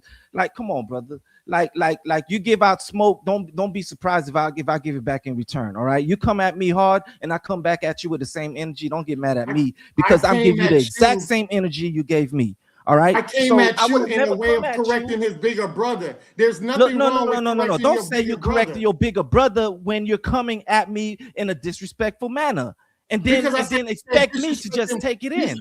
You said disparaging things about foundational Black America. That was not true, and I can prove everything. All right, fine. True. You could have approached me like a brother in a respectful manner, but that's not what you did. Hold on a sec. So you upset because I gave you the exact same energy you gave me? No, come on, no, dude. I was never upset about that. Come on, dude. Because if I was upset about it, you were upset. I would have called you names. I said to you, I can come on your platform, or you can come on my platform. That was after the fact. That's not something. That's not something somebody says if they're mad at somebody. Hold on a sec. That was after the fact. Said F you and deleted you off my Facebook page. That was after the fact, right? That was after the fact. Maybe that's just how you are. That's how you speak to people that you disagree with. You quick to offend them. All right, fine. Maybe I'm that's passionate your about my character. black people. However, and I don't want people to say the reason why disrespectful shit about black people. The reason why, okay, fine. You was offended by it, and you approached me in the way in which you was offended. Okay, it is what it is. That's what happened, and I gave you that energy back. All right, that's what that was. And you offered me to come on your platform or on mine. I chose your platform because your platform have the bigger audience. Oh, okay. I chose your platform because your platform have the bigger audience. Your platform will do better than mine. And like I said before, I don't make money online. I don't make money online either. Don't stop putting that out there. So and I come on your platform because I know it was going to be not just you. It's going to be more than just you. I know that. And I came in here open to have a discussion. But the energy that was thrown at me from the beginning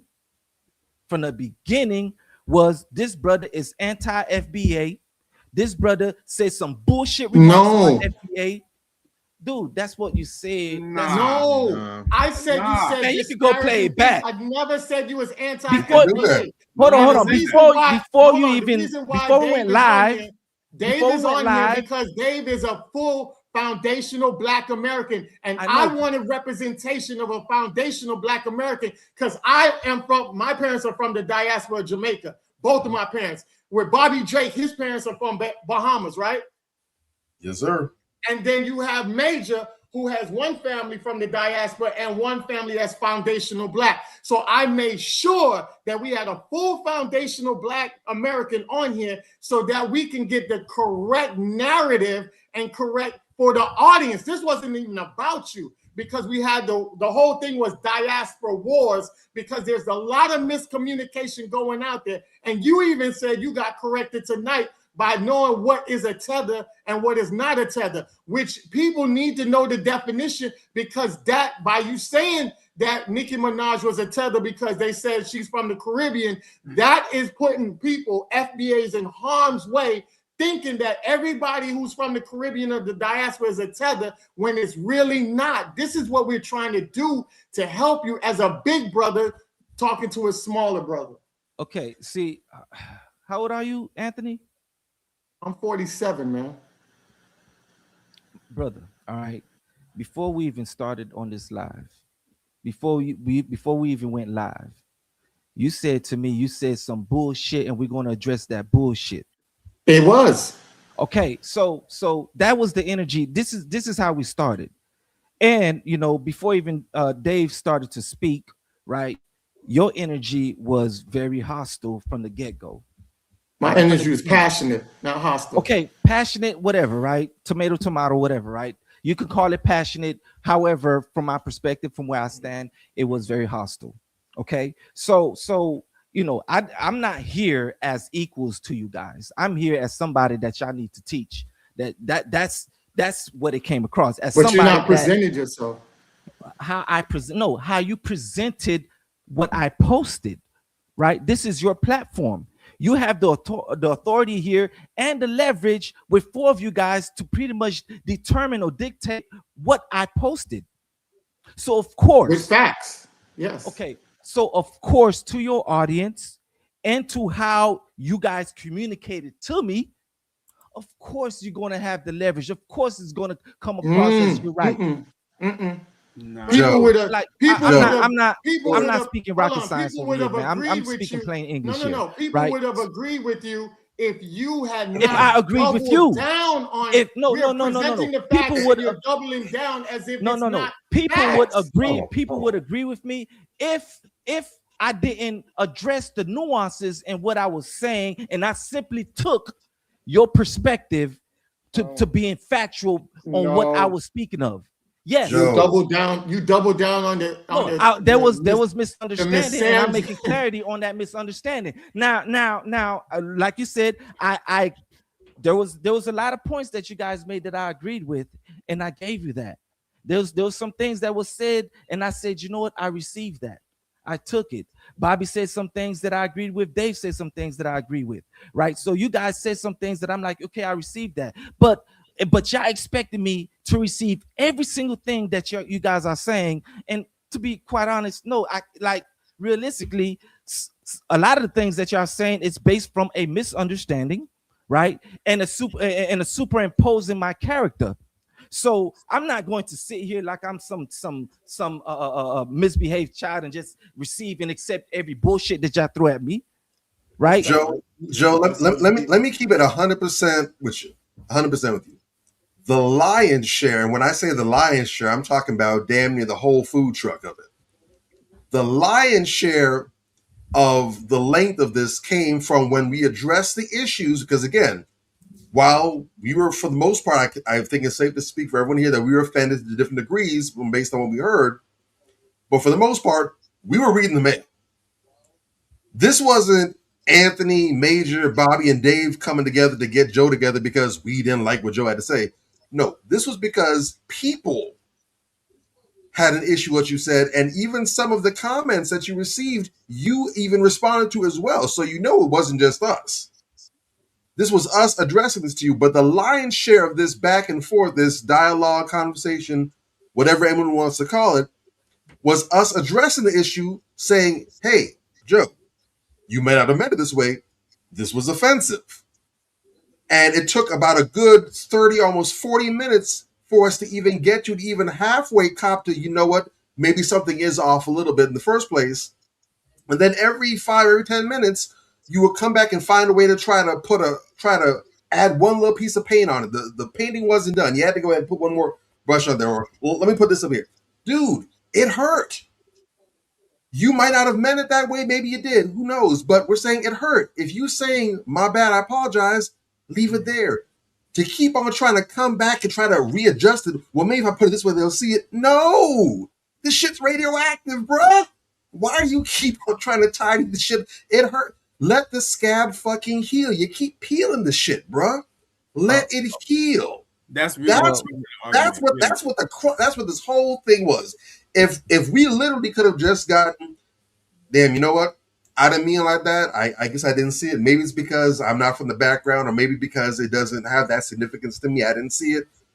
My bad. I'll do better next time.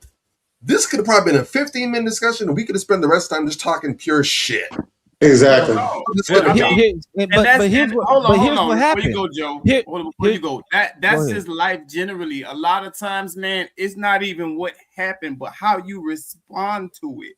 You understand? And I mean, like he said, if you responded in a better way, you understand? Whereas you're not trying to justify a lot of the shit that you said that was wrong. You know, there's some people who made comments or whatever the case may be, and you complain that what they were saying was wrong. I can agree with you on that. But at the same time, do you realize that that is a response to you not taking accountability? Do you get that? You understand what I'm saying? And for the record, Joe, you don't have to. With what we're saying and bringing up to you, you don't have to accept anything. You don't have to acknowledge that, hey, this is hurtful. I don't care. You don't have to have the perspective. We're not telling you how to feel. We're simply saying, if you did not intend it to be this way, you going about it the wrong way. So if, as you saying, hey, I didn't mean it to come off this way, it shouldn't have been an issue in that regard. The only way all this would make sense would be if secretly it's like, really, in truth, yeah, fuck y'all niggas. And that's how you're going about it. It feel like right now, you see how when Godfrey went on the show and he started talking with David, he always down with the brothers. He always loved the brothers so much. And then he went on the show with David Alayowo and them other Africans, and they started talking shit about Black Americans when they were among each other. Have you seen that video, Joe? Coming off. You know what I'm saying? Joe, I want to believe that that's not what you feel, but that's how you're coming off, brother. Respectfully. Okay, so I would real quick go ahead and speak, but I would encourage you to go ahead. That clip is going viral all over. Dave has a clip of it on his channel as well, the Business Bully as well. I would advise you, because maybe, I don't know, maybe it would help if you were to see it in another light in a situation that isn't yours. But I would challenge you to go ahead and watch that interview where he's talking with 154, whatever the channel is. See what he was saying, see the conversation, and then see the criticism that he got, and see if maybe any of that matches up. I would encourage you to do that, and maybe be easier to digest, or maybe not. I don't know. Yeah, because Go ahead. look, Let him respond. Let him respond. Here's the thing, right? So when you guys made reasonable sense, I acknowledge it, right? And quite so many times in this conversation today where I actually acknowledge, you know what, you're right. Yes, I received it. You know, so many times in this conversation, right? But we didn't move forward. We didn't move. You said but. Because you said right. but. That's not what happened. Because he said but. No, that's not what happened. What ended up happening? Somebody else took the mic and said some more crazy shit. And not it's not that they say some more. Is it's basically the how it was communicated as well. All right. No. Joe, how would you like to communicate? I'd be very careful about walking down that pathway if I were you. I'd be careful. No, let him go. There's a difference here. There's a difference here from when Bobby speak. There's a difference when Major speak, a difference when Anthony speak, and a difference with Dave speak, right? Dave come and speak from the perspective of an intellectual, an educator, and I'm here to teach you because you don't know what the fuck you're talking about. And I'm here and you need to take this and listen, okay? Because you're hard of hearing, you ain't listening to me, all right? That's the approach that Dave had towards me. Bobby came in with, with a more level-minded perspective and trying to understand, but also provide reason. Bobby is, I would say, is probably Bobby ain't shit. Bobby ain't shit. I ain't shit. Don't quote me. Bobby, you're a humble brother, and I respect that. Okay, I ain't shit. Don't look at me. and that speaks to you being humble, and I respect that. However, how you communicate, you're easier to listen to. How Anthony came across from the get-go was, you on some bullshit. I don't care what you say was some bullshit, and da.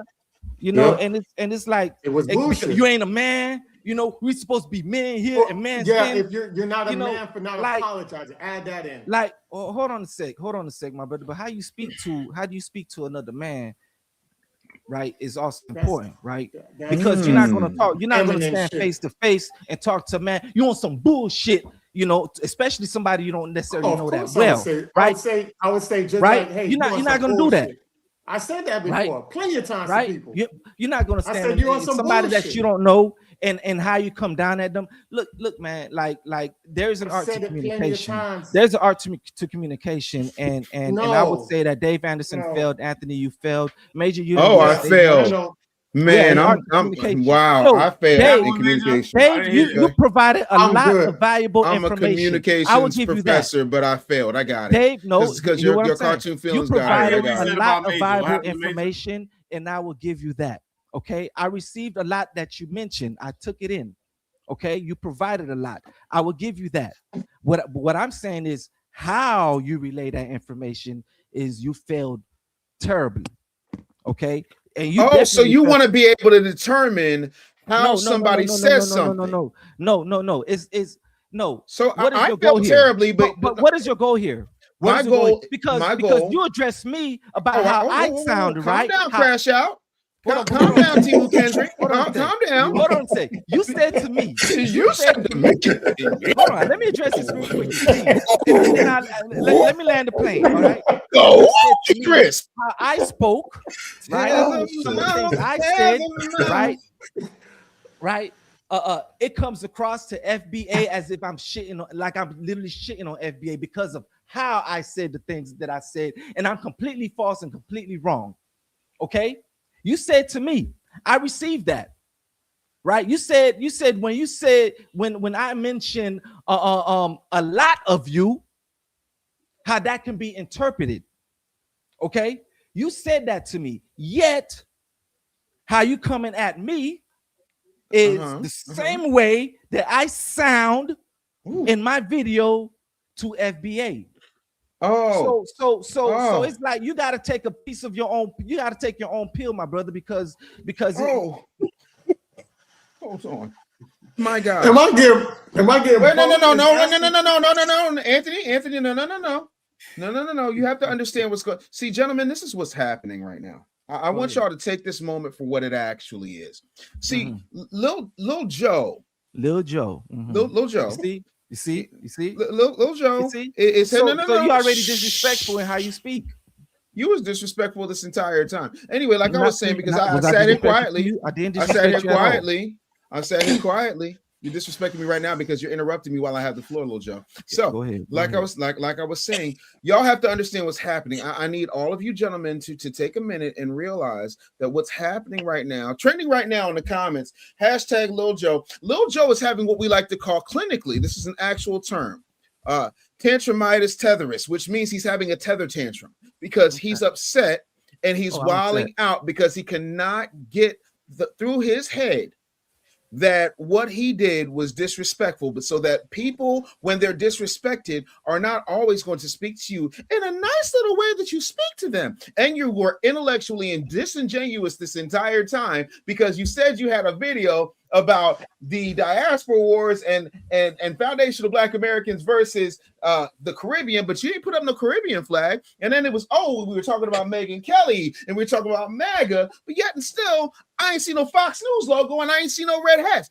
I didn't even see this guy get on your show and say anything about you tethers. But what I do know is he's enforcing what Joe did. He's enforcing what Joe did with Joe's vice president. And that TPS has you having right now doing the real TPS, which is tethers packing suitcases.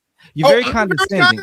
Is that guess how you came across to my people, sir? Very condescending. And so why don't you take your own pill? Why don't you take your own pill? I came across as condescending, and you doing the same thing. You doubled down on it, sir. You just doubled down on it the whole time. I ain't gonna lose no sleep. You doubling down on it too, little Dave. Yeah, but the difference is no. Sir, I'm 6'1", 220 pounds, and I am definitely little Dave. Bro, trust me. Get out your high waters. You are tethering right now. Here comes all the. You can call me little all you want to. Your wife won't. Meanwhile, your own medicine. You're babbling, sir.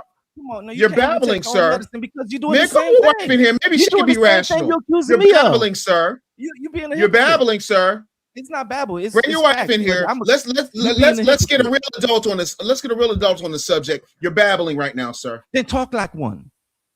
Oh, I am talking like one, little Dave. Sir. Yeah, so little Joey, because you did. Come on, dude. Yeah, because that's how you acted. You were having a tether tantrum. Then you were having a tether tantrum. So you're not.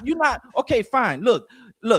You holler. You have crashed out, sir. You're having a tether tantrum. But the entire you're having a tether tantrum. You're offended by a very short clip, but the entire conversation is going past 4 hours now. It's 3 hours and 49 minutes. That's not past 4 hours. You don't even know how to tell time. That must be tether time. I got it. And you see, thank you for correcting me. You're correct. Now, if you had done that in the first 15 minutes of this conversation, we'd have been off of this, but you didn't. No, you only take a correction now because you got this work for 3 hours and 50 minutes, sir. No, you've been condescending. And you don't like the fact. I'm sorry, ask everybody if I'm condescending. Take this clip. I don't like the fact that you disrespected my people, and you wouldn't do that in front of my people. But you're going to deal. Listen, you're going to deal with that, and you'll deal with the consequences of that, sir. And you're still in your feelings about it, right? Oh, I'm not in my feelings at all. Bro, I'm going to forget your name as soon as it's over with. I'm going to get back to what I'm doing, which is writing a paper called the Tether Doctrine. You gave me a whole nickname. How you going to forget? Bro, you gave me very easily. Bro, I won't remember. A whole nickname, little Joey. You love it too. Come on, dude. Come on. Listen, that tetherism, that audacity's falling off the bone. Look at that tetherism.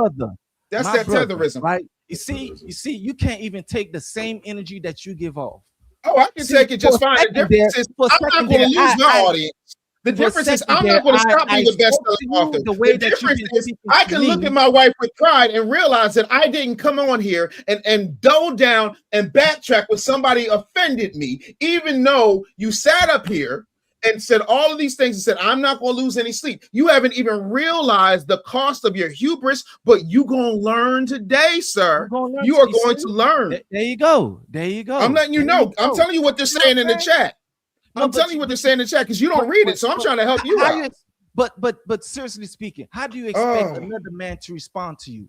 How do you expect another man to respond to you when you're sitting up here disrespecting their people and they told you they disrespected your people and you continue to sit up there and babble about it? This is the reason why I point out how Anthony spoke, how Major spoke, and how Bobby spoke. Well, guess what? It's That's their why I show. They point got out. to be nice to you. I don't give a goo No, fuck. it's I'm not doing about them a being favor. nice. It's not about being nice. It's not about being nice. I don't care about you being nice. Then what is all right? it about, Joe? No. You see, Bobby wasn't condescending the way that you are. Oh, of course not. No, you know. I wasn't condescending like and Dave he was, but agreeing with me, brother, you had Baskin Robbins 32 flavors up here of tone, and yet it still took about 30 to 40 minutes to get you to even halfway concede that maybe you weren't on the mark. So brother, evidently, tone wasn't the issue. And then, No, it's like Dave audacity. mentioned, there was the backtracking where you were, like I mentioned before, you were trying to readjust or try to circle back and get people to see it exactly the way you said it. And see, this is the thing. So the tone don't matter. This all Now, the time. This is a constant thing. And Anthony, hold on. What you're saying would have merit if when I said, because apparently, according to you, I guess I'm the people's choice, or at least the Joe's choice as far as tone goes. What you're saying would have had merit if, as soon as I said it, you're like, you know what, Bobby, I get that, and you just left it there, no trying to touch you back. I did. You could play it all back. I did. It'll be there for the people. No, at the end of the day, because he's doubling no, down. at the end of the day, we got to wrap this up soon. No. But listen, So, brother, yeah. this is what's at the crux of the argument, Joe. This is recorded, right? Yes, this is recorded. Right? I want you to understand what's at the crux of the argument, because you asked earlier what was the goal, whatever the case may be. You asked that question earlier, right? Okay, I'm Black yes, American. yes. You know what I'm saying? I do have a parent from outside the diaspora, but I'm born and raised here. On my mom's side, we're full Black American. I'm a Black American. This is where I'm from. This is what I know. Okay. You need to understand that we see this. I've never been to Africa. I don't know if these get to speak the language, none of that. We see this all the time from people who are outside of the diaspora. You understand? Constantly. Mostly online, right? No, it's not mostly online. Let me correct you on that also. It's not mostly online. It's in real life. How many? Wait. Let me correct you. How many? Is a friend of mine named Karen. He was in the car with me before he left to go move to Colombia. We had a conversation. He just starts out of the clear blue sky talking about how stupid Americans are. He's a Trinidadian guy. I had to check his ass. You understand what I'm saying? I don't know if we still friends to this day. But dude, I'm just sitting there minding my Black business, chilling with somebody that I believe is a friend, and he just starts attacking Black Americans out of the clear blue fucking sky. It's not the first time it's happened. It's not the last time it's going to happen. At some point, you need to check your fucking attitudes, man. It doesn't matter if you're from Haiti or from Trinidad or from Jamaica or from wherever. At the end of the day, just show some damn respect. Not you per se, but your attitude is so dismissive, whereas you feel that, oh, this is just a thing. Oh, I'm not going to lose any sleep. Oh, it's not that serious. It is that serious. Not only because it's just outright wrong, but because, brother, your guest here. I would never fix my mouth to go to. I was in Haiti last year. I would never fix my mouth to go to Haiti and disrespect the people of Haiti. Walk into their house and talk down on them. You understand what I'm? There are people I can tell you from people that I know very closely. Some people in my own extended family. You understand what I'm saying? Oh, you know how Americans are. Nah, nigga, how are Americans? Because I'm American. You understand what I'm saying? I'm telling you what I've seen, what I've experienced over and over and over. And it's always, oh, it's not that serious. Oh, you sweep it under the rug. Oh, you know, the Americans are lazy. Can we go over the stereotypes? The Americans are lazy. The Americans are stupid. They don't take advantage of the opportunities that are here. They don't work hard. They don't do that. People are always shitting on Americans. Yet you're in America. Well, here's the thing, right? I'm gonna tell you my live experience, right? Because my live experience, especially amongst FBA, majority of it is positive, right? As far as like how I make my income, who I'm always around Black people that are shakers and movers, and majority of them are FBA. There are movers and shakers in America, in South Florida, always doing positive things. I'm talking about from your doctors to your lawyers to you name it, right? They are out here. That's who I see on a regular basis. That's who I connect with on a regular basis. Now I ask you, is it mostly online or mostly in real life? You said mostly in real life. No, I didn't say mostly in real life. I said it's not all online. Because okay, that's but I another was asking, dismissive but tactic. I was making I was differentiating. Is it mostly in real life or mostly online? Because the reason why I asked that, because from my perspective, right, lived experience between FBA and Caribbean, it's all love in real life. I see most of the disconnection is online. But it's a lot of love, but no, it's not all love, and it's provable that it's not all love. But what I see, what I experience. Yes, there are some you're clearly not paying attention because anomaly. There are some in your face that are very disrespectful. I've seen those. So I'm not everything what you said. I take it in. I received it because you've experienced that, and I believe you 100% because I've seen it as well. But that is not the majority. That is not what is always happening in my face. Okay. Let me ask you. I would real quick before Anthony jumps on. I would beg to differ that it's not that it's primarily online and not in person, because here's the thing, and this isn't just relegated to the whole diaspora issues. Since the inception, pretty much, of the internet and social media, social media has made people very comfortable with saying what they really got on their chest, because they know that whoever they're saying it to ain't next door. So it's very easy for someone who's a tether, whether they're from Africa, from the Caribbean, or elsewhere in the world, to go out there and talk greasy about FBA, knowing good and damn well there ain't no FBA fist right next to their jaw to loosen up a little bit. Like Mike Tyson said, the internet's made people way too comfortable being disrespectful and not getting a fist to the face for it. Exactly. So here's the point that I was making earlier, right? So Major, you said something about I was being dismissive, okay? Yes. Throughout the whole, okay? Yes. Okay, I take it, right? I take it, right? At the same time, right? Can you take the fact that you guys was also being dismissive? You guys was also look. I'm not here disagreeing with everything you guys are saying. But of what? I'm not here trying to be.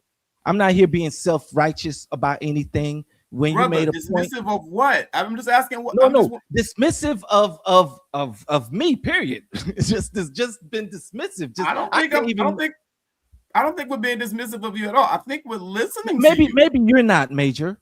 Maybe you're not. Okay. Maybe you're not. Okay. We're listening to you though. And Bobby is not. Bobby is not. Okay. I can't. Yeah, I'm dismissive of the bullshit. Yes, that's me. I can't say the same for David and Anthony. That's me. Right. Yes. So their energy I'm dismissive towards me of the was bullshit. very dismissive. And I I'm am. so wrong for not taking it like I'm some child. Like, yes, Daddy, you're absolutely right, and I'm wrong. I'm sorry. That's the expectation here, right? For me to be this little bitch of y'all's, to just accept what you said. Nobody's saying about bitch. No, but that's the energy. That's the energy. That's the energy. You came on strong and saying you got to be a man about it.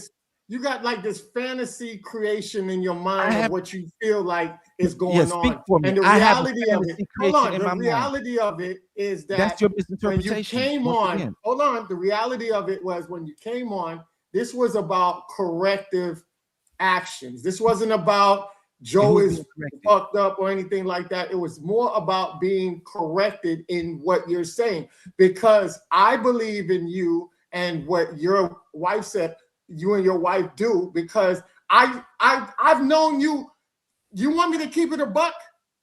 I've known you when you was out here on a podcast trying to be like this Kevin Samuels type dude when you were smoking cigars and giving relationship advice, and it wasn't really going like that. But I seen that you end up being on a podcast with your beautiful wife, that y'all got something going on. And as a big brother, I'm saying to you, like, hey, hold up.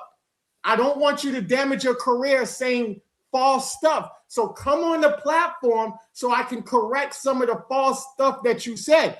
From day one, from the day we cut this live on, from the initial start, I said that you said some things repeatedly, that some things you said about FBA was good, and then some was disparaging, which led me to say that the way you put that video together was like backhanded compliments for throughout the whole duration of the video. So that's where I was coming to you at from that angle. I don't tolerate bullshit, whether it's from you, whether it's from a friend of mine, whether it's from anybody on this panel, whether it's from my damn mama or anybody else. I don't tolerate bullshit and lies. That's not what I stand for. So if you say something, I'm going to address it. And that's just the anybody that knows Anthony knows that's how I roll. Because I wouldn't go out there and say disparaging shit about Haiti. Why the fuck would I say disparaging shit about Haiti when I know culturally Haiti has done a lot in this world? And if it wasn't for Haiti, some of the things that we're going through now wouldn't exist. So I don't come on here and say disparaging things about Haitians. You know what I do? I get around Haitians and I listen and I learn. Qui l'argent, qui j'en veux, même si gagne un ménage, je parle avec ou d'accord. So don't sit here and say that I wanted to come on here and say stuff about you or paint you in a different way. I came on here initially, asked my brothers that I wanted to have a corrective conversation out of love, no hate. And I land my plane on hold that. on, before Joe, you go, hold on. I think this is what I think. I Wait. really believe, from what I'm observing, Joe, that you have an issue with the tone of correction. You know, like you don't feel that you should be corrected. That's how I feel. That's how I feel you're taking this, because that's false. Okay, so correct me then. Because I've really said here, please correct me if I'm wrong. Joe, hold up real quick. Wait, Joe, hold up right quick. Joe, go ahead, respond. We're gonna let you get the last word. After that, we're gonna wrap up because it's been good time spent, but the time is far spent. We gotta be considerate of our guests. I'm pretty sure Joe's wife wants him in bed right the fuck now. Yeah. I know Dave's wife wants him in bed right the fuck now. I want him in my bed right the fuck now. Let me read these super chats before y'all go. Yeah, let Joe wrap up. Let his point go off. Let it land. We leave it there. Super chats, and then we out. All right, go. Right. So I actually came here open-minded to be receptive. But Anthony, like, how do you expect somebody to be receptive of you if your approach is initially bullshit, aggressive, and how do you expect another man to be receptive of that? Right? You want me to answer? Let me answer that. If you're saying that you're here as a brother to correct me, there's a way in which you can do that. But if your initial statement towards me is your bullshit and I'm here to correct you, you're not respecting me as a man. You're looking at me like I'm some child. You're coming down at me. You're very condescending to begin with. And I am open to correction. I am open to receive. That's why when Dave said certain things I agreed with, I said, you're right. I take it. I received it. When Bobby said something he agreed with, I received it. When Major said something I agreed with, I agreed with it, right? So I'm not here to be dismissive of you guys, but the energy has to be reciprocated based on yourself. So you throw it out to begin with. I'm a guest here, but I'm a guest that came here like I'm under attack, not like I'm a brother. That's not how I felt. None of y'all made me feel like I'm a brother here. How you take how you interpret everything and the way of an accountability, you did not want to accept that. That is on you, sir. That's not on me. The fact that you didn't accept the accountability initially is why accept the accountability right now. You can't even accept accountability for how you came at me. You did not accept accountability initially. This is why we are going into 4 hours of this same shit that you keep looping in replay over and over again. You come and you say, I apologize for this. Oh, I understand what you're saying, but I did not like how you do it. I did not like. Let me tell you something about being a man, right? And this is no shot at you or anything else. I'm just talking in general to the people out there looking and listening. As a man, your feelings are not supposed to be something predicated on how somebody is explaining something to you in correction. That's not the moment for you to feel this and feel that. I feel no. If it's correctiveness, then take it as accountability. Because you know what? Let me ask you something. When you was in school, did you play sports? Yeah. Okay, so your coach did not explain to you shit in a soft way. He told you to get the fuck out there, go play the game. This is what you need to do. This is what you need to be a man. Stand on your heels and play the game the way I'm coaching you to play it. I know soft shit about if he's telling you so facts, he don't give a fuck how you say it. If it's legit shit, you take it and you run with it. Like I said, I'm the student, you're the coach, and you're gonna talk to me like I'm the child that needs to learn. Like I said, I'm not here. You got 30 seconds, as Joe. An equal. I'm not here as an equal to you guys. Not at all. I'm not here as a man that is respected. Not at all. I'm here as a child that y'all need to correct. That is how y'all started. You gotta act like it. Then you expect me to reciprocate and be a good little boy. Yes, daddy. Ego. You're absolutely right. Fuck out of here, man. Come on, my brother. All right, super chat. Super chat. Sensational. Whatever else. All right. Hey, y'all can chop it up in privates. Miss Nicole 253 sent $1.99 super chat. I meant forget an apology. Too late. All right. Let's see who's next here. He's giving straight up narcissist $1.99 super chat. All right. Nicole again. C. Wilson 2012 $5 super chat. He may not be a Democrat, but he is intentionally obtuse, and suddenly nothing matters. Politics may not be your thing, bruh. Okay. All right. Thank you for the $5 super chat. Sexy Red 67 $2 super chat. Joe don't know bananas used to have seed. All right. Let's see here. $5 super chat from DBS Move. That man hurt. Good you sat there, kept putting your head in your hands like you bored, disrespectful. Send him his washed chamois. All right. Yeah, if you send me your address, Joe, I'll send you a chamois. Shout out to the super chat, man. Some of these guys been here since the beginning. So y'all got a strong little audience. That's fast. Y'all shout out to your super chat. Hardcore supporters. Much love to y'all. Hardcore with it. That's what's up. And still dropping dollars. They still here. Yeah, still dropping dollars. SBA-07 $2 super chat. Martin Delaney is the father of Pan-Africans. Okay, just learned something there. Hallelujah. All right. Charlie's Butler Jr. 2577 $5 super chat. These are Joe's thoughts. He doesn't want knowledge. He would rather debate feelings. I'm 62. Blessings, Kings. All right. There's a respect to the elder. All right. $5 super chat from Assassin to the HNIC. The fact that some of y'all assistant, not assassin. Jesus. I'm sorry. You know what? Hey. It's so small on the screen, man. It's so small on the screen. Why not both? He can't chew bubblegum and walk and poof poof. How about Apparently that? not. All right. The fact some of y'all are Caribbean trying to correct another Caribbean is some codified shit. Salute to you. I said the same thing. Shout out to the Caribbean brothers going in. I love it. So, salute to y'all from 48-year-old BA. Black American in Long Beach. Yep. Black American in Long Beach. Okay, that's what's up. HNIC. All right. DBS Smooth. He gonna cry when he get in the car. You better thank a YouTube member. You better thank a YouTube member. And speaking of, Verity 19. YouTube member. Big up Verity J692. New member. All right. Lincoln Ward 85 $10 super chat. The first rule of communication is the job of the speaker to relay their message so that it can be received in the way it was interpreted. Joe failed. Intended. Y'all are the intended. Okay, I'm squinting here. Let me make this screen full. I'm gonna get you some readers. We're gonna get you some readers. I'm squinting like hell. Intended. Joe failed. Y'all are saints for entertaining clout chasing. Yeah. All right. $5 super chat from Assassin to the H. I'm sorry. Assistant to the HNIC. Okay.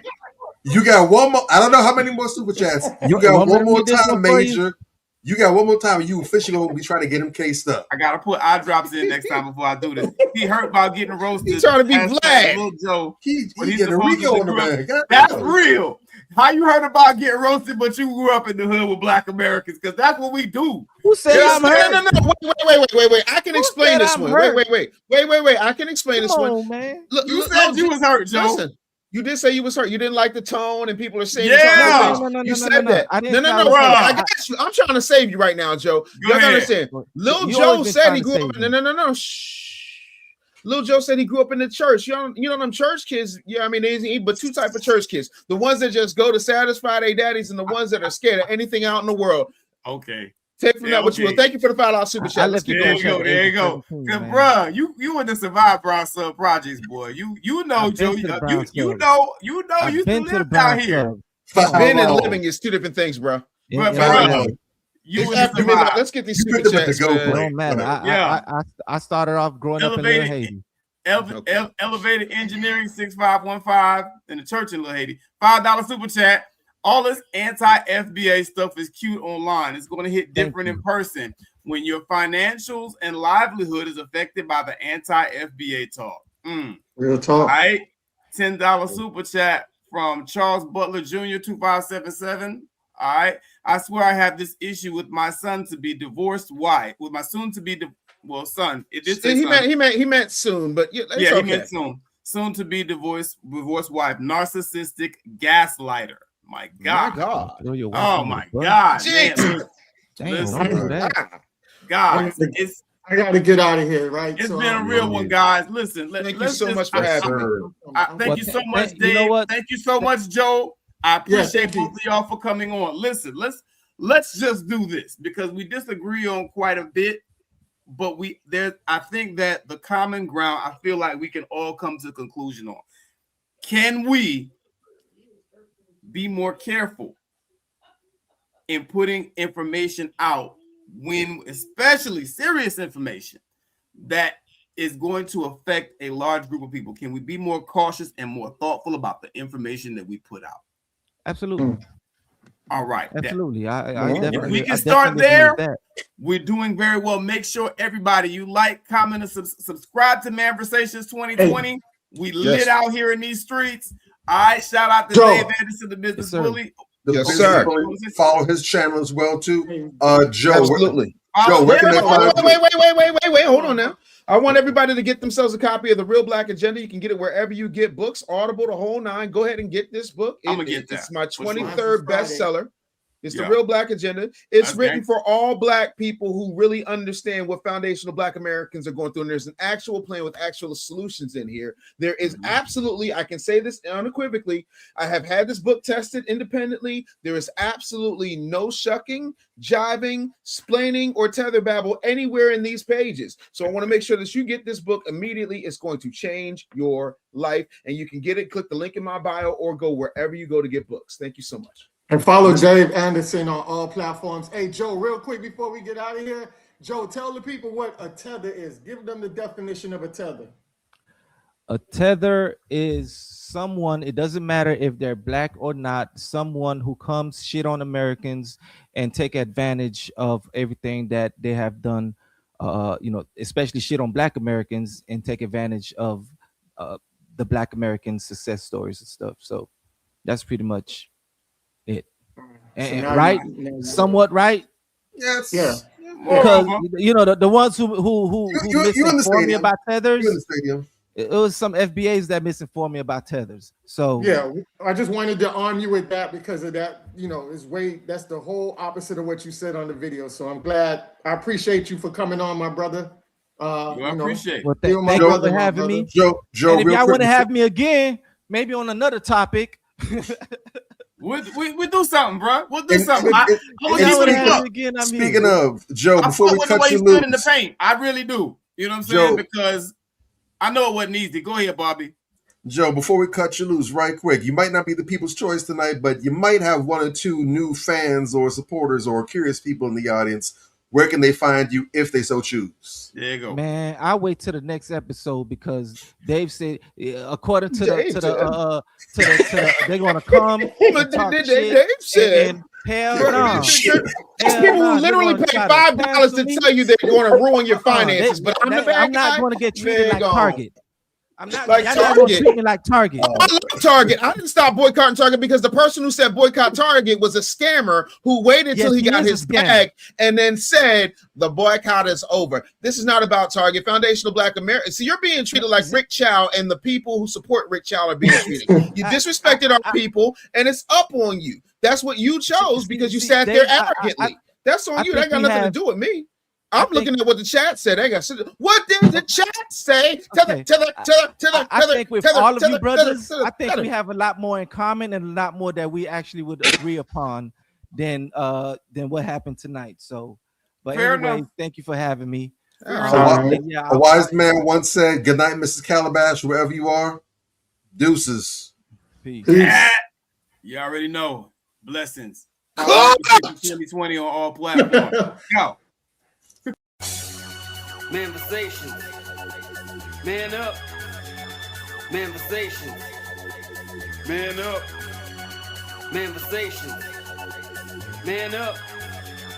Manifestations. A place where we inform, build, and inspire. Manifestations. Man up. Manifestations. Man up. Manifestations. Man up. A place where we inform. Manifestation. A place where we inform, build, and inspire. You gotta eat what you kill. You gotta go out there. You gotta hunt for your meals. We all have that ability to connect with people, to be that motivational person in somebody's life. You gotta let people know there's certain lines you don't cross, and that there's gonna be consequences if you do.